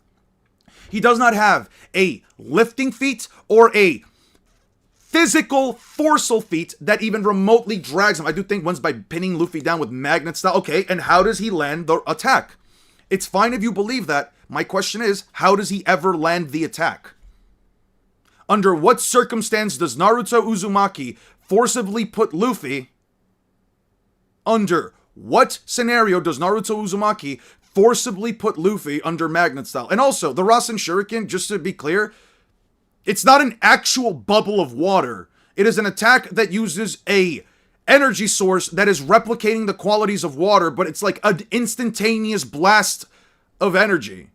It's just a bunch of little, like, tiny water-like little sickles, but it's not like Luffy's body is legitimately being covered in water, so it's like, what's the argument here? Is it gonna, like, weaken Luffy about as much as throwing a bunch of water on him?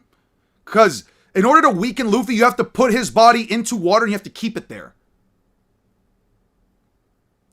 Enough water to cover his entire body. Would the explosion be big enough? Sure. It's tiny water-like blades. It's not an entire capsule of water that is keeping Luffy inside. What do you think about no pure stats, only pure hand-to-hand combat? I don't care about that because Luffy's hand-to-hand combat is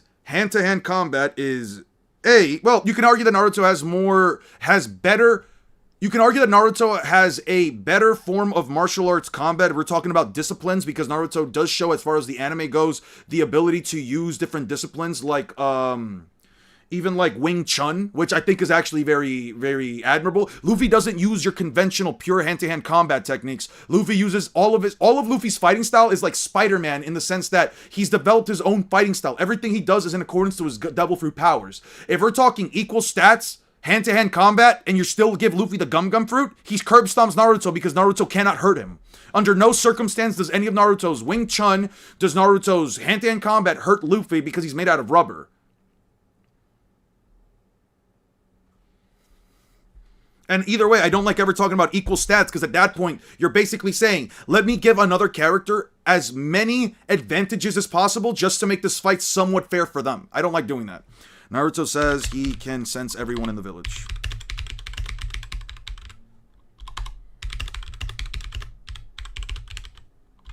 Okay. He can now sense everyone in the village.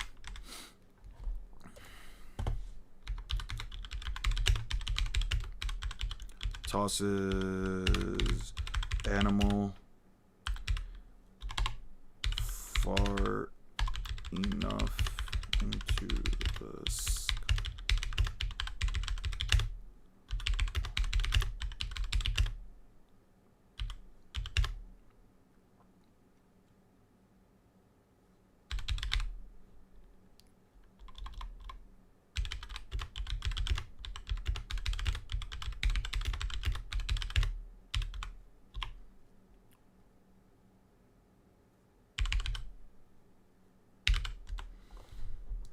So again,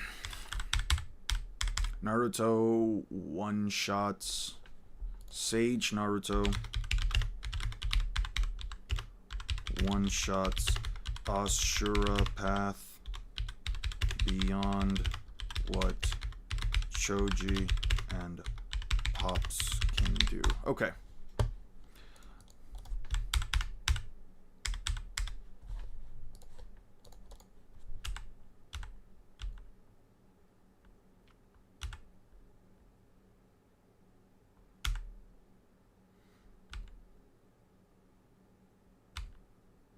Naruto stops giant rhino summon. Like, Naruto's best strength feats actually come from this fucking arc.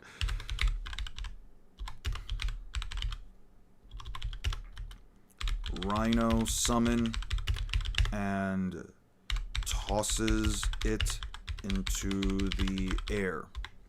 Also, all of these beasts are like smaller than the toads. Oh, they're actually about the same size as the toads. Cool. They're all about the same size as the toads. Fantastic. Naruto just now is capable of performing a feat physically. For example, actually, I'll even give you an example. Naruto's physical strength only starts to reach at around where Luffy's physical strength is at the start of... What did he say? Learn English, bro. Knock off the 1-to-1 copy. I said knock off. Gotta go back to work. I'll disagree another time. I did the body modification aspect to make the weapon maybe what I read. Lesser version of the elements and karma. What exactly did it do wrong? Ah. In this fight, though, I believe Naruto is the most skilled. Oh, yeah, I'd probably argue that he's the most skilled fighter. I don't know about more skilled. I know that he has, like, better disciplines than or at least more... I don't want to say, like, better disciplines. He definitely has more... In Sage mode and up, Naruto can withstand his Rasen Shuriken, so with 5 clones on the Rasen Shuriken's blast radius, Luffy can't dip in and out fast enough to escape uninjured. Why not?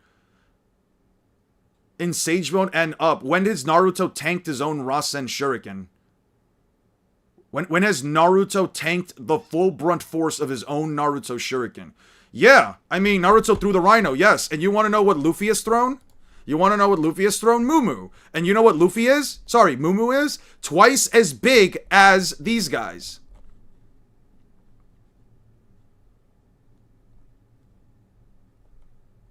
Where the hell is it?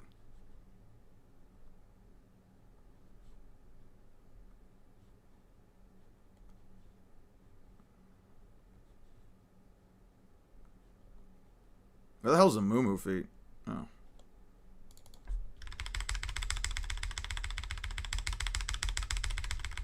Yeah. You see this thing? Yeah, this is with Sage Mode, by the way, right? So, better battle experience? No, you cannot argue battle experience. Naruto does not, objectively does not have more battle experience than Luffy because Naruto has not been in as many fights as Luffy. Battle IQ is completely subjective because it is a metric by which, there's no discernible way to even remotely quantify it. IQ in general, I would not say that Naruto is verbatim smarter than Luffy, but I mean, I don't know how that exactly applies to a fight anyway. Hand-to-hand combat, I don't know about hand-to-hand combat because you could be completely ignoring Luffy's fighting style. Wait, Eon, the size looks smaller on panel, don't you think? I don't give a shit what the panel says. I don't give a shit what the panel shows. Because let me show you something. And I will always show this. Moo, One Piece. Let's look at Moo. Let's look at how big Moo is. Wow, yes, yes, quite, yes. 36 meters tall. Let's look at how big Gamabunta is. I got it, damn it, I always have to bring this up. Gamabunta. Let's look up how big Gamabunta is. Size. There we go. Let's see how big Gamabunta is. Yes. 170 centimeters, which equates to what? 17 meters. 36 meters, 17 meters. And you know what? This feat that Luffy does in part 1 with no powers, well, powers in this case, yes, is greater, literally at least twice as great, if we're talking just based on size alone, than Naruto tossing a giant rhino that is less than 17 meters. 1,700 centimeters means 17 meters. And just to be clear, here is Gamabunta about... No, it's not. What does it mean it's not fair? What do you mean it's not fair? What kind of bullshit is that? I don't give a shit if it's not fair. That's the scaling right there. Yeah, Luffy in East Blue is quite literally physically stronger. What do you mean it no longer hurts Naruto? Has Naruto been cracked by his own fucking Rasen Shuriken? Where is the chapter where Naruto literally has to tank his own Rasen Shuriken? I'm being honest here. Am I missing something? I don't remember Naruto ever getting hit by his own Rasen Shuriken. Sage Mode allows Naruto to circumvent the drawbacks of the Rasen Shuriken, which was that he couldn't hurl it before. Now Naruto can hurl it, which means he's not near the attack when it explodes. How did Naruto immediately sense everything that happened as soon as he stepped out of the cave? Because he was in Sage Mode. He was quite literally in Sage Mode. As soon as he stepped out, he sensed everything in the war. Sage Mode is kind of crazy, but I promise you, it's not crazy. It doesn't make him crazier than Luffy. We're talking raw stats here. Luffy is physically stronger than Naruto. Naruto needed an amplifier of at least 10 times. Yo, yeah, so Sage Mode is like Observation Haki, but better. No, what makes it better? What makes it better than Observation Haki? Because unlike Observation Haki, Sage Mode requires you, he sends it from countries away. I don't know about countries away, but it did take Naruto an entire night to get just to the Raikage before he got to, before he even started the war.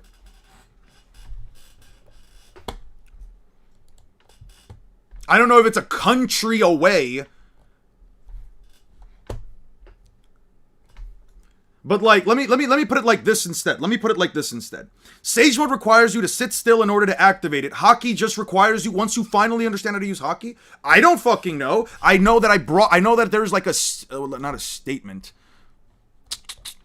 I know that there's a panel right here where they show some level of a map in front of the fourth grade Shinobi War that gives you an idea of like where they should be at, give or take.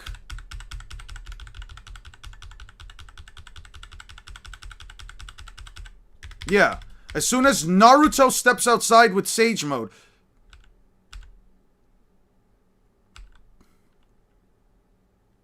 actually quite the opposite. It might be because he touched. No, he had to be in the fourth grade Shinobi War. Yeah. Okay. Anyway, Probably it's in pre-war arc, then. It's probably in pre-war arc. Oh yeah, the island also needed to get moved. Turtle Island is somewhere around here. Allied Shinobi HQ. This is Allied Shinobi HQ. This is somewhere around where the Turtle Island is. And they go somewhere around here. This is where, like, they fight. They fight near enough to the Hidden Leaf Village, so this is where they fight. Honestly, I can't tell you. Stage 1 is 100% not better than Observation Hockey, let alone Advanced Variant. Didn't Luffy get after Marineford while we can toss a giant boulder? I don't recall that, but we're gonna get through it at some point this upcoming week. How far was Turtle Island from the war base? Gives you precog. It's superior to Sage Mode. Even if you wanted to say that both forms do the same thing, it is superior to Sage Mode just for the simple fact that that the more Sage techniques you use, the more chakra you use when you're using Sage Mode, the quicker Sage Mode runs out. Sage Mode has a time limit. Observation Hockey does not. It gets weaker the more you use it, but like, that's after like hours. That's after like hours and hours and hours of using this shit.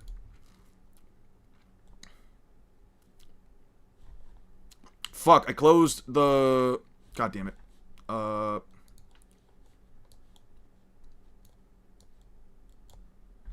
Yeah, I closed it by accident. Damn it. Alright.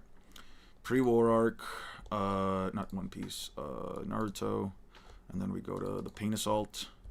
Konoha Crush.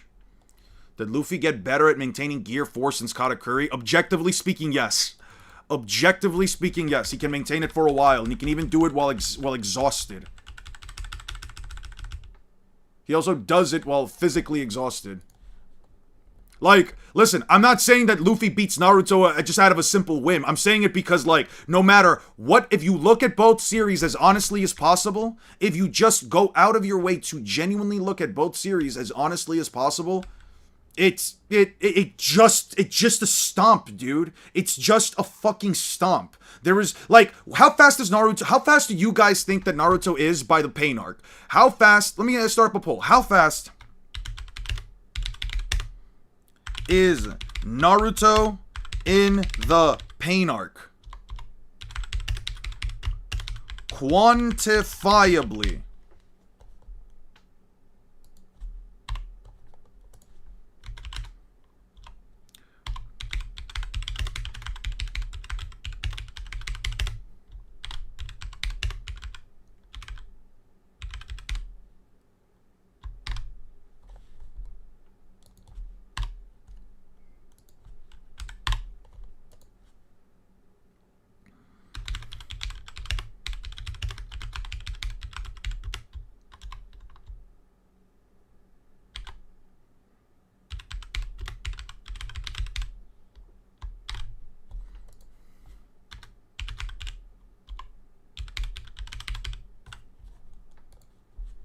Relative, I'm gonna put it like, there's no way to qualify them. They're like relativistic.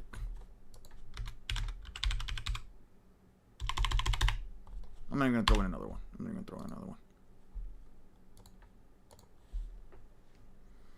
I don't care. Then he reads all of Naruto just for the argument.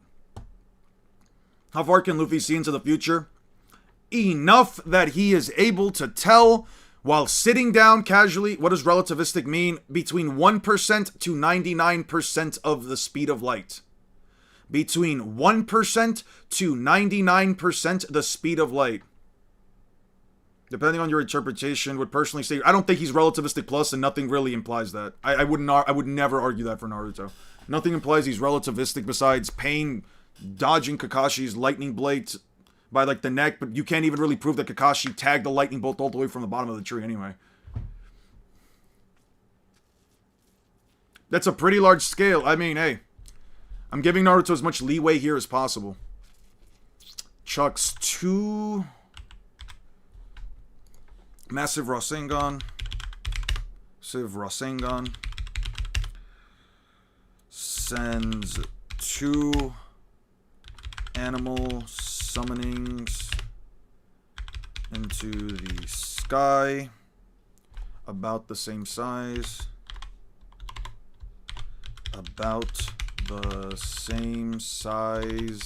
as Gamma Bunta into the sky.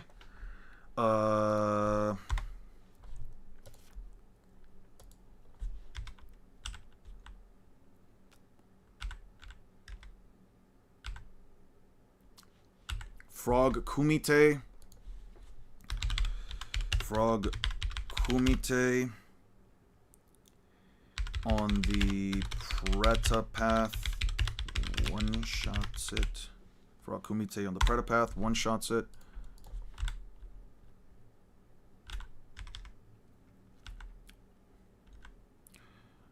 I thought he dodged him. Kawasu Kumite utilizes natural energy around you. Goes to show the threat perception. Goes to show how insatiable both threat perception and earn cast well beyond the ordinary. Both threat perception and attack capacity. Both including threat perception and attack capacity. Senses opponent's attack based on nature energy, threat perception, and attack capacity. Threat perception and attack capacity are improved beyond the ordinary. There we go. I mean, there's lightning and electricity feats and such. Yeah. So, around the Skypiea arc in One Piece. Yeah, in terms of speed, around Skypiea arc in Luffy. In terms of physical, raw strength, okay, but, like, obviously Naruto got stronger in lifting strength, right? So, yeah, okay, how much stronger? How much stronger did Naruto get in lifting strength? You tell me that. When does he lift something larger than a tailed beast? So, yeah, that is stronger feat. No, it's not. When does Naruto get stronger lifting strength feats? Provide the example. Don't just say something is ill. Don't just say some bullshit. Actually provide the information. If you want to say, well, I mean, Naruto got stronger lifting, sure, but how much? Quantify it. Give me a feat. Does Naruto lift up the 10 tails? I don't remember him ever lifting up the 10 tails. Does he lift up the other tailed beasts? Yeah, while also having his giant fucking Kurama avatar. So yeah, that's also only 17 meters tall, which East Blue Luffy could likely still chuck into the ocean if he wants to. Lightspeed at the pain arc, because it's not yeah, there you go. There you go. See, now you're learning. It's not quantifiable. So making up a claim like Naruto is able to lift up something like Mumu, I'm gonna be honest with you, I don't see how you could even remotely argue that. Does he lift up that frog statue? Yeah, and the frog statues are about the same size as Gamma Kichi, which is still smaller than Gamma Bunta. Gamma Kichi is still smaller than Gamma Bunta. I don't know what to tell you there. Rasen Shuriken. Okay. Rasen Shuriken rips apart the human path. Naruto can expand it at will. Can Naruto lift more than 16 tons at a time? I don't know. How is there anything that implies he can lift up 16 tons in general? I don't know. Like, is there something within the book within the series that explains weight? What did he lift up? What did he lift up that weighs more than 16 tons?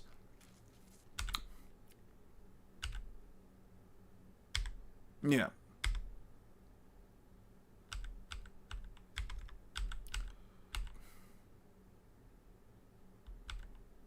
Dog Summon is taking care of...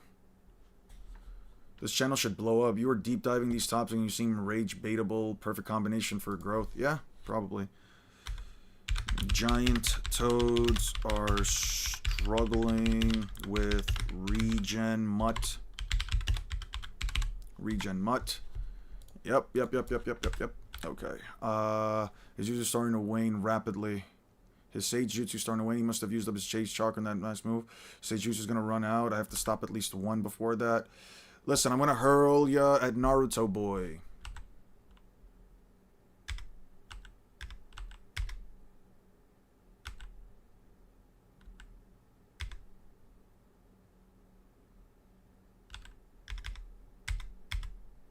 So weird. What do you think about the Conqueror's Aki being able to cancel out regeneration and mortality and push people out of transformations? I wonder what more he can do. It's definitely very impressive. It's definitely very impressive. Also, are you streaming? Are you also... No, I'm not streaming on Twitch. I'm not. I don't get enough views. I don't want to say that. I get plenty of views, actually. I don't get enough. We're seeing Naruto carry the entire village on his back like nobody else. Yes! Naruto is definitely carrying the village on his back like nobody else. That is 100% true. I agree with that.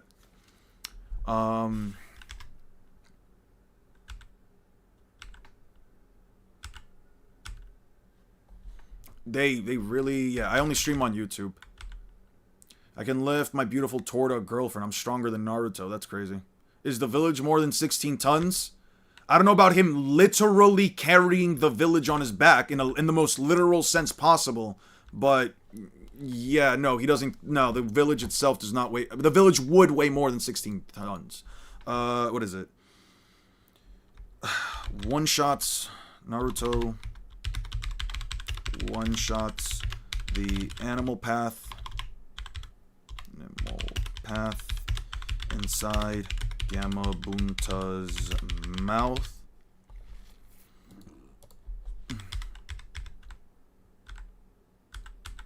With a double Rasengan. Rasengan barrage. Yeah.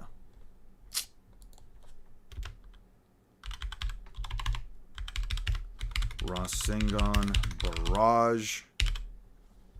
Gabon's Conqueror's Lock application was able to deny regeneration. Interesting idea, but the nature of the regen seems to be fruit-based, so I doubt it won't stop. I'm not... here's the thing. I'm not arguing off of that thing because I'm not arguing off of that access simply because I do not believe that... at least Naruto's not lifting what Luffy can is more down-to-earth and realistic, which is more enjoyable of a story, which means my MC can't do everything and anything I like limits. Luffy can't do everything and anything either. As a matter of fact, he makes a claim literally all the way back in East Blue saying, I can't lie, I can't do X, Y, Z, I can't lie, I can't cut things, I can't use, I can't cook, and I can't navigate, but what I can do is beat you.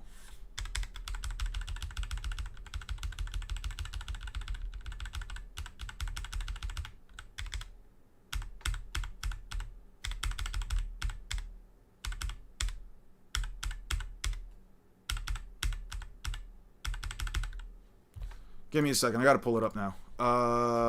One Piece. You're like, Azil, listen. I understand your reasoning, but that literally just sounds to me, and maybe I'm misinterpreting what you just said, but it just sounds to me like you're just trying to find any reason to say that you like Naruto more. And here's the thing, like Naruto more, dude. I don't give a shit. Enjoy Naruto. Enjoy everything about it. I've never told anyone you shouldn't enjoy Naruto. You shouldn't enjoy anything like that. You shouldn't like any series or whatever that isn't One Piece. It's not about which series is better. It's not about which series is blah, blah, blah, blah, blah. I don't give a shit about any of that.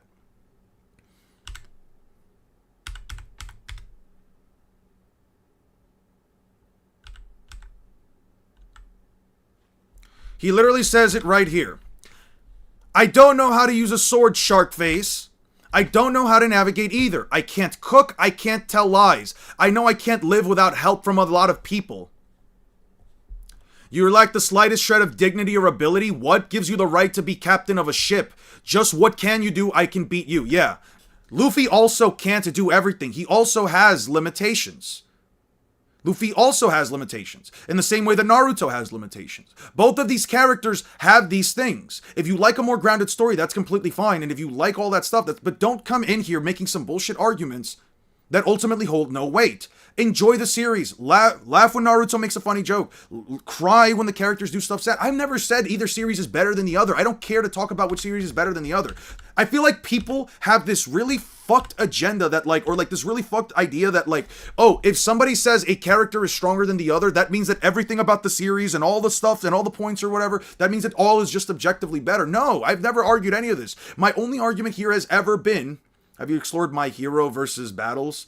This is the first time seeing your page. Gonna follow? Hey, what's up, Trini? I'm gonna be honest with you. No, I don't really care for My Hero. Maybe in the future. I can't say right now. I can't tell you right now, but maybe in the future. I'm gonna be taking a step back from anime scaling specifically after I'm finished with this video to focus on more video games and stuff. Specifically video game scaling, Black Myth Wukong, Stellar Blade, hopefully, definitely Expedition 33. I want to focus on other things that aren't just specifically anime, but yeah, this has never been about any of this stuff, dude.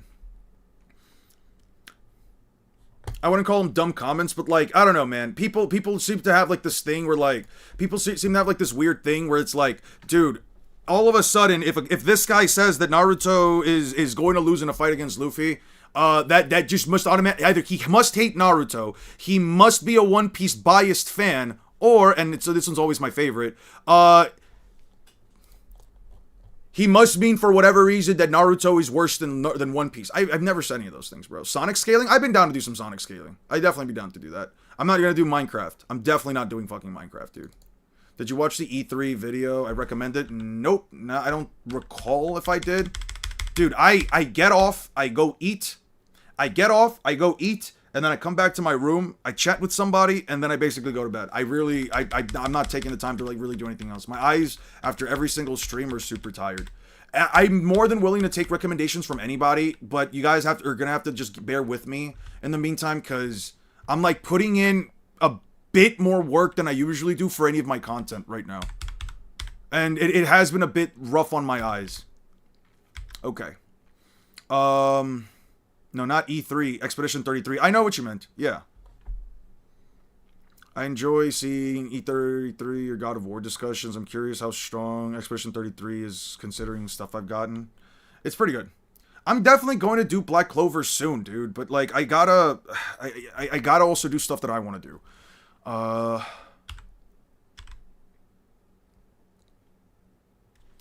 Naruto is Pain can evade all of Gamabunta's attacks. Pain can evade all of Gamabunta's attacks and can reach base Naruto while he tries to get a distance away. Literally, Ace is physically strong. Naruto Ace kicked off a giant tree casually. Probably. I feel like people really don't understand how absolutely and absurdly stupid One Piece characters are in terms of physical feats. Naruto can keep up with Pain in hand-to-hand combat. Naruto can keep up with Pain in hand-to-hand combat and physically overpowers him with a kick through Sage Mode. I'm just going to type in SM through Sage Mode. That's fair. Don't let me pester. No. Yeah. I know you're not pestering me. I know you're not pestering me, but that's also just to let other people. A Naruto's speed come from Haku that moves through his mirrors from the light speed. Don't know how you can explain. How can you explain? I got you. The Haku light speed statements are essentially boiled down to the following idea. Haku throughout the entirety of the first part of Naruto, unless you're using specifically the English translation. I went to Starbucks, tapped in a small tip to give the employee, and just signed in front of me frustrated. I'm like, huh? I don't know, man. They're probably going through some other shit. It probably wasn't for that winter. I'm going to be real with you. I don't know, though. I can't speak for them. So, the whole Haku stuff... I don't have the Haku statement here. I'm going to have to find it. Alright. I'm just going to get it right now. Haku Lightspeed Data Book.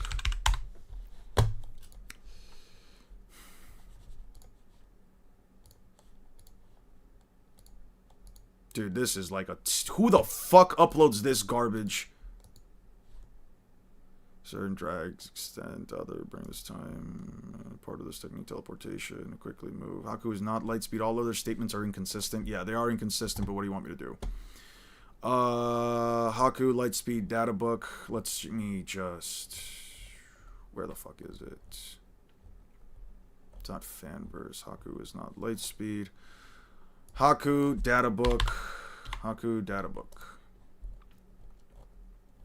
If you're still here, give me one moment so I can find the information. Ice Mirror Data Book. Ice Mirror Data Book. Naruto. Yeah, there we go. Ordinary. No, it's not this. Fucking hell. You know what? Just give me the Naruto University Pedia, whatever the fuck, and then we go here, rewriting the story, explaining chakra theory. No, I need data books and fan books. Okay, it should be in the first data book, so it should be in its jutsu files.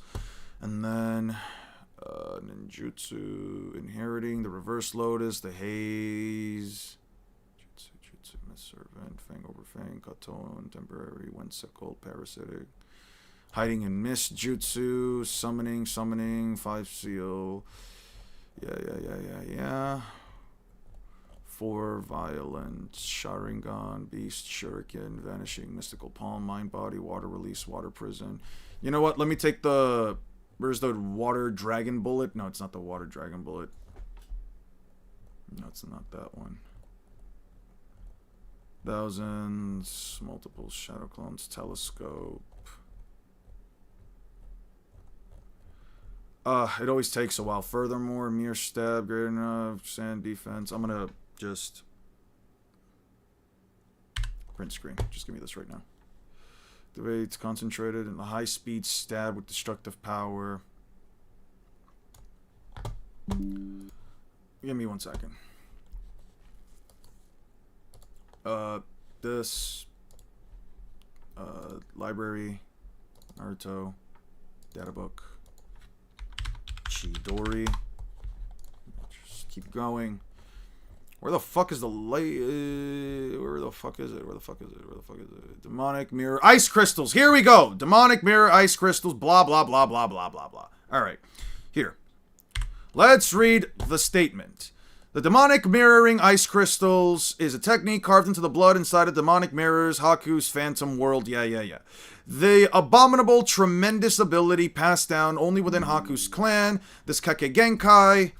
blah blah blah. The only thing is clear is that there's no method of existence that can defeat this technique.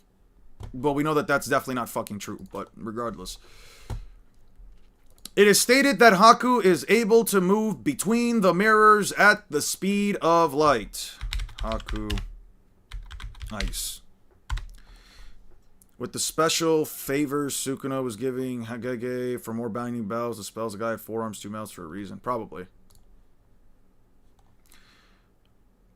So what does this mean? Haku lied? It's not saying that Haku lied. So this is the only statement that you can really use for the early parts of Naruto to imply an early Naruto lightspeed meta. The demonic ice mirror crystals essentially allow the user to move. For Haku, it's possible to move between the mirrors. Right here. You see this word right here? Between the mirrors at the speed of light. It's impossible to see attacks and send out from literal light speed movement. His opponent can't see nothing else. Haku held back against Naruto and Sasuke. He did not want to kill them. Haku did not want to kill Naruto and Sasuke. He states it multiple times. He does not want to deal that kind of damage. 1 second. I don't have Amano Manaka, so I'm just going to take this right now. Well, I'm already here. Might as well. So the idea with this is essentially that people believe that Naruto is the speed of light early into the story, specifically because Haku's ice mirrors. Even though Haku doesn't really attack Naruto specifically between the mirrors, he actually goes straight down into the ground where there is no mirror. Ame no Minaka. First try. Really paid the entire verse to think, yeah, he was light speed. Probably. So the whole issue that comes from this is more so that, like, people have used this to sort of people have used that and then a specific specific panel of Kakashi during the early training portion that they did back in the start of the series to essentially say that Naruto, or it's at least Kakashi, should be the speed of light, because in the diagram you can still see his shadow when he's already inside the tree. Now, I would say that it is disingenuous to use a diagram that isn't an actual depiction of what really happened, or at least not the most accurate depiction, but people like to say that because of it, he just all of a sudden now has this weird ability to, like, teleport at the speed of light or whatever.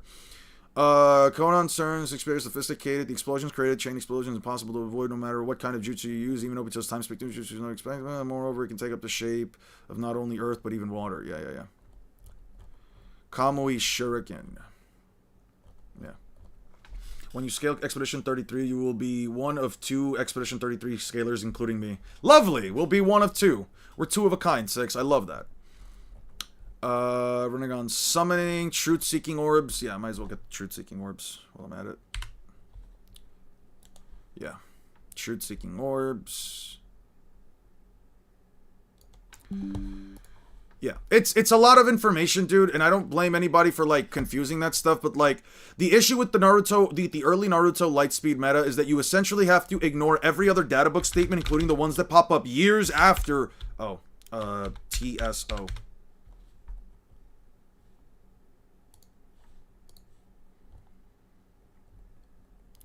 Naruto, Emotional Bomb, and Perfect Nine Tails Chakra Mode unleashes all their power in this mode. Naruto can use Kurama's enormous power without risks. Moreover, he is in his current state. He can use the Jinchuriki, his top secret Tailed Beast Bomb, and the Tailed Beast transformation. Naruto and Kurama is the strongest two-man cell is about to kick off.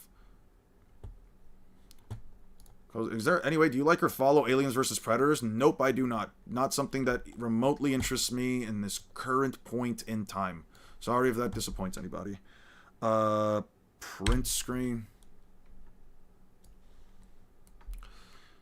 I don't know, man. From the way that this is describing, like, Ninetales Chakra Mode, it might just be, like, the full power of Kurama's Chakra, which you can probably make the argument Naruto KCM. Kid versus Law. Kid and Law versus Law. I'm gonna put it like this. You're probably not gonna like what I'm gonna say, but Law solos Madara. Law on his own solos Madara. Yeah, you can maybe argue that the Limbo clones are a problem, but Law can quite literally just put Madara's soul inside of a fucking frog, and there's nothing Madara can do about it. He can literally split Madara up into tiny little pieces, and Madara can't do anything about it. There's nothing that Madara can do about that. The only thing that you can probably give Madara is, like, if he starts off the fight just using Limbo Clone, immediately goes for, like, a blitz, which, I don't know if I would argue so. I don't feel like Madara is the type of guy to, like, just use it off the bat without a very good reason, like trying to capture all the tailed beasts in an instant, but yeah. He doesn't really bring it up against, like, Naruto and Sasuke unless they're already up very close, and even then the Limbo clones do require a bit of time. Actually, not require a bit of time. They will be sent back to Madara as soon as they're done. Like, after a couple of seconds. What about Elden Ring scaling? We can also do some Elden Ring scaling.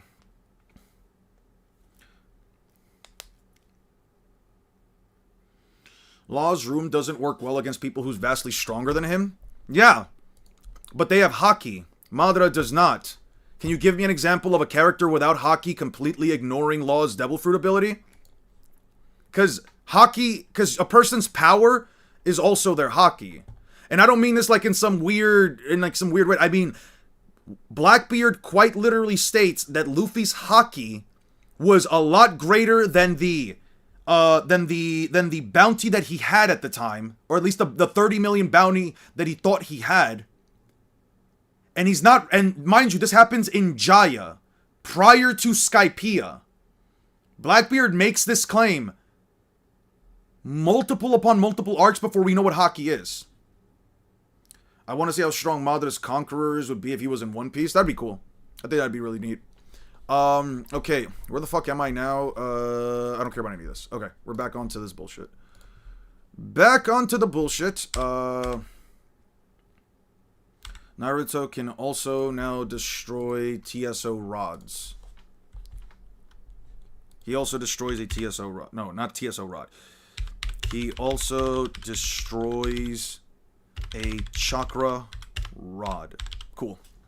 Alright, so Law beats Goku since Goku doesn't have Haki, no? No, in Dragon Ball, there is a specific hacks that Dragon Ball characters and Bleach characters also have where the more powerful you are than your opponent, the less effective their hacks are. If Goku starts off like base with no power, with like no ki around him, you can probably make the argument that Law does it. But if Goku decides to just power up to like Super Saiyan or just charge up his ki to like the same extent that he was back in like the Tournament of Power, Law can't do anything. Like, if Goku just decides to flex his ki a little bit, I don't believe Law's Devil Fruit ability should work on him. But that's because that's how his stats work.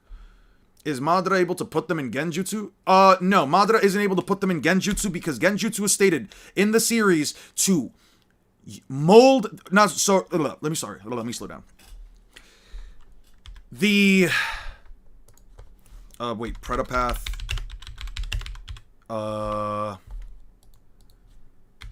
Pretapath intercepts the Rasen Shuriken.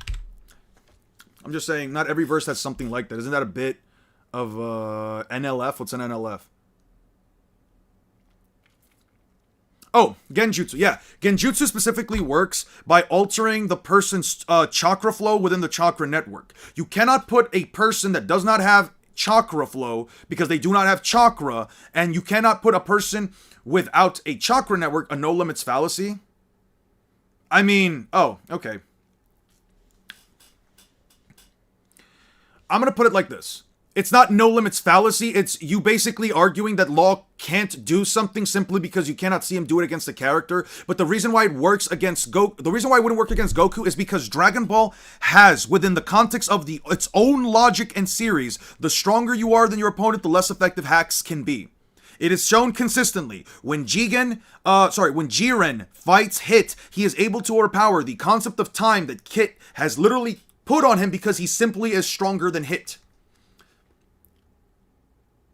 The same can be said for Goku over Law, because there is a hack's ability within the context of their verse that allows him to do that. The stronger you are, the less effective abilities are. Naruto does not have that hacks. Demon Slayer does not have that hacks. My Hero Academia does not have that hacks. Jujutsu Kaisen does not have that hacks. Most verses do not have that. It is not a no limits fallacy to say that Law can quite literally split somebody inside of his room as long as they do not have any resistances to space manipulation, or severing.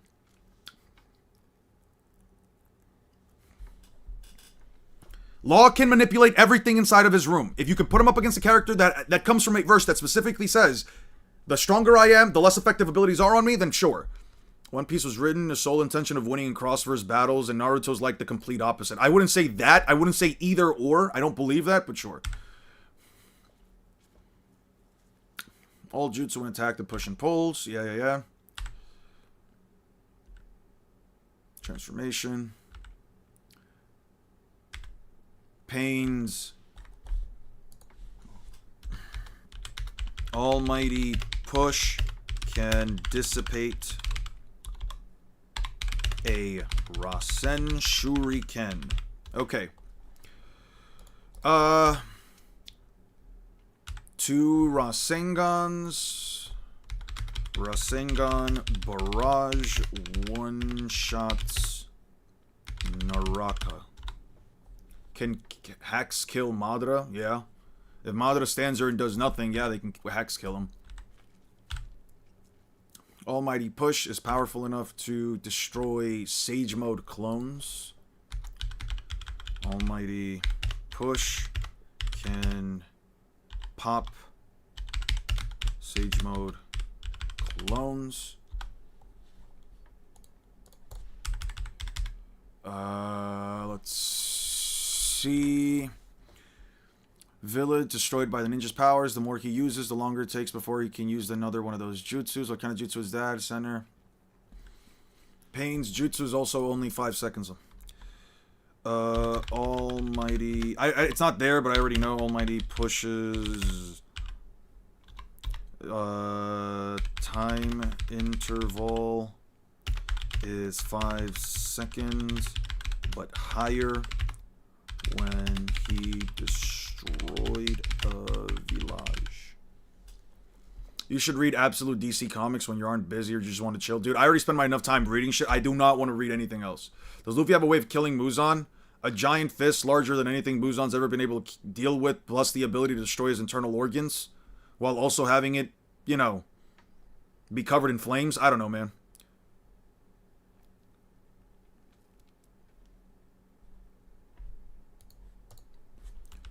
I don't know, man. If Muzan was able to be hurt by Yorichi with a blade that, for whatever reason, burns him to this day, I think Luffy could probably do it.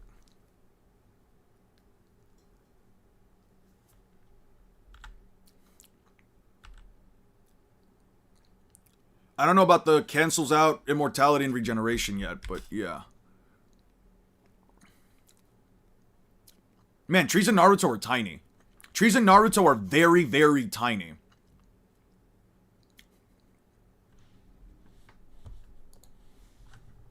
A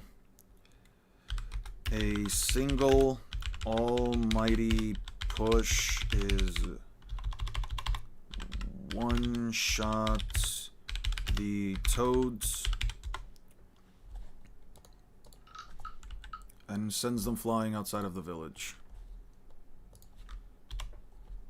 You normally DoorDash food? Nope. I cook, dude. I cook. Both figuratively and physically. Should still be able to use limbo. Ten tails? Like the ten tails? Like the ten tails itself? I don't know about the ten tails using limbo.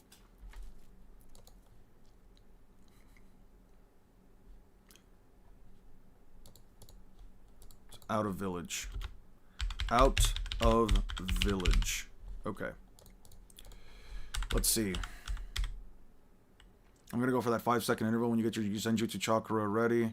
Chief Toads and the others are blown away. We launched the Genjutsu right away. We're gonna take a lot of Senjutsu Chakra. And your Sage Mode won't last 5 minutes. When he's gone, you won't be able to use Senjutsu Chakra. You gotta give it credit for problem solution. Manipulate the Jutsu. He's not trying to manipulate Chakra. He's making a Shadow Clock. Can only use 3. Truly are the farthest pain has ever been pushed. Bansho Tenin. Sorry about that. Had to watch my dog and broke his paw. Oh, don't tell me that, dude. Take care of your dog, man. Don't worry about the stream. Don't worry about the stream, dude. Take care of your dog. Is he okay? What did you? I assume you guys took him to the vet. What did they say? My precious Jinchuriki. You think you can hurt me? I'm in Sage Mode, you idiot. Now it's my turn. Naruto. Okay. One shot the toads. Naruto says pain can't hurt him in Sage Mode. Pain can't hurt him on while in Sage Mode, but Preta's hold won't let him move. I don't think I need this portion right here just because getting absorbed by nature energy doesn't matter.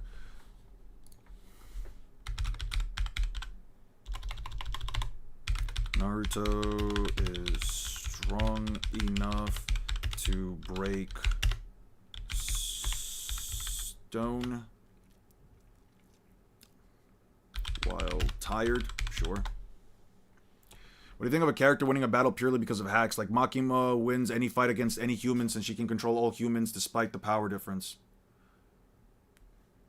I mean, if they win by hacks, they win by hacks. That's basically all JoJo fights. If I ever get into JoJo's, and I plan on it in the future, that they're going to win a lot of the times because of hacks. You kind of just... Sometimes a character just has an ability someone doesn't have an answer for, and there's kind of no thing to say other than, like, yeah, it's kind of fucked, dude.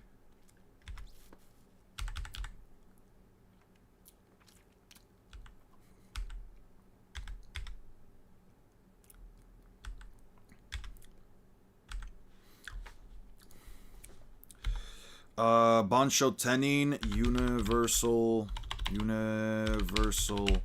pull is faster than Naruto can react while being close to pain. Yeah, he went to the vet. He's basically a hairline fracture. Ooh, that sucks. He has to get surgery soon? I'm sorry, man. Hope your dog does recover, man. Best of luck. Have you seen Parasite the Maxim before? I've seen Parasite. Is you talking about the one where, like, the kid with glasses gets the parasite in his hands and has, like, the weird eye?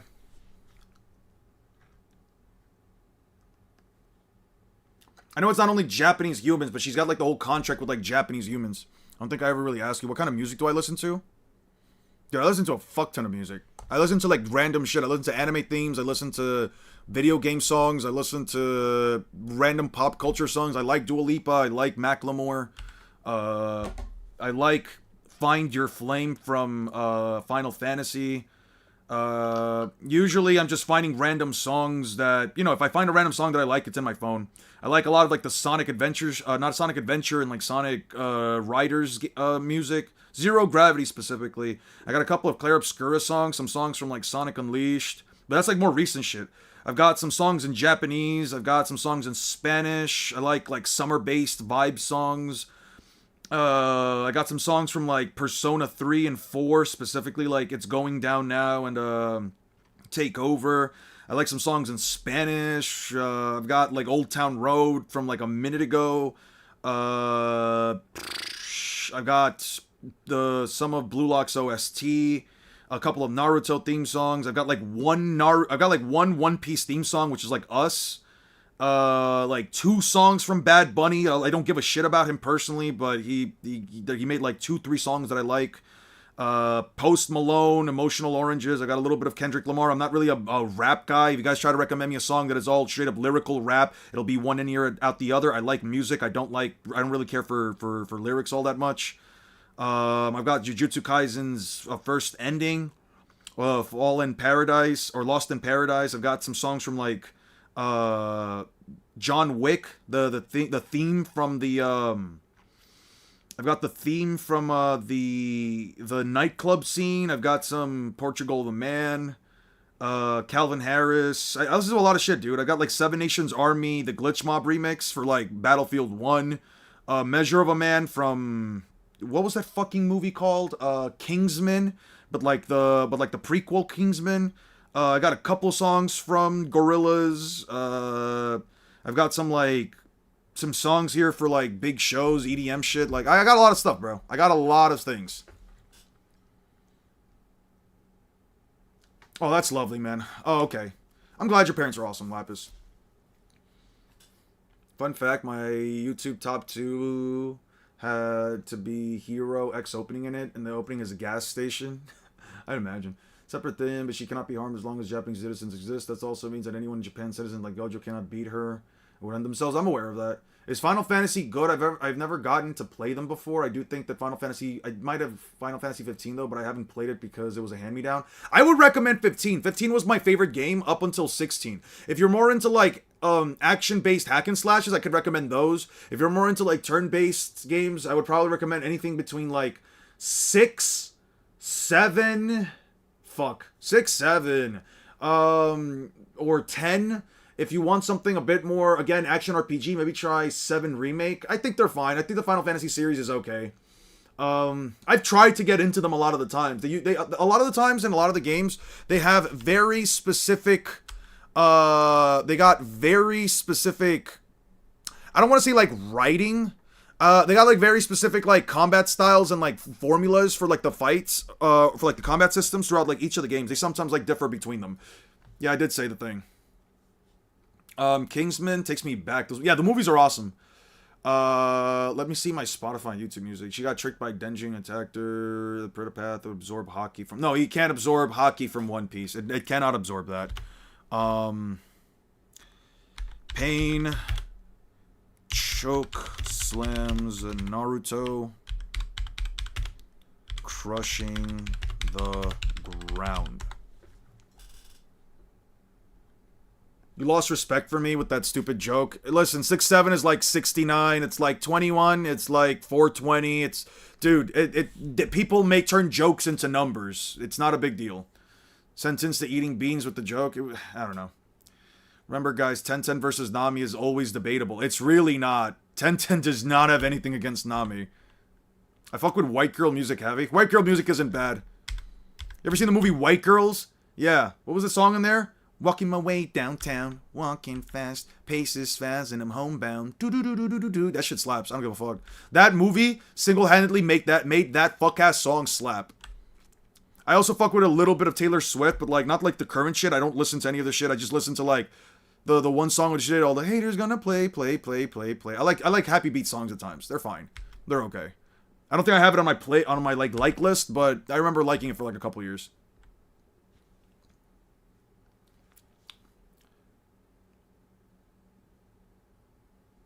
That song is straight fire. I agree. A lofty plan. Yeah. ideology and things and stuff and things. Naruto crashes out. Naruto crashes out. Alright, let's see. You think Elbaf Nami would curb stomp all of the One Piece villains before impelled down? 100%. She's got Zeus. She's got Zeus. She's got an Emperor's fucking thundercloud. She would 100% do it. Tell me any of the previous One Piece villains that could, like, take on Zeus, especially since Zeus can use Haki. Lots of stuff like Undertale, Bleach remixes, Stevie Wonder. Ooh, Stevie Wonder's nice. Classical music, I could see that. Yeah, I could see that. Not an L, though? No, she can definitely hit an L. She can definitely hit an L. She's got Haki, dude. All that shit's just from ulti. Yeah. All the things that she can do is just from hitting ulti, who outscales everyone in pre-time skip besides, like, Mihawk and the Admirals. How would Zeus beat Mihawk? Well, not Mihawk! Obviously. Jesus Christ. Let's see. Okay.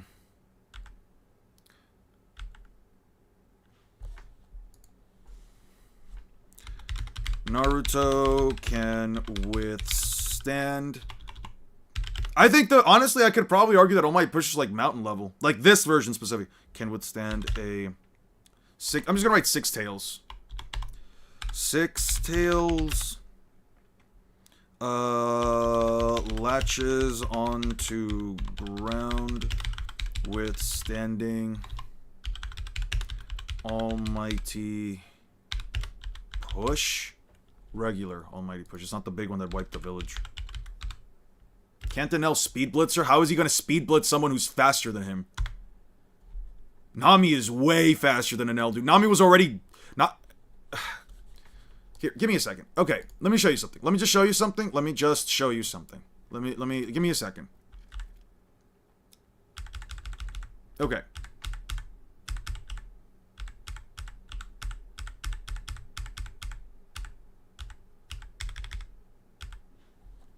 You see Nami here fighting Enel? She's literally dodging. Sure, the distance is like that great, but she's still dodging Enel's lightning blasts. Nami is unironically, like objectively speaking, already reacting to Enel. He shoots a bolt of lightning at her, and she has the time to thrust her arm forward, swing it back before the lightning bolt hits her, and then deflects it. Like, if you go by the statement in the SBS, you can actually say Nami can react to light. But, no. I'm not gonna go with that. Anyway. Even Usopp, after stepping out, literally dodges a bolt of lightning. Then they both dodge a bolt of lightning. Then she dodges another bolt of lightning. Then Usopp, like the master class that he is, literally does a front flip away from a bolt of lightning. Like, what are we talking here, dude? No, yeah, did somebody say something about Nami swinging it back? I said her arm, but yeah, sure. Ladies and gentlemen, my fan base. An Eon fan. Gooning. Fair enough. Yeah, no, they're fast enough to keep up with Enel. Even Sanji here, as Enel is about to hit him with a lightning blast, like mid-blast, like you can see Enel right here, Sanji kicks Usopp away as Enel's thrusting his arm forward with a giant blast of lightning, and then does this, and then just tanks the attack. What about Enel's lightning? I got you right now. Give me 1 second. One Piece, SBS.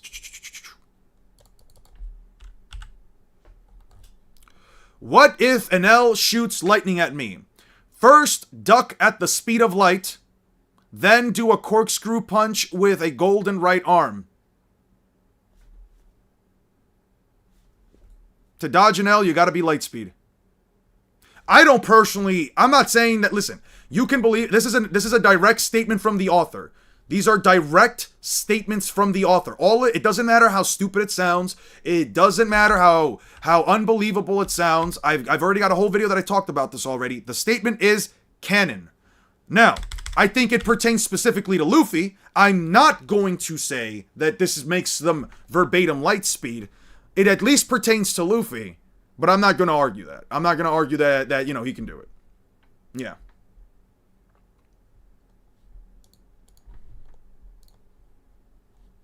Oh, we're back on here. Okay, so he was sick and shoved me back with the recoil. Well, in Japan, at the speed of light is an expression for going really fast. Fair enough. But is light speed because it uses gravity waves or light speed, but nobody dodges or reacts to it, and they react to the stuff pushed by it, which isn't light speed. Yeah, it definitely makes the people who dodge and out light speed, but I don't see the problem with the scaling. I'm not saying that I see a problem with it either. I'm just saying it really just depends on whether or not you want to take the statement as literally as possible or you don't. I'm fine with it.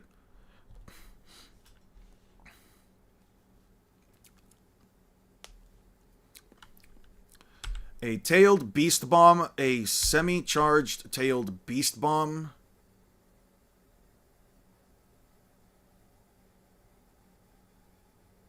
A semi-charged tailed beast bomb. Let me see something. Naruto versus Pains. Six Tails versus Pain. Six Tails. This TikTok should scare you. I don't want to watch that. Six Tails versus Pain. Transform.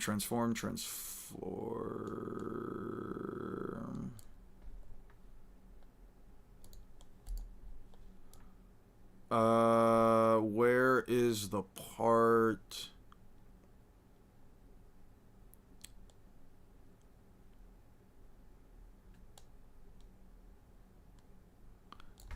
This is part 2.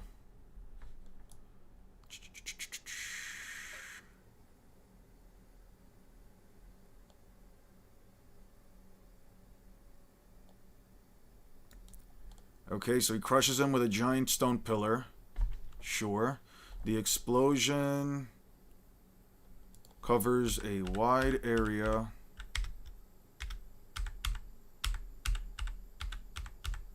Explosions covering a wide area. A semi-charged tailed beast bomb destroys a large area that Pain tanks.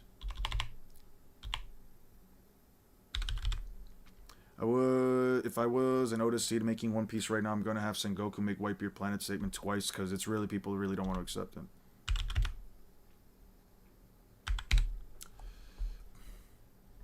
Didn't Sabo beat Jesus Burgess?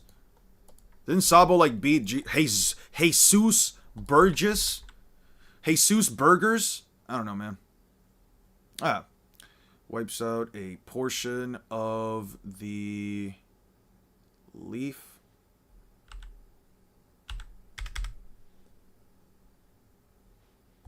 Yeah, his name is Jesus Burgess. Yeah, his name is Jesus. What do you guys want me to tell you? It destroys, tanks it. Destroys a portion of the leaf rubble.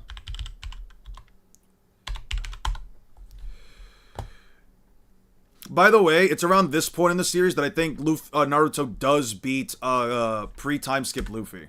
Sorry, not pre-time skip Luffy. East Blue Luffy. East Blue Luffy. This is like the version of Naruto I can say does beat East Blue Luffy. Ninetales' power is magnificent.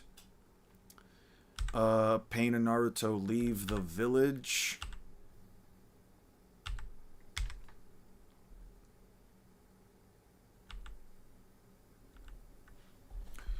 Pain creates. Pain leaves the village. How big do you think Konoha is? It depends. Konoha is bigger than that was what I was trying to find earlier. Konoha is bigger than the Forest of Death by an unquantifiable margin. I would say at least twice as big, so like 40 kilometers. But this feat right here is also done at like the edge of Konoha. It's also done like partially at the edge of Konoha, and like all of that is just straight up rubble. I can't tell you how big this explosion would actually be. I really can't. I have nothing to base it off of. There are mountains in the background, sure, but like they are very far off.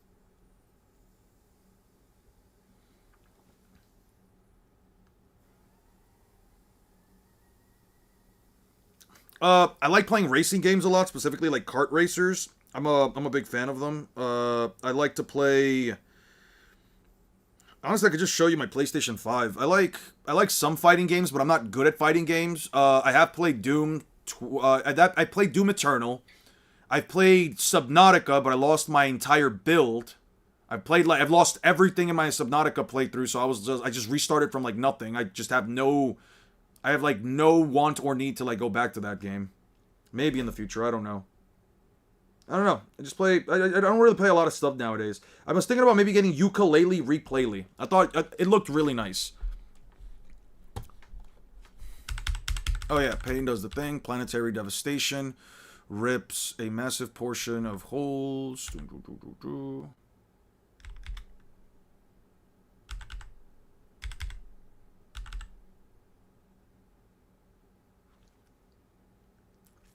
Where is it stated in Boruto is 100 kilometers? Where is that stated in Boruto?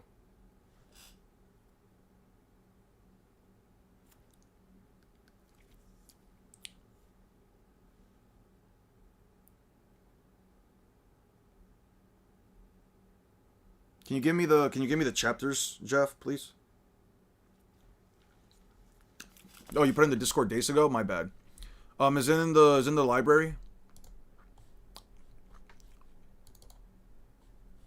Boruto. There's no Boruto stuff here, so it's gotta be in the Discord. I have to open up Discord. Fuck. Alright, whatever. Leaves the village to use almighty push. Sorry. I'm just gonna write Chibaku. Chibaku Tensei.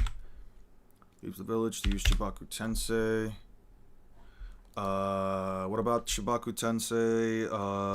It's seemingly dwarves mountains. What else do we have? So big, your opponent is a Ninetales. They can't go small compared to the planet. It's nothing. Regardless, operation is accomplished. The force. The 8 Tails Naruto forces is way out of the jutsu.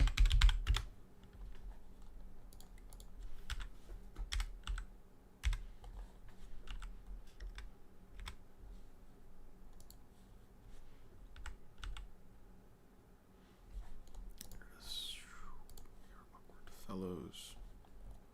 Where's the Boruto stuff? Boruto. Naruto.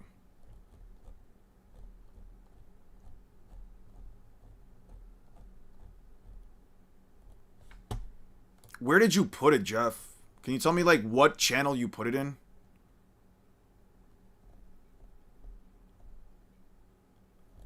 It's in general? Is in general scans or just general?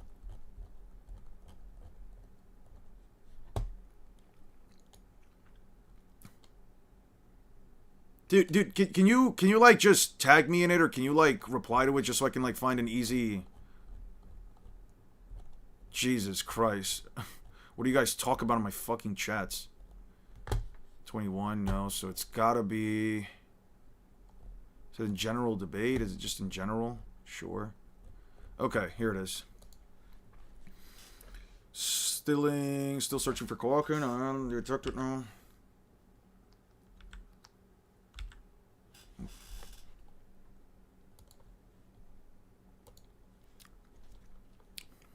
I've expended beyond the village too. No sign of Kawaki. Can you expand the perimeter a bit more? He's truly raising his chakra and there's no need to find him.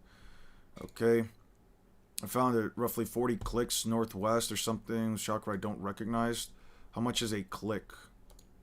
Right here gives an actual size in the chapter 32 blue vortex. Eno recovers. Okay. I've traveled quite a long way from the village and beyond Kawaki's range. How far does the mine trip? I'm talking about the...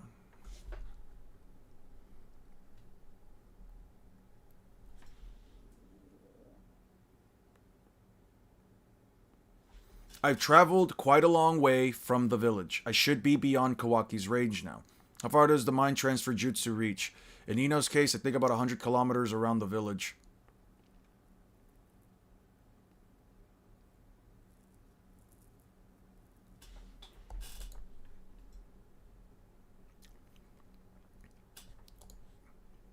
Around the village. It's around the village, not...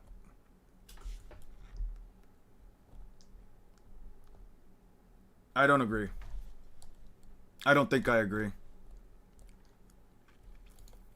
Because it says right here that in Ino's case, I think about 100 kilometers around the village. It doesn't say that the village is 100 kilometers. It says that the village... It says that her range expands that far.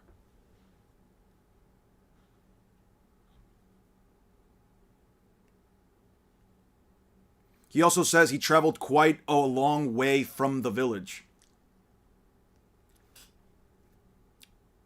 You said this was in episode...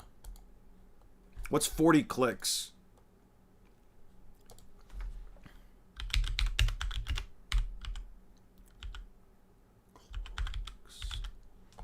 What is 40 clicks?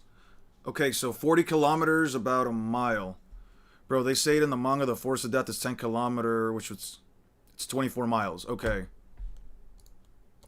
Sorry, not this. This. Okay. I found Boruto, roughly 40 clicks northwest, and there's someone else whose chakra I don't recognize. Is it code? Okay. So Naruto can sense... Yeah, okay. And you said that was Boruto what? Chapter 6. You said it was Boruto Chapter 6. Let's check that out real quick. Naruto. Whatever. Naruto.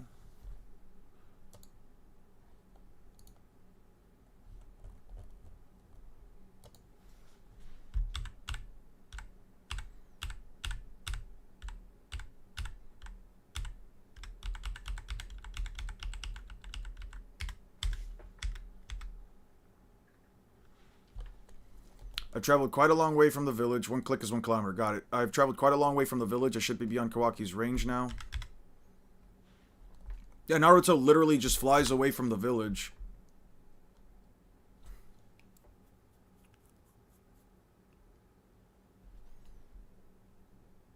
I don't know, man. I don't agree with the scaling. I don't agree with like the idea that because Ino's range is 100 kilometers around the village, that means the village itself is 100,000 kilometers.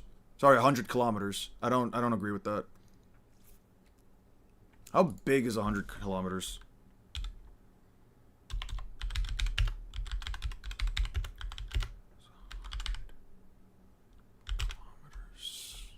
Let's just say like 100 kilometers square, right? Because he says around.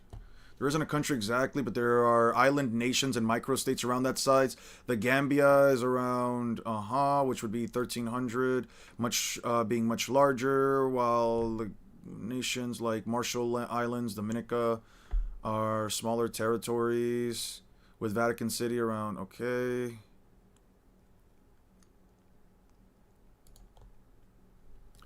But we got estimates, 100 kilometers is like 55 miles.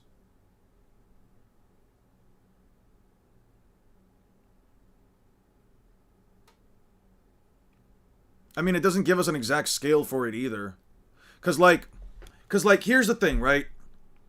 In One Piece you can say that like Viola can see 40 kilometers around Dressrosa, but she can't see the Sunny, and she couldn't see Greenbit, which means that Dressrosa has to be similar in size, or has to be at least about as big as the 40 kilometers.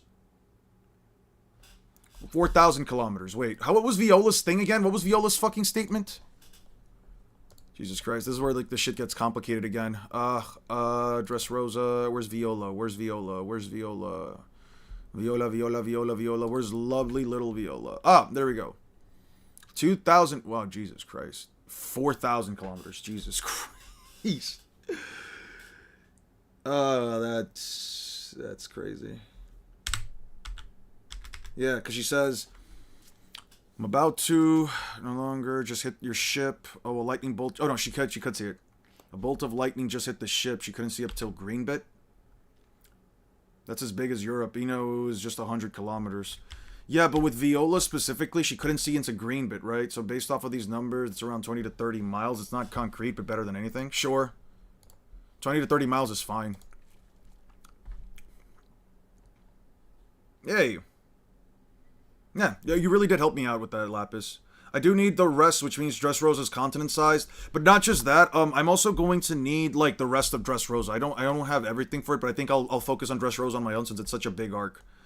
Okay, close this, close this. Okay.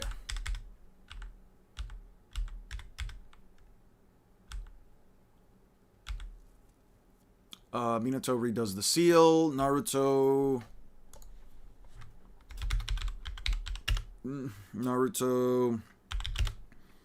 reappears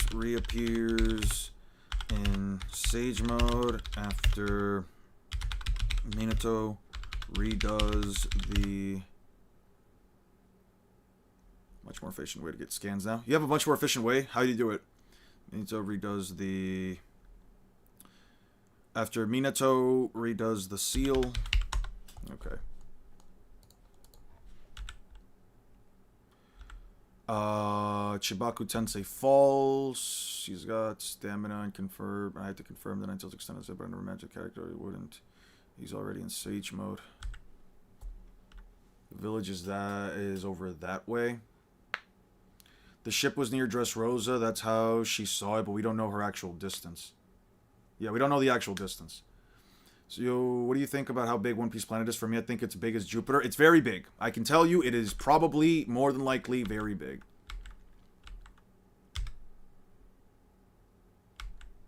Take me to the Pain Master. I want to discuss something with him face to face. Notice something, pull strings.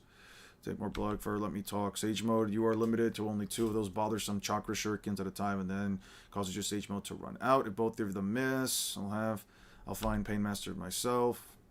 Okay, Naruto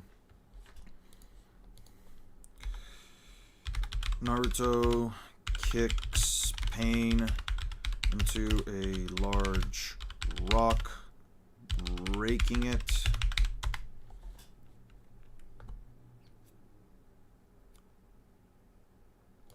I would say probably like 2 hours if you don't want to get, you know...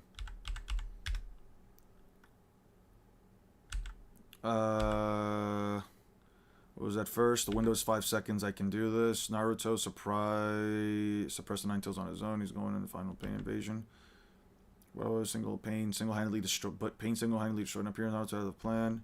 5 seconds. I can launch. Base Naruto clones.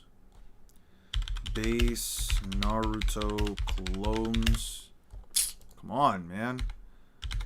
Base Naruto clone.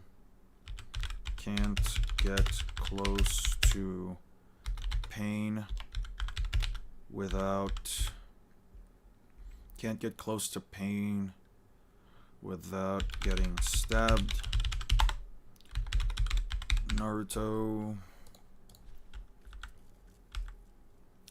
couldn't land a Rasen Shuriken.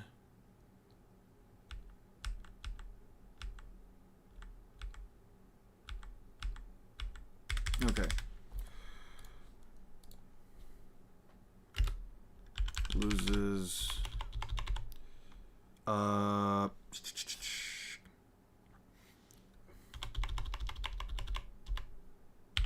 Pain evades Rasen Shuriken, which slices through multiple rocks. Naruto with, I don't know, 1,000 clones can withstand the force of AP.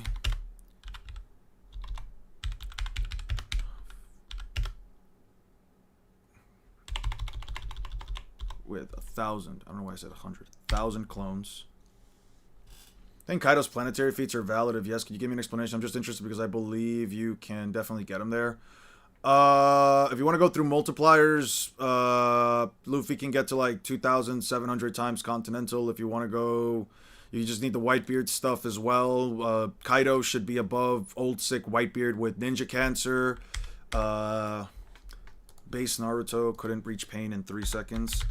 Base Naruto with clones next to pain couldn't cover distance in 3 seconds.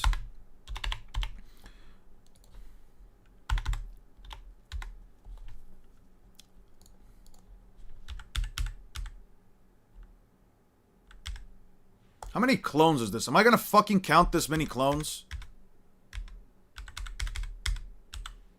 Am I really gonna count this many clones? Jesus Christ, dude.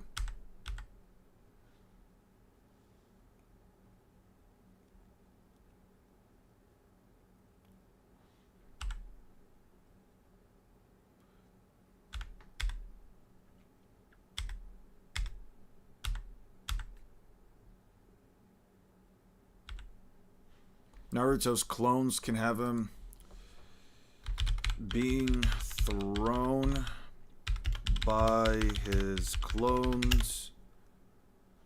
Lets him cover the distance in less than 5 seconds. Okay.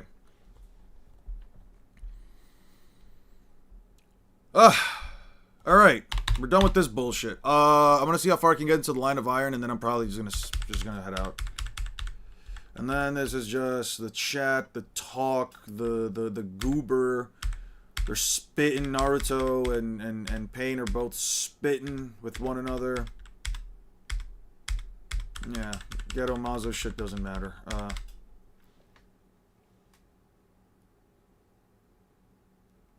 To find, what are the key things you find enjoyable? I like consistency. I like quirky characters. I'm not always in for the whimsical stuff. I actually like cool shit often more, but I usually like I like it when a cast of a series specifically has is specifically useful. I like it when every character that is introduced, or at least the majority of like the main protagonists that are introduced, show some level of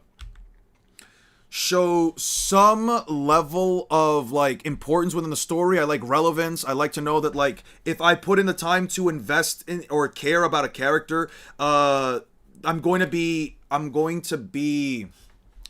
rewarded with it. You know what I mean? I like being rewarded for liking a character. I like feeling like I'm being rewarded for enjoying a character's feats, or for sticking with a character, saying, "Oh man, I really like these guys." Something that I also really like is, I like that when the narrative tries to like really push I like when a narrative kind of pushes the idea of like an underdog story, or like a story of a guy like essentially progressively getting power. I don't like characters just getting too much power out of nowhere. I like an idea of like a consistent growth in terms of their capabilities, or a good reason as to why. I like a consistent power scale as well, though it's not always necessary. I like humor. I like being able to sit down and just enjoy something, maybe get a laugh out of it, seeing like the charm that the author can like bring up. Little moments. I don't need big things. Little moments. JJK is very, very common with that. And I like things that are slightly different. Things that takes concepts that might not be all that like newer or nuanced, but just something that like makes it easier to like really consume it. You know what I mean? Like Shinjuku Showdown, the final arc of JJK. It's nothing crazy. It's just a one man versus the rest of the verse type of thing. I like that kind of stuff, you know? I like taking tropes that you see in shonen and sort of going with them in such a way, and like manipulating them in such a way where like you're doing something that other shonens haven't done, you know? Like we've seen characters like get jumped by other people, but we never see them like actually, you know, get like carve away at the health bar of the enemy, right? As an example. I like when characters are introduced and they're just immediately badass and lovable. I like that kind of shit, you know? I don't know. For me, characters being utilized well is one of the most important things. I don't care what themes or what kind of lessons a series is trying to teach. I would hope that a series can teach a good enough lesson, but I don't care what themes or stuff like that it tries to teach if the characters themselves aren't really keeping me in rapture in the series. You mean like those millions of isekais where the MC is the strongest? Yeah, like that. I don't like shit like that where like the main character just becomes overpowered off of like a time skip out of nowhere and then like we just don't know what it is and now they're just flexing. I don't like power fantasies. I like power fantasies if done right. I don't like all power fantasies. Same, I personally like humor or adventure coming to age of stories, but super bleak series aren't really my thing. Half of the time, I feel like an author is doing everything to make a character suffer. Yeah, I like a little bit of a balance. The series that I'm writing, or at least the series that like I've been coming up with and I've been like theory crafting for years now, does have moments like that where the main protagonist is essentially, where like basically the entirety of a universe wants to wipe out the main protagonist for a thing that they technically did, even though, you know, they weren't in the right of mind at the time. And I like the idea of like characters. If you're gonna give me like a series that's a little bit more bleak, I would at least like it if the reasoning is there. You know what I mean? If like a character crashing out is kind of justifiable, or a character reaching the conclusion that they've reached is sort of justifiable. In my series, the main protagonist kind of gets like a little bit jaded. The main protagonist kind of like reaches a point where he's a little bit jaded, where he's like, listen, just don't come here. We're like, he will show you what he can do and why there is objectively speaking no chance you have around him, but he won't like harm you at all. He'll like crush you inside of a black hole at such a small amount of time that your body doesn't even have the opportunity. Your body physically does not even have like the opportunity to like respond to being caught in a black hole for like a small iota of an instant. But like you will feel like, holy shit, I died for an instant, and you'll just be like, yeah, and I can do that over and over and over again, so get the fuck away, or I'll do it. Stuff like that. I feel like I kind of like that kind of stuff too, though. Yeah, I love JJK for that. JJK is not where you expect the usual Street Fighter 1v1 where you can back him up for honor. Nah, in JJK, there's more of me. I want to live, so I'm gonna jump you. Exactly. I like that kind of stuff for like JJK where like, fuck the idea of like giving characters a chance to 1v1. No, we're jumping you, big bro. I like stuff like that where like a series can take a concept that, you know, other series may say it's not honorable, or other series might say it's not as like warrior bound or prideful, and they just say, no, let me just jump in, bro. Yeah, well, let's jump the motherfucker. I like shit like that as well. I like series that, for the most part, take concepts that we've already seen and puts a spin on them, or just straight up uses them where other series just decide not to. That's why I also like it when series really do things with their side characters. That's why I really like series like Black Clover, like JJK, that really utilize the vast majority of their, or at least a good portion of their cast. Yeah, because the main protagonist shouldn't be like the single focal point of the verse where only they get stuff, or only like a few characters get shit. I don't like that stuff either. I also like series where a character can be taken from you that you might really love. That I had a similar experience with like Expedition 33. But, you know, you end up loving other characters because of something like that. Is an overhated arc. It's not just really good fights and gauntlet themes. The writing and the subtle themes are good. Yeah, I agree. I think that a series requires a lot of things for it to be good. I'm not going to say that I have, like, the right taste to make every series important. You could probably put a series in front of me and I'll tell you straight up, like, nope, this just is not gathering me at all. I like Big Boom. I'm also a simple guy. I like Big Boom, and sometimes I just like raunchy humor. I love Konosuba. As long as, like, I'm the type of guy that doesn't per se give a shit about fan service, or at least if you're gonna give me fan service, give me a reason for it. Konosuba does that in spades. It gives you a reason for there being so much fan service, or at least it makes it funny enough without it being like overly in your face. So I like stuff like that as well. You know what I mean? I feel like, hey, listen, women have bodies, women can be sexy, men have bodies, men can be sexy. You can do stuff with it. Just don't make the entire point of your series just a random hosh-posh of gooning. I also don't like that either. It depends. I have very weird tastes. I also don't like characters that are just very silent protagonists, or they're like very boring. They're just all business all the time. They're just very serious the entire time. I don't like shit like that.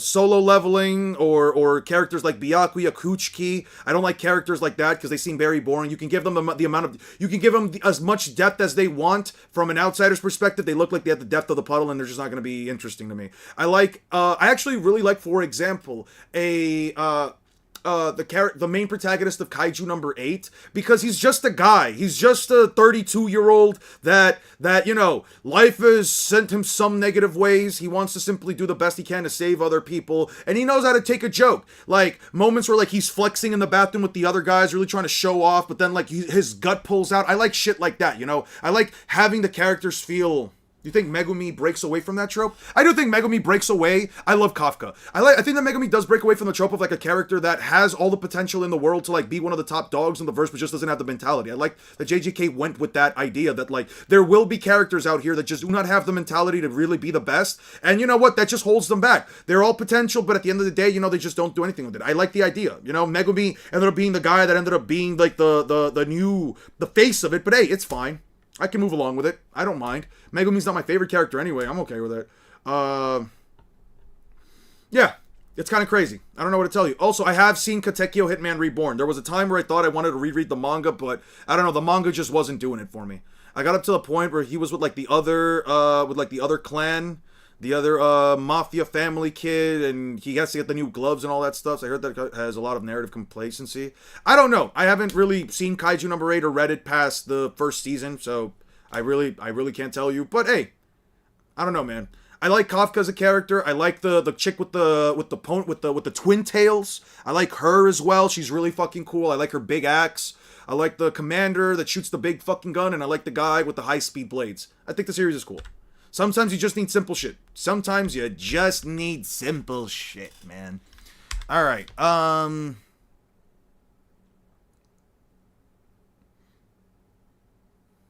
yeah. Check out New Way's Exorcist. I've been told to check that out.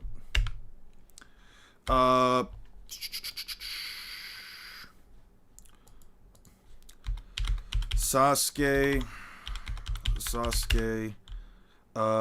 slashes away. Sasuke disperses a chakra slash from a nameless samurai.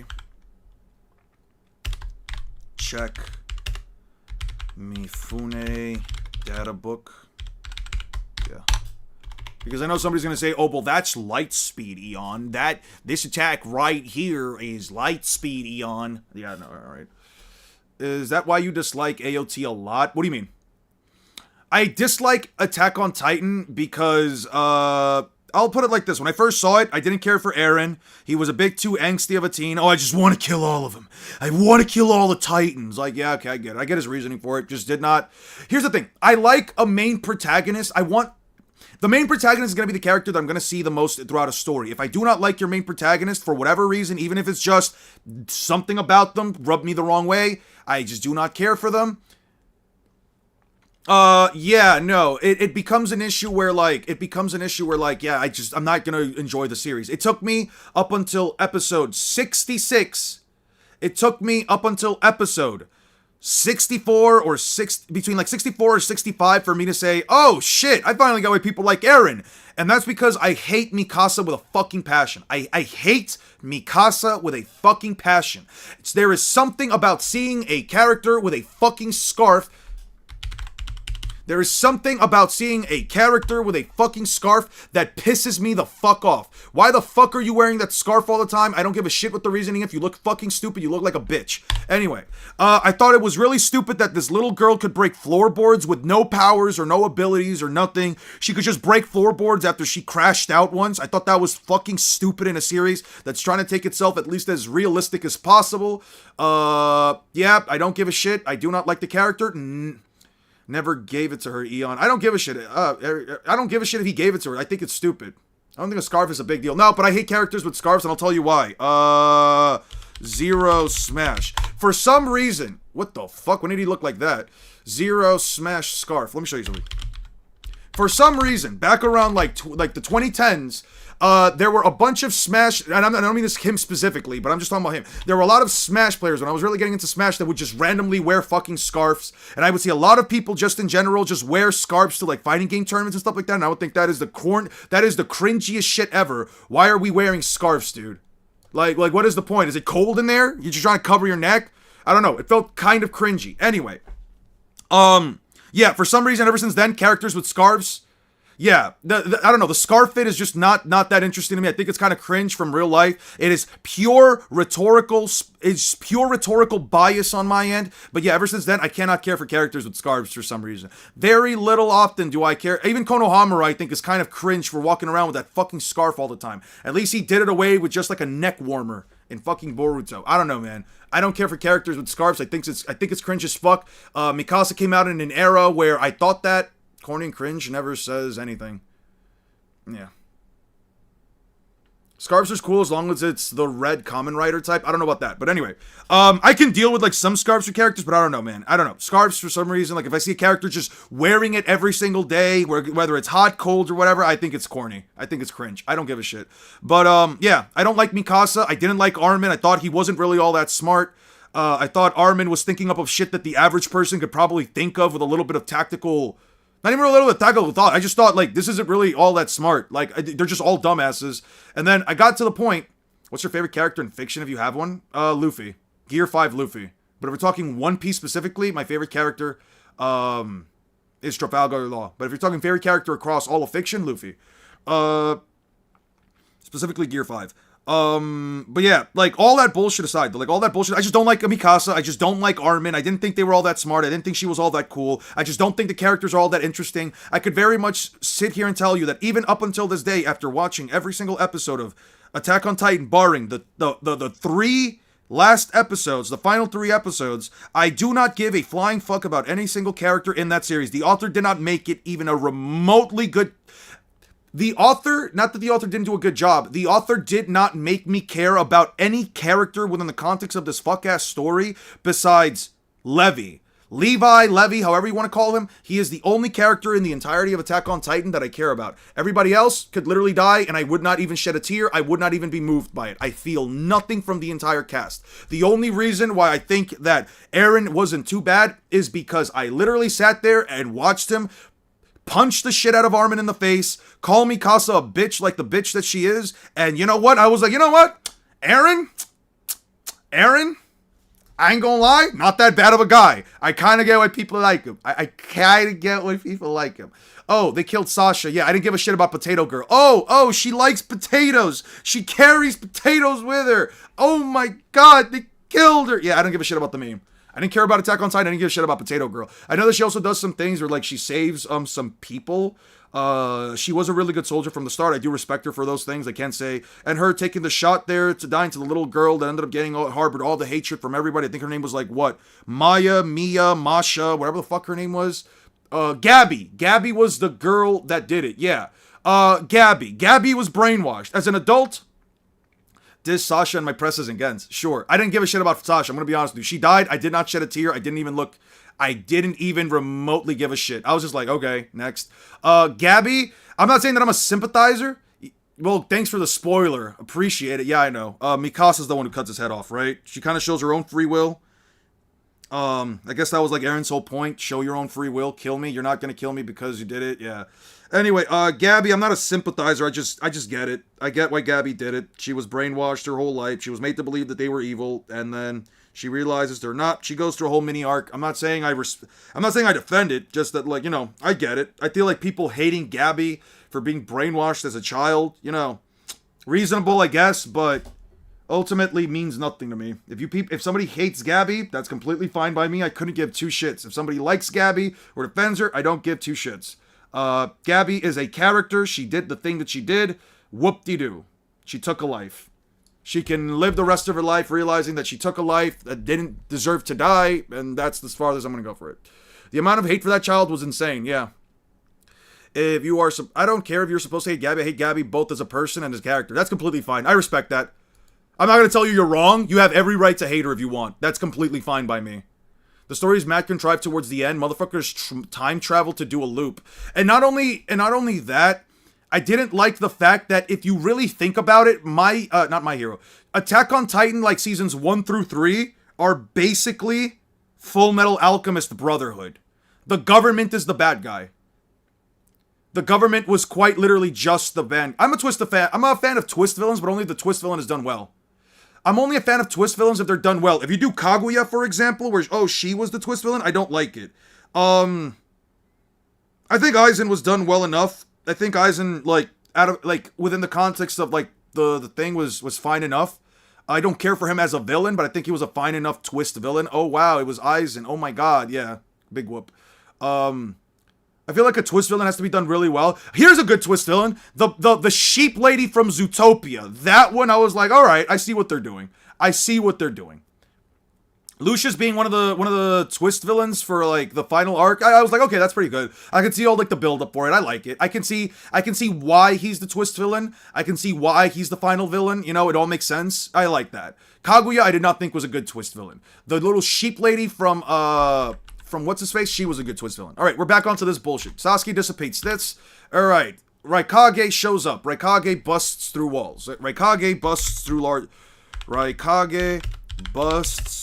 through walls. There we go. We're here again. We're back on the bullshit. I thought Aizen wasn't as good as a twist villain. You saw it coming. Like, of course, he ain't dead. He had no build-up for him whatever. Yeah. I think he was fine. I think if you're watching the whole series with no context prior, with like no...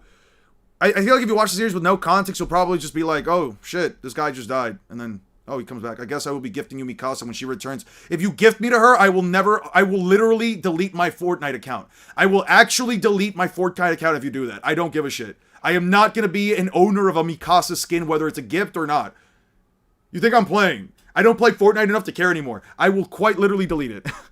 Yeah. Also, the Hans guy from Frozen. I think it's a good lesson to children watching those movies that you can't just look. Yeah, I think Hans was also a good. I don't care for Frozen. I hate the fucking movie, but specifically because it overshadowed Big Hero 6, which I thought was a much better movie. But besides that, I will talk about the Horty Jones thing. I'm not gonna bring it up in the video. I'm gonna bring it up towards the end. Well, your own something else I gifted you at a certain collab returned. I swear to God, Lapis, if you got me fucking Sakura, I will crash the fuck out. Is there any way to check out, can I check out my Fortnite locker online? Yes, you can check it out, but not directly. Website for your in-game items, but not directly through the official Epic Games website for your in-game items. Instead, for a third party like Fortnite GG. I'm gonna have to look up Fortnite GG later. I'm not downloading that shit again just for tonight.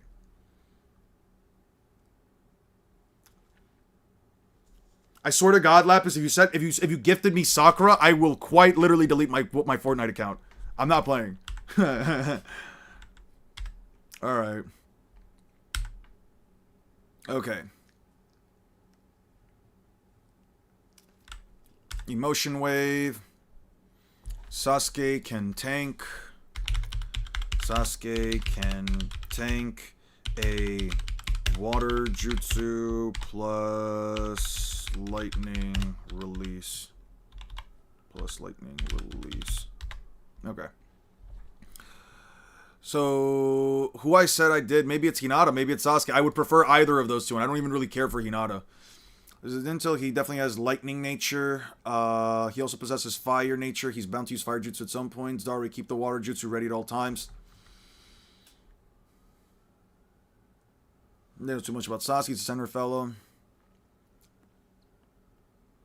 Hey, yeah, and I just asked the Haku question of you. I'm sorry for the late response, but at best, they are relative to Lightspeed or not quantifiable due to lack of statements apart from him holding back. Not quantifiable, and Naruto, the time that Naruto dodges him, Haku travels directly straight to the ground. There's no mirror in between, so you can't even make the argument.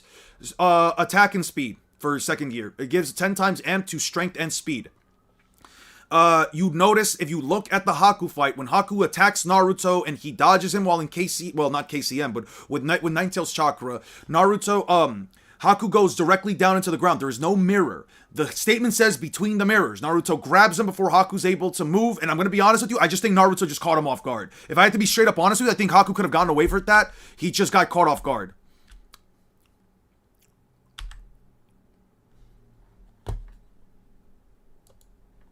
If you delete your account, it means you're leaving my glorious King Sukuna behind. I know, and it sucks, but I'm gonna be real with you, Lapis. I hate Sakura and I hate Mikasa more than I love Sukuna. I can't, mind you, this is Yuji Sukuna. I like my king full-bodied Sukuna. That's my king. Still the same dude, but yeah. What monstrous power? Raikage immediately snaps. Okay, Sasuke can tank water jutsu release. Sees flash pillar. Put them in a genjutsu, which the data book states Naruto surpasses Haku's Kenkai Genkai speed. What is it stated there? Where is that stated? I am a silly goose. I'm a silly Billy, someone could say.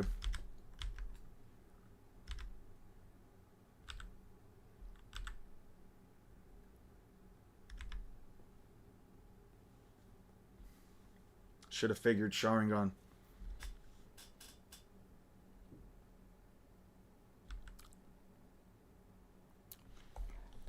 Jugo can blitz.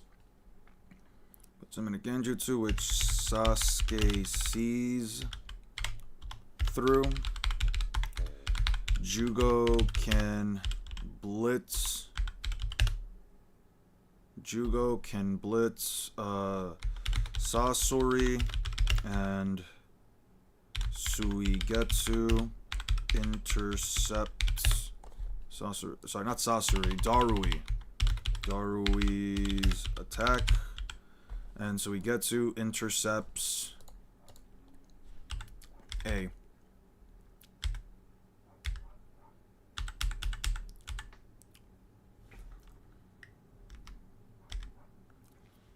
And the Raikage pulled up. Intercepts Raikage. Hot take, but Odin deserved to die. His selfishness of leaving Wano with a bunch of pirates, putting his family in danger, was his fault. And yes, he's being rewarded for this. Probably his fault. That's fine. I don't. If you think he deserved to die, I have no issue with that. I don't care for Odin enough to really even remotely defend the shit that he did.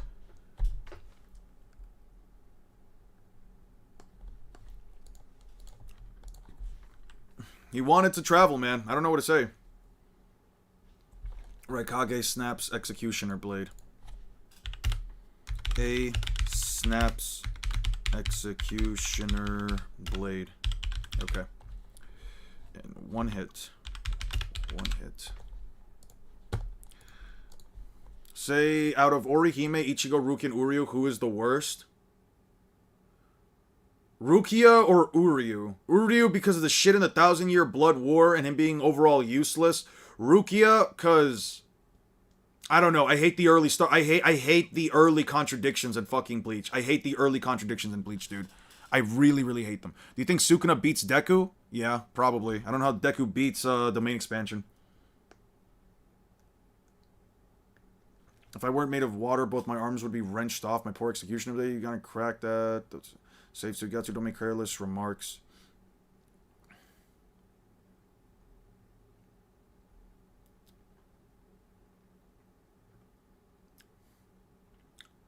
Rukia worse than Orihime? Orihime at least provides her role as a healer. Rukia doesn't do a single fucking thing in the start of the series. Literally doesn't do a single goddamn thing at the start of the series. Is a walking contradiction. And do you think Rezi beats Bakugo? Speaking of, I don't know because I don't scale the characters, so I can't tell you how strong they are. I do not scale Chainsaw Man, and I do not scale my hero. So whatever my opinion would be, it would just be some random. It would just be off of like the top of my head and off of like no information whatsoever. I don't know feats. I don't give arguments for things I don't keep up with. Now, need to get back to. I've seen the Modulo stuff. Now, if we're talking like Rukia, she didn't beat a day one hollow, automatic trash, but somehow Ichigo beats it, even though Rukia can literally defeat, with no training, just getting her powers back with her Shikai, can defeat a fucking Arrancar Menos Grande, a Menos class, a Menos class Gillian Arrancar. She can one-shot it literally an arc and a half later when she gets her powers back, which makes no fucking sense under any circumstance. Like, what does she do then? What does she do? Like, she freezes a hollow. She fights the tree guy. She gets lucky against Kaien Shiba Aruniero, whatever the fuck Aruniero was, because he literally got too close to her fucking head. They said to beat a Menos, you need a squad 0. No, you need a royal squad. A royal squad is necessary in order to beat a Gillian-class Menos, which we later found out was just a fucking lie, because anybody can beat a fucking Menos if they can fight a Rankar, which are stronger than normal Hollows, and are all at least Menos class. Like, it doesn't make any sense. Don't tell me that. No, it's not that it's developing and scaling, it's that Bleach scaling is trash and inconsistent as fuck. That's what it is. When people say that Naruto or One Piece scaling is inconsistent, no, they're missing some actual details. When it comes to Bleach, it's just straight up inconsistent. Rukia doesn't do jack diddly squat until the final fucking arc of the series. And the only thing she fucking does is beat one guy that beat her brother, and then adds nothing of substance, nothing of flavor, nothing whatsoever. Literally never uses her Bankai again. Dog shit character. Dog shit idiot, dog shit character. I do not like Rukia at all. I like her when she does like her cute little bunny things. I like her when she has like her whole little cuteness overload against Riruka in the Fullbringer arc. Everything else, she is trash. No, yeah, Kubo cannot write. Kubo is a dog shit writer. I am convinced that the only reason people like Bleach is because of the time period that it came out in. The time period specifically, because it is just a product of its time, and the fact that it's just straight up the rule of cool. Can Sukuna world cutting / Goku? Yeah, but I believe if Goku is strong enough to, if Goku powers up enough, he would probably tank it. Should have written some peak like Overflow. I don't know what Overflow is. Anyway, sure, Shinobi fighting rough. Check, they've got other allies. They're pretty sure participate. If Danzu keeps searching for Danzu, she's gonna suss me out. I gotta keep my chakra low for now. Karin, her and Toshiro are fraud watch, yeah. Fucking Toriko deserves the big three more than fucking Toriko deserves to be in the big three more than fucking Bleach, dude. I'm just gonna say it. Rukia was defeated by a hollow sent by Aizen, and she was in base. She got hurt before she could power up. What was the reason why she didn't power up in the first place? Okay, I don't care about what Mikasa did. I will always be disingenuous about Mikasa. Here's the thing. When I genuinely despise a character, I will always be disingenuous about them. I don't give a shit what the fuck Mikasa did. She's still a dog shit bitch to me. Nothing that Mikasa could quite literally solve world hunger and cure cancer all in the same day, in a single day, and I would still call her a useless, stupid hoe. I do not like Mikasa in the slightest, but I will never give her any kind of kind words in my life. But yeah, but that's just me telling you guys I'm going to be blatantly like disingenuous about Mikasa. What does Aizen sending the fucking hollow even remotely matter? Did it say Mikasa? No, I never said that Mikasa is better. I'm just saying I'll never give Mikasa anything nice. I'm not saying that she is a better character. I'm not saying that she does anything more. I'm just saying I will always be disingenuous. Can you please wait to open your Fortnite account until the 21st? Sure. It's sad Toriko's ending was rushed, probably. Anyway.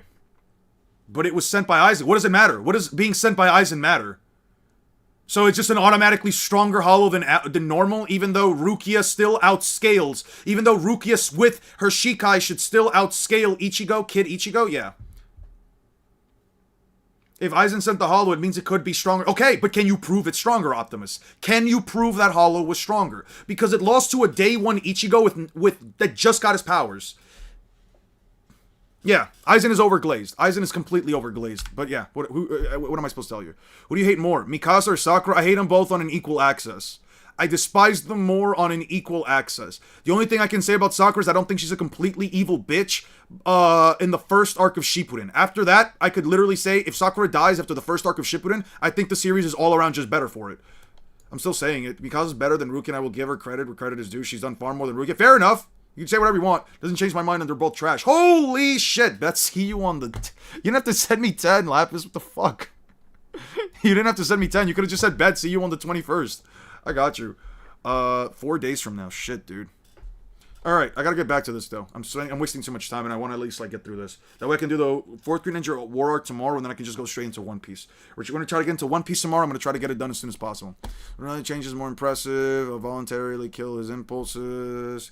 Actually gave in to his killer. Yeah. Jugo goes full curse mark transformation. It's unquantifiable how strong the hollow is, so it doesn't mess with the scaling. No, it is. It is important to actually quantify it, because if you argue that the hollow, for no reason, that you can't back up, even remotely, under any circumstance, is stronger than an average holo, then I don't know what to tell you, man. I don't know what to tell you at that point, dude. You're basically you're basically just saying, well, I think it's stronger and that's all that matters. And sure, you can totally believe that. I'm not going to tell you you're wrong. You want to join the Discord? There are two ways to do it. Either become a YouTube channel member, which is more expensive than just putting $2 into Ko-Fi. You only have to do it once. You get the code right away, or at least I'll send you the code, and then you can join the Discord, and it's all fun and dandy. If you do the YouTube member, it's easier. You just get the code right away. If you do it through Ko-Fi, the link is in the description. You can find it. I'll have to send it to you personally. I would say just do the Ko-Fi. Okay, YouTube membership is like $2 more expensive because I couldn't make it any cheaper. But you also do get like my video slightly earlier. You do get my video slightly earlier. Wasn't Discord hacked before? I don't know. My Discord, I don't know about that. I don't know about my Discord being hacked, but I don't know about if Discord, the whole platform got hacked. I don't know about that either. I don't follow that kind of stuff, dude. I wake up, I look at Naruto, I don't check out news, I don't check out social media stuff. Nice blade you got there. I ain't giving you mine because you broke yours. Raikage, A, blitzes, full power, Jugo, and tanks, large energy blast, sure. That vaporizes pillar. Oh no, he doesn't tank it. Dodges.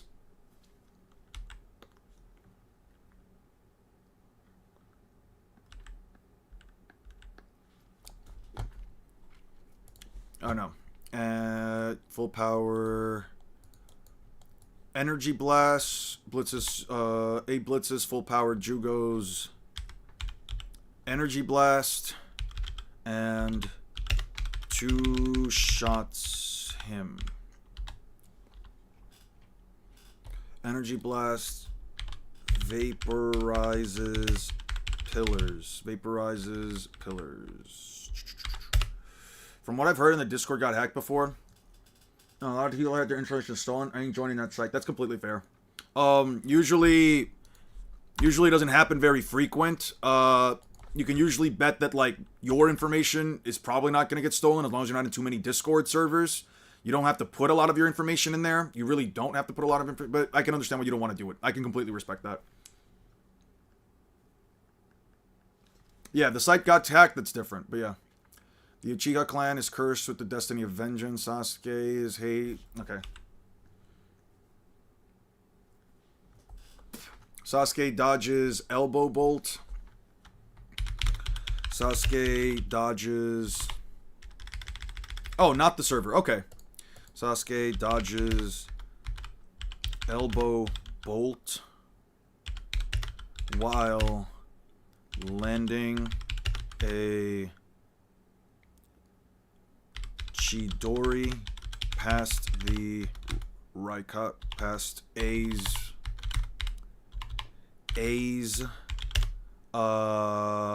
lightning armor. A's lightning armor. Hide user from channel. Yeah. Is there any way for me to report unwanted commercial, harassment? Choose one. Hate speech. Actually, we'll do hate speech. Yeah, let's do that. Hide user from my channel. Yep. Get the fuck away. Usama, whoever the fuck you are, get away. Yeah. We're not doing that.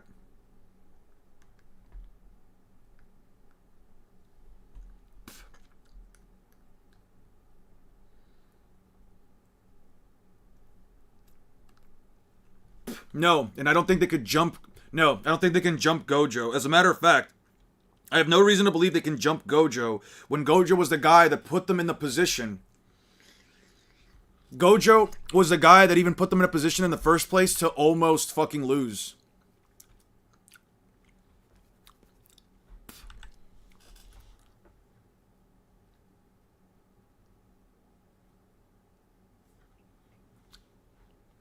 How can he have so much chakra? Raikage, Liger Bomb, Sasuke, Liger Bomb, cracks Susanoo. A Liger bombs Sasuke, who survived thanks to Susanoo ribcage. That was a bot, by the way. I looked at the account. It was just barely a month old. Yep. Unfortunate. Sometimes they get here. It cracks. Okay, it cracks. Cracking rib cage. Cracking rib cage.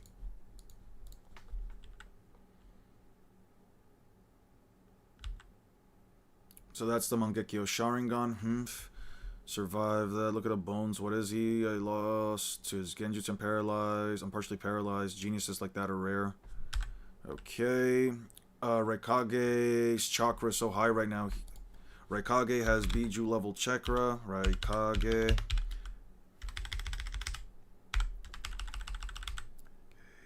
has Biju level chakra. Raikage has, so they get banned. Raikage has Biju level chakra while in V2.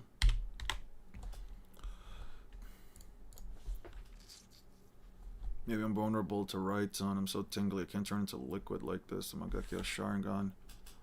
He's going to use teleportation jutsu. Okay, so A only dodges Sasuke's Amaterasu while in V2. A dodges Amaterasu. It hits Samurai.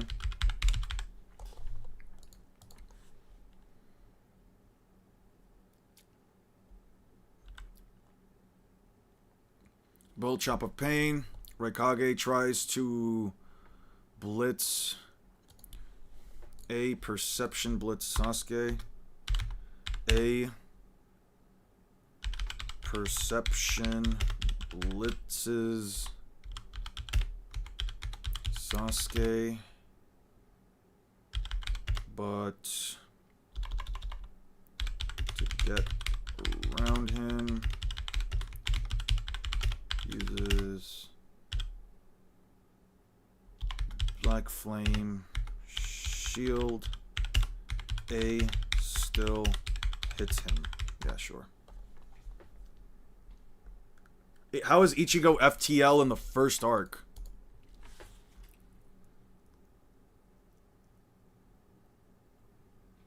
If you can't keep up your defense, then Intangible Shield, he can't just be as reckless, manipulate Black Flames. He's even better than Itachi.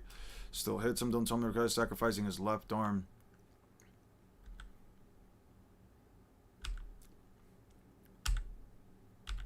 Sand stops A's. Gaara's sand stops A and Sasuke.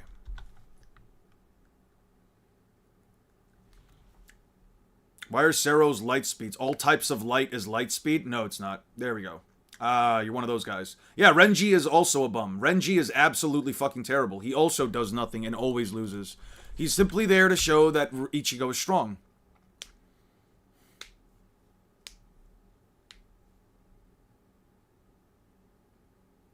So these flames, the Amaterasu flames, yeah. Why do you interfere if you continue? Injured Black Flame, Sasuke, boss, stop the bleeding, yeah.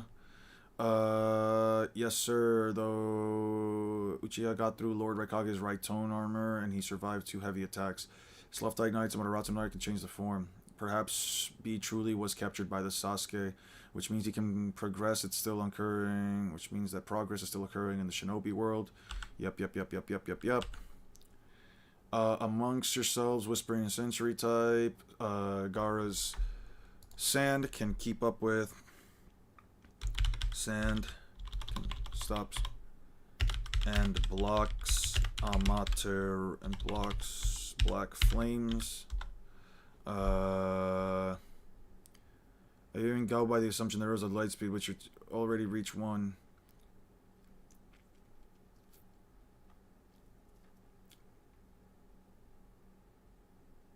In terms of power in One Piece, who's more overrated that didn't deserve the glaze? What's this dude's name?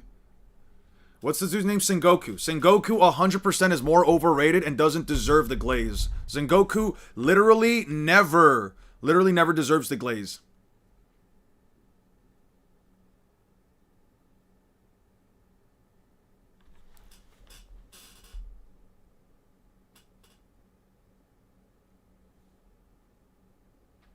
Alright, this is a bit rough.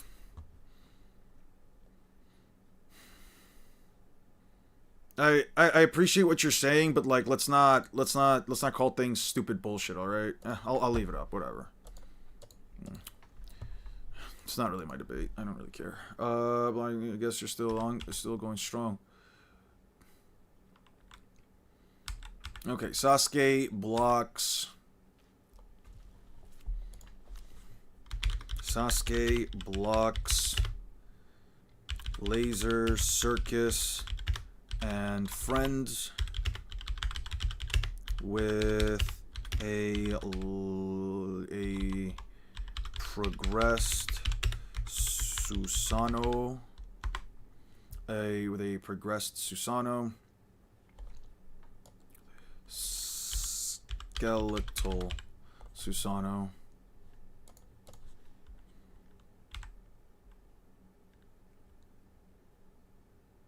Uchiha always has something up his sleeve. Sasuke destroys the pillars with one swing. Okay.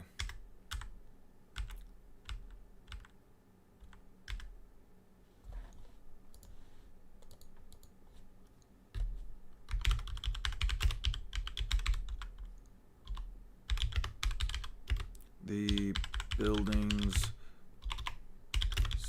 support pillars. Dude, I'm starving, man.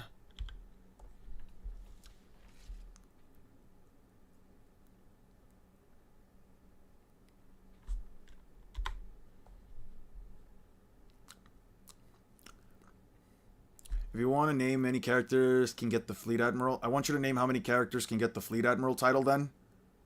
Garp, Akainu, Aokiji, probably Borsellino. He's a big enough. Just ate some wraps my stepmom made. It slapped. God, I could really use some wraps. You realize that being Fleet Admiral is not a rank of power, right? Yeah, sure. These two guys, yeah, sure. What is it? Admiral Akainu and Admiral Aokiji did fight for it, but it wasn't because of their power. It was because they were literally recommended for the task. You don't need to be the strongest in the fucking verse to have the Fleet Admiral title. And if you're gonna try to defend Sengoku's bullshit, I mean, try to explain this to me then. Guys, you guys know what I'm gonna say, right? Guys, what am I gonna say about Sengoku, right? What are we gonna talk about Sengoku here, right? You guys know where I'm going with this, right? Sengoku's fraud ass, weak ass, terrible ass, weaker than fucking pre-time skip Luffy ass. Yeah. I got it. Don't worry. I got this. Yeah. Because sure, metric is the only power by which. Look at Sengoku. Look at him. Halt. He's transformed. Halt. Do you think I'd allow you to escape? I'll execute you myself. He's talking about Luffy. And what does Luffy do? Tanks the attack. Stop Garp though? Yeah, who gives a shit if he stopped Garp? And? Literally right there. His body group. Couldn't kill pre-time skip Luffy. Couldn't kill pre-time skip Blackbeard. Yeah, okay. Sengoku's a problem. Couldn't even finish off Blackbeard. He's a bum. He's a fucking bum that basically got not even Whitebeard. Garp. He got Garp to basically say, yo, put in a good word for the Celestial Dragons, bruh. Do me that kindness, little bro. Please do me that kindness. Or if you want to use actually more recent chapters, because I can just use the most recent chapters. One Piece. Let's just use the most recent chapters for this fuck ass fraud, right?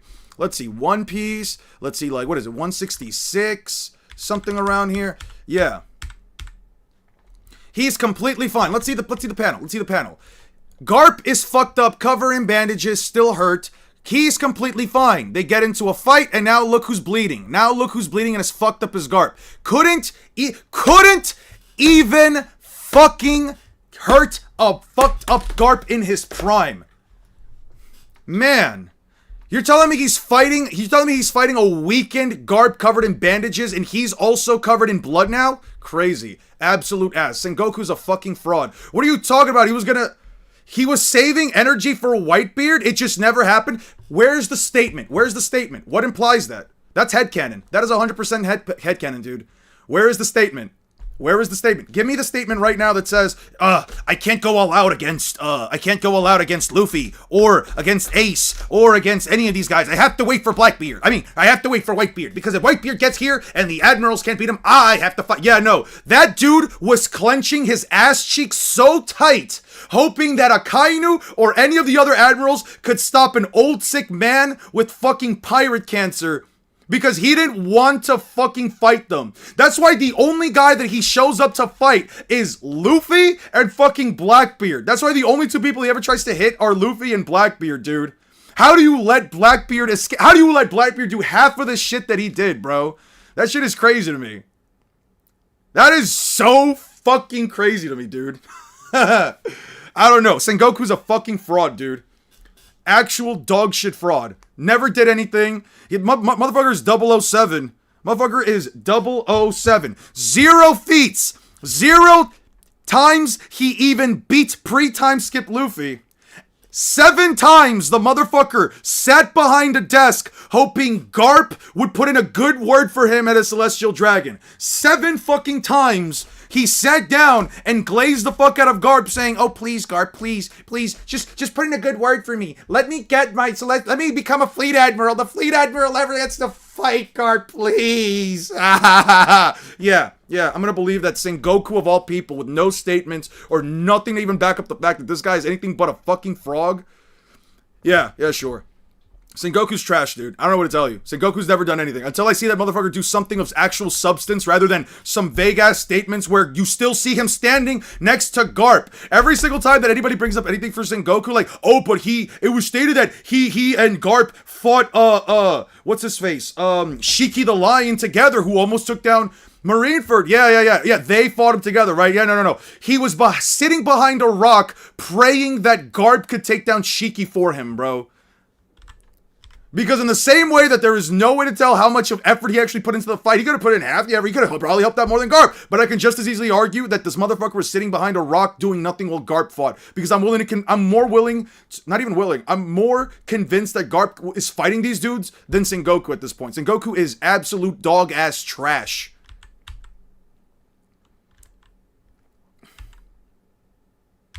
Alright. Sasuke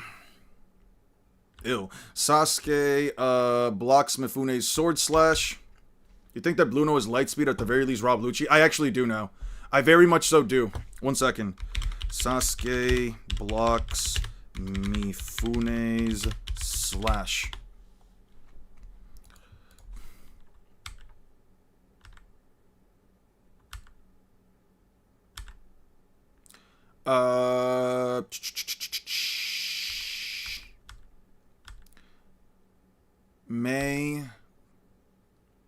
Susanoo can block corrosive.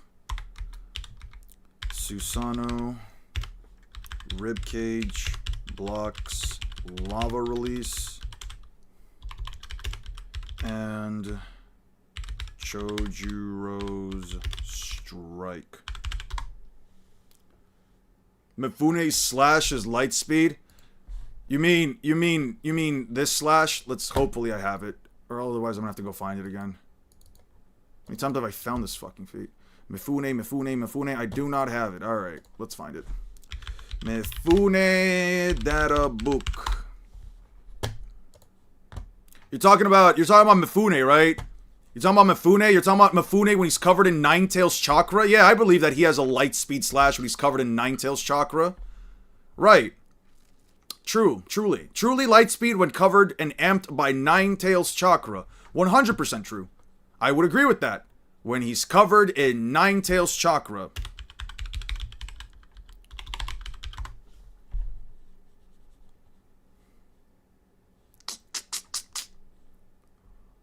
This sucks. That would scale to Naruto? Yeah, in the final arc of the story, dude.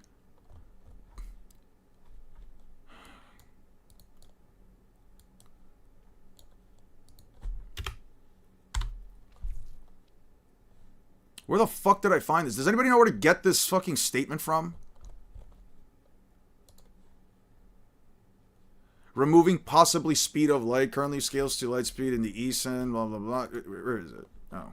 Light speed, soaring slash. Meito. Where the fuck is the scan for this, dude? You really don't think chakra's an amp? You don't believe that chakra... You believe that chakra doesn't amp somebody? Are you saying here that you believe... That you genuinely believe chakra doesn't amp an individual? Alright. I'm done. We're not having a discussion. What is this? Nope, not here. Fuck, man, I can't find the goddamn statement. Dari's Warsuga's attack reflects light, and Gaara's sand was shown to keep on par with Sasuke's light. Yeah, Sasuke does have, at the very least, relativistic reaction time. I do think he has light speed to relativistic reaction time. That's completely fine.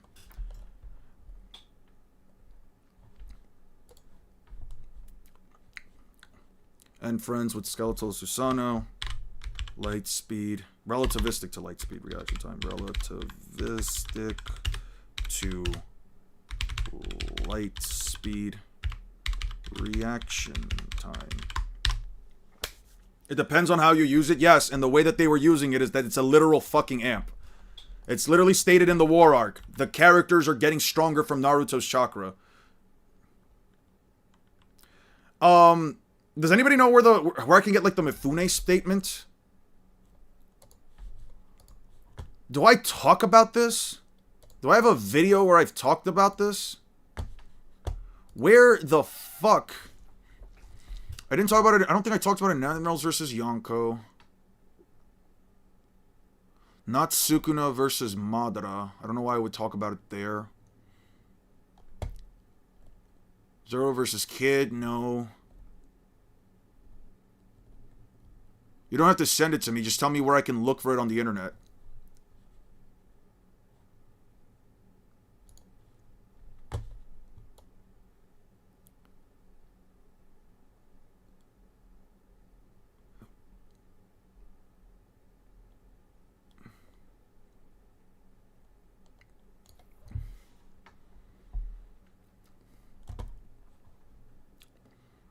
It's the official Naruto data book. I know it's the official Naruto data book, bro, but like I don't know what the exact.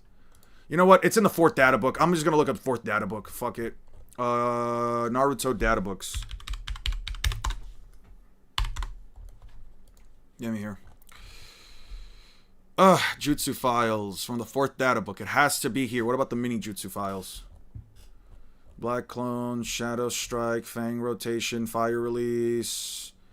Admitted, flame bomb, sensing, Kamui, reversing, guillotine drop, cloud step, flame blending, a barrier, genjutsu, leaf coiling, blah blah blah. Desert wave, desert hand, self jutsu, gentle fist, neutralizing destruction, water bullet, water sound, water exploding, water, bottled water.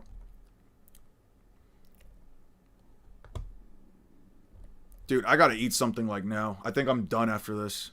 I really need to fucking eat. Oh, the heavenly transfer technique. The transfer something at the speed of light. The high-speed transmission of human beings is also possible, but it's since the body can't endure the overly fast movement.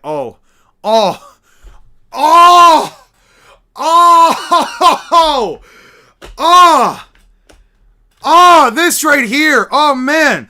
The data book's the data book's really contradicting most Naruto characters being able to run at the light speed of light. Oh man, this right here. Not only is it stated in the fucking anime. It's sorry, in the manga staying in the data books too.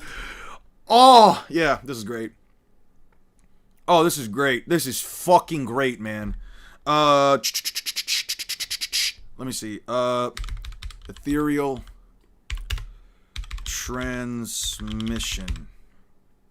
Yeah, we'll just do that. Heavenly transfer, ethereal transmission, same thing.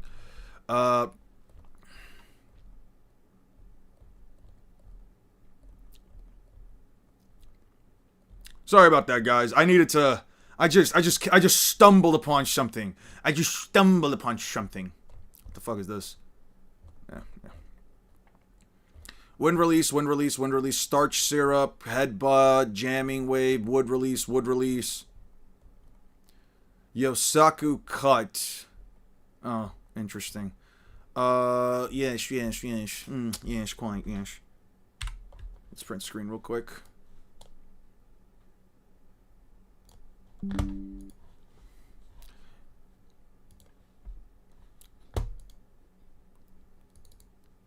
you find it funny that it needs all these data book statements when you give it, and even if we give it to them, One Piece is still too strong? It is kind of funny.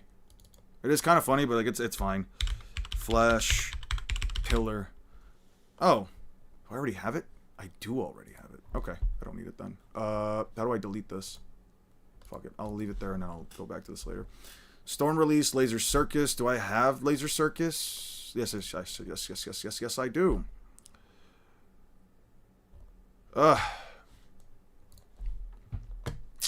Fuck. Alright. Let's try this one. Aminominaka, Izanagi, Izanami, Majestic Attack, 2 Saddle, 3-Headed Wolf, Ichigo Return, blah, blah, blah, blah, blah. Dude, it's gotta be in the 4th data book, right? It's just gotta be, man. It's just gotta be. Should I cook up an infinite speed argument? Upscaling the durability of a character of that speed? Not really. It doesn't really scale the durability at all. Actually, quite the opposite. Quite the opposite. And at least in Tsunade's case, she needed to literally regenerate the entire time. Her body couldn't handle it on her own. Anyway, if you want to do some infinite One Piece stuff, you're more than welcome to, dude. You have free will. Can't promise I'm going to use it, but I think it'd be fun. I think it'd be a fun little hell stab. I don't know about that. Wait. Oh, a third. I think it'd be a fun little exercise. Gentle fish, Asura path, absorption. Yeah. Shinra Tensei. What do these say? Does this one say anything? No. Evening Elephant. What does this one say? Gain power greater than the 5 Kage combined. However, the Jutsu caster would definitely reach death. The double-edged sword. Actually, a super speed hit. Strike in the air. Hitting an air cannon. There are 1 to 5 levels. Raising the gear will increase the power. Hitting out faster than the eye can see. A great barrage of attacks. Sure. Sage and Organic. Chibaku Tensei. God imitating drawing. Dude, it's gotta be in here somewhere. Where the fuck is that statement? All Killing Ashbone, Naruto region combo. Oh, this. Countless. Actually, I'll take this. When countless Kakebushin have one intention, swing their fist, their attacks become a storm that smashes the enemy. Naruto's ultimate taijutsu, who rapidly strengthened by the Uzumaki Naruto combo, which is a strong point in the past. According to the increment of the number of his Kagebushin, the barrage boosts a power equal to even Lee's, the barrage boasts a power that equals even Lee's, who has good command of the 8 gates, and the most difficult deed is to defend against it completely because it can always attack from a blind spot. Moreover, yeah. Advanced observation hockey.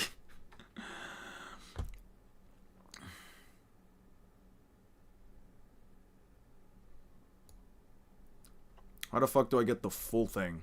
Let me move this up slowly. Okay. Let's move it up like 1. Wait. Okay, there we go. Because I want to have all of it, right? Yeah, we're going on a crazy side quest just for a dog shit ass statement, dude. I hate this so much, man.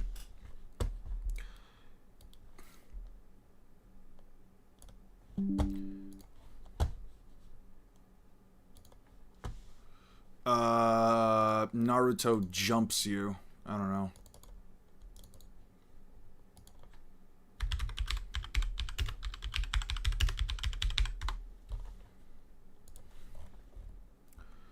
Human Bullet, Human Path, Ninja Creation, 8 Gates, Bancho Tenin, Destructive Tailed Beast Bombs, 8 Tails Twister, releases Ocranial Whirlwind, is what makes this powerful technique possible. Creating a whirlwind is super strong, destroys the soil and forest as far as the eye can see, creating a completely open field. Any escape route is swallowed by the spinning vortex. Yeah. Daytime Tiger, Sealing Jutsu, Wind Release, Wind Release, Wind Release, Wind Style, Rasen Shuriken. What does this say? Doesn't contradict anything. Appears from a part the other side, so not activate her healing afterwards. No, she didn't. She was using her healing jutsu through it.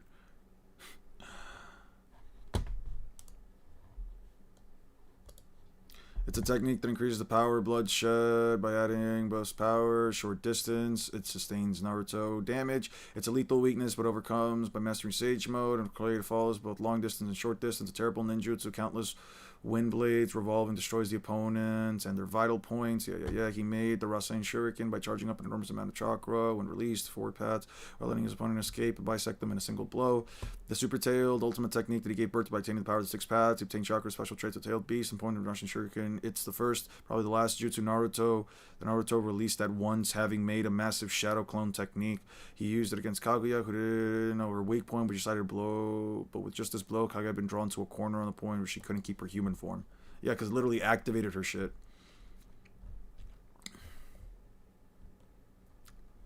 And True Seeker, it was the same after you used stage packs. However, its size is not comparable. Taking in all the chakra, natures, and yin yang ones, it hides the power to let the world come to naught.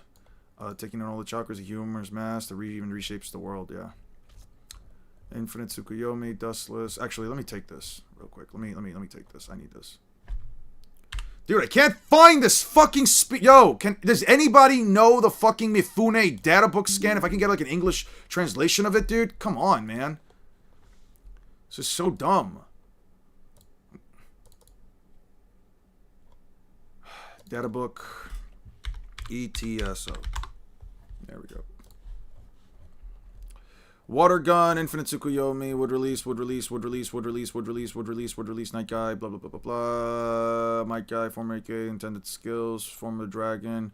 The user opens up the Date Gate, sacrifices life, the retro stream, the large chakra dragon appears, and the President Kick completely destroys the enemy. Power is limitless, surpassing any notion of what Taijutsu is capable of bending its own space. Even Madara, the strongest ninja of all, was completely destroyed.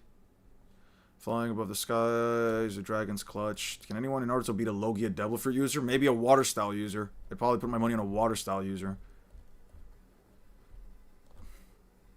Tonight it throws the opponent, which is lifted at a very high form, and the bowl, own speed. Enhance the degree of your own speed with lightning. A strong blow that sends you to the other world suddenly and precipitately, just like a thunder. Release, lightning release, moreover, by following on your backside the opponent drop. You can also add your own weight to the shock and send the enemies. Death of the one strong blow, destructive power, which reaches extreme intensity, could be created by an excelled in ninjutsu and taijutsu. Yeah. Oh, man. What does it say here? Ninjutsu covered and stimulates the lightning, base of the body, neurotransmitter speeds, the wraps, turns in strong armor that withstands any kind of jutsu. It's a lightning bow, remarkable. Yeah. Okay. Where the fuck yuck is it? Limbo boy. It's not! Dude, I'm gonna crash out. I just read through this whole fucking page, man! Damn it, dude.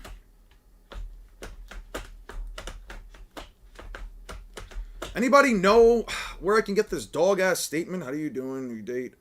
I don't know, man. There's a pinned comment up there. You can totally check it out, Noel.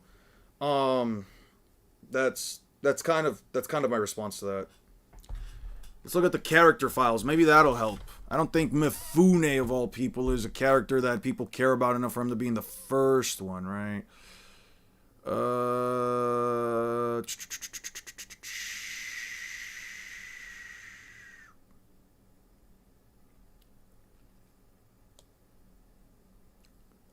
fuck is all of this?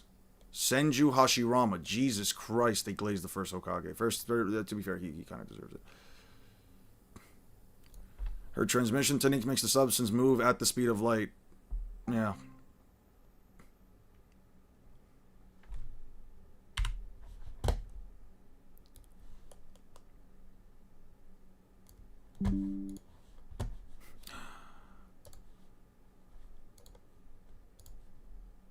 Let's see. Naruto, data books. Mabui. Ethereal transmission jutsu. Yo. Here's the Mifune shit. Indomitable, hence don't devoting to his blade. Quick, strong swipe. Speed of Mifune's swordsman stands out even amongst samurais. I might take this specifically, but like, I do need... Dude, I need the fucking Mifune statement. Where the fuck is that? You know what? I didn't want to do this. We might need to go to... Listen, the only place I can think of that I can find that dog-ass, fuck-ass statement is the, is probably, like, Noodles... One of, like, Noodles' like, videos. He's, like, the only guy I can think of right now that can, like, do it. Wait! What if I do the 6th video? I know that there's, like, he did a video on... Mifune... I'll just put Mifune. Give me a second. Where's 6? I need 6 from Tokyo. 6. I know he did a Naruto Lightspeed video. Weakest to strongest. Rank the Hokage.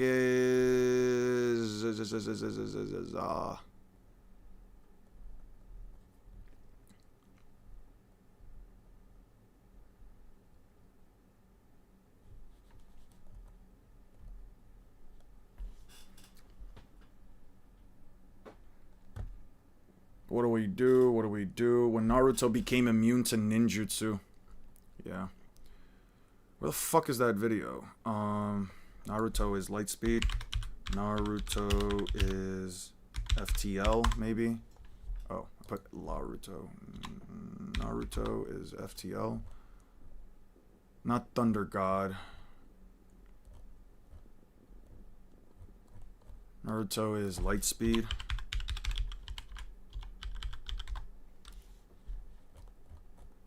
Yes, here's it. Lightspeed and Naruto. Okay, I can find it through here and I can just screenshot it from here. There's the Mifune stuff.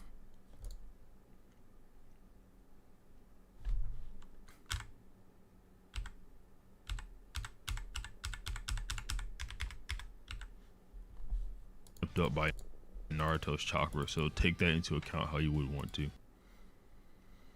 Fuck me, man, dude, come on. Even he doesn't have it. All right.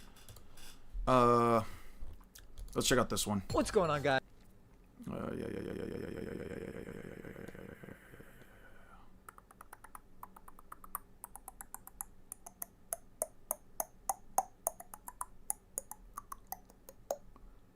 Translating to beam of light with others. The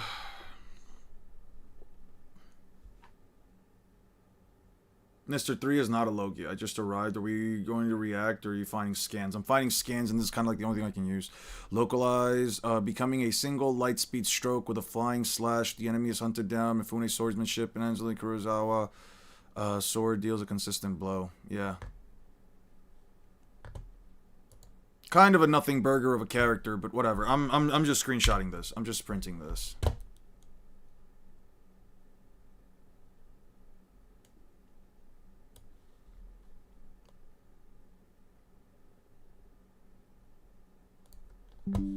All right.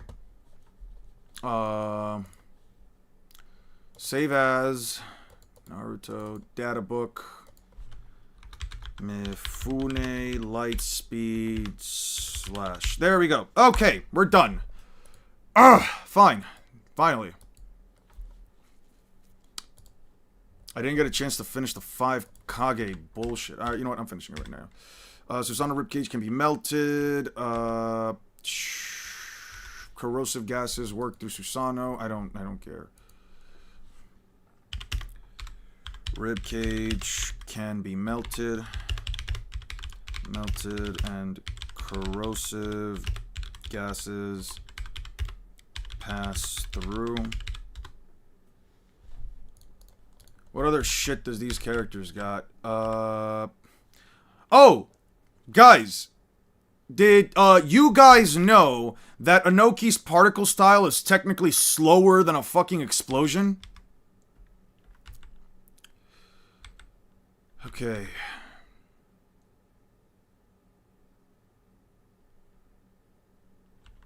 Yeah, Caesar Clown probably beats Susanoo, depending on he uses corrosive gases. Okay. Onoki's particle style seemingly kills Sasuke.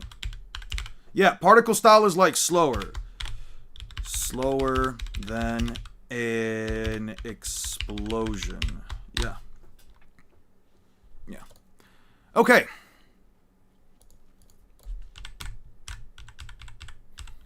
Obito's Kamui.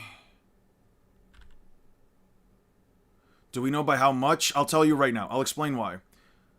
Tell us about the slow particle style meta. I got you in just a second. Let me finish this up real quick. Kamui bypasses Raikage's top speed. Kamui bypasses Raikage. Bypasses A. Okay, so let me explain. Let me actually keep up this panel right here because I am going to need it. Okay, that's one panel right there. Bullshit argument. You can argue beat the entire because the characters are... Alright. Okay, I'm going to close this. Let me show you guys something real quick. Within the context of the Land of Iron, there are a couple of situations that pop up here and there. Now, I'm not going to sit here and tell you... Wait. Fuck, I did have some of these chapters already. It's fine. It's fine. It's fine. It's fine. It's fine. It's fine. It's fine. It's fine. It's fine. Okay. So, does anybody here remember the fight that Konan had with Obito? Let me show you guys something. Right. So, Konan's fight, subsonic particle style confirmed. Okay, it can be made bigger and harder to dodge, but it takes more chakra to manifest. That's true. It can be made harder to dodge, and I don't know how you dodge it inside of the cube, but the actual speed by which it atomizes something, just to break the rib cage, aka the weakest version. How are the Kage struggling to just to break the rib cage? Well, Tsunade doesn't really struggle with it, but yeah. Okay, so something you guys gotta keep in mind is that, like, I'm talking about how fast it takes particle style to actually, you know, dismantle something, like the actual effect of the jutsu. Not how long not how fast it spawns on you or anything like that. I can't quantify that, but let me show you guys something. Obito right here says, she's trying to overpower me with numbers, hoping to catch me when I materialize. Very well. I know she's got some kind of plan. She's got some plan up her sleeve. Bring it on. Here she is. And then he grabs, what's her face? I don't know about breaking it from the inside to counter it. I don't know about that. I don't know if I've seen something like that. Inside of the particle style jutsu right here, inside of the inside of this jutsu, there were paper bombs concealed within the papers, right? When Obito grabs her, he sees the explosion. He says, she mixed in explosive tags, and as the tags go off, so he knows that the tags are explosive tags now. He knows that they have to go off. As they go off, Obito has taken damage, right? Obito has taken damage. This is extremely important. He says, I didn't take you seriously enough, and come to think of it, you are a former Akatsuki member. Seems you were planning to blow yourself up just as I was sucking you in and take me down with you, but you failed. I was faster than you and I managed to suck away the explosion, which means Obito's Kamui, at least when he's absorbing things, at least when he's absorbing something, not the ability to turn intangible. We're not talking about the ability to turn intangible. We're not talking about, we're not talking about his ability to turn intangible. We're talking about his ability to suck something inside of the Kamui dimension, right? Because he had to suck away the explosions, but the explosions were still too fast. Even if he knew beforehand, he still couldn't absorb the entirety of the explosions. You were also saved because I sucked it away. You ought to thank me, right? Which means that the explosions were still fast enough, even though he knew where they were at, they were still fast enough to force him to take the brunt of them, right? Then Konan pulls out this jutsu, right? The 6 billion paper bombs, or the 600 billion paper bombs. And they all start to go through Obito, which is completely fine, right? All that's fine. Again, we're not talking about his ability to dematerialize, right? She says you cannot teleport, and I've been paying attention all these years. To teleport, you must first materialize. It takes longer to suck yourself in than another person or object, right? It takes longer for Obito to suck himself into the Kamui dimension. Gotta go. See you later. See you later, man. It takes longer for him to suck it in than somebody else. With all these explosion tags everywhere, she can attack me at any moment. But we know... I think it was just too many explosions for him to, at once to absorb. Not right here. Right here, I don't know about that, but either way, he couldn't absorb the full brunt of the explosions. He had to take it. That means the explosions had to be fast enough to still deal some level of damage, regardless of the number of them. The explosions still had to be fast enough to deal some kind of damage without him being able to absorb it in, right? I also know you can only slip through for 5 minutes, so on and so forth, yada, yada, yada. All these explosive attacking me from everywhere, she can attack from anywhere, you have to be careful where I materialize. Right, he cannot materialize at all because there are too many explosive tags. In order to suck himself into the Kamui dimension, which we know, or at least to teleport himself, it's slower than sucking somebody else in. And what's he doing right here? He's holding on to Sasuke, which means he also had to suck himself inside of the Kamui dimension, which Sasuke was trapped inside this thing. Obito had to pop in here before the particle dismantling jutsu. Do you want me to get the slashes or light speed too? No, if you could just get me the one data book statement that says that that Mifune slash is light speed, I would appreciate that. But if you can't find the actual scan, I've already got it. Don't worry about it. Yeah, that's an interesting point. Obito has to teleport in here, grab Sasuke, and teleport both himself and Sasuke out. And she says verbatim, I'm not interpreting any other way, she says verbatim, it takes longer to suck yourself in than another person or object. The only way Obito can teleport is if he sucks himself in, or at least the only way he can teleport himself and Sasuke at this point is to suck himself in, which means particle styles, dismantling jutsu, at least while trapped inside, the effect of dismantling something is slower than the speed of an explosion, which is like, at best, Mach 10. Thank you for coming to my tech talk. I thought you already got it. No, yeah, it's fine. It's fine. Thank you, Jeff, anyway. All right. Thank you, guys. All right. I couldn't get through this. W TED Talk. I couldn't get through this. I saw someone saying Sukuna scales to island country because he scales to Gojo's earthquake. I think that's fine. I would give that to him. That's okay. Anything that upscales my King Sukuna, sure, I'll take it.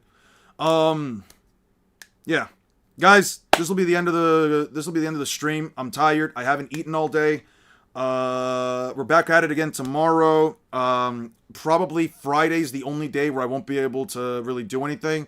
Tomorrow we hopefully get on early. I'm gonna finish out typing up the entirety of Naruto's document, and then we'll just go. And actually, I haven't drank any water besides like the 1 cup I had. Probably not, as long as you're not caught inside of it. I don't know if you can break out of it per se, but like, I'm not saying that you can break out of it. Bye, guys. But like, I'm just saying the actual speed that it takes to like warp yourself out. Yeah, it's not even remotely an issue at this point. Which actually kind of makes my Gojo versus the 5 Kage video. It kind of makes my Gojo versus the 5 Kage video kind of more in Gojo's end, because now it just genuinely means Gojo can always just teleport himself out of, yeah, he can teleport himself out of particle style. But anyway, thank you so much. W community, W stream, W creator. Thank you guys so much. Guys, I will catch you all later. Thank you all so much for watching. This has been a stream. 6 hours. Holy shit. I don't think anyone can say I'm not putting in work into this. But anyway. Good night, guys. Peace out. Take care, guys.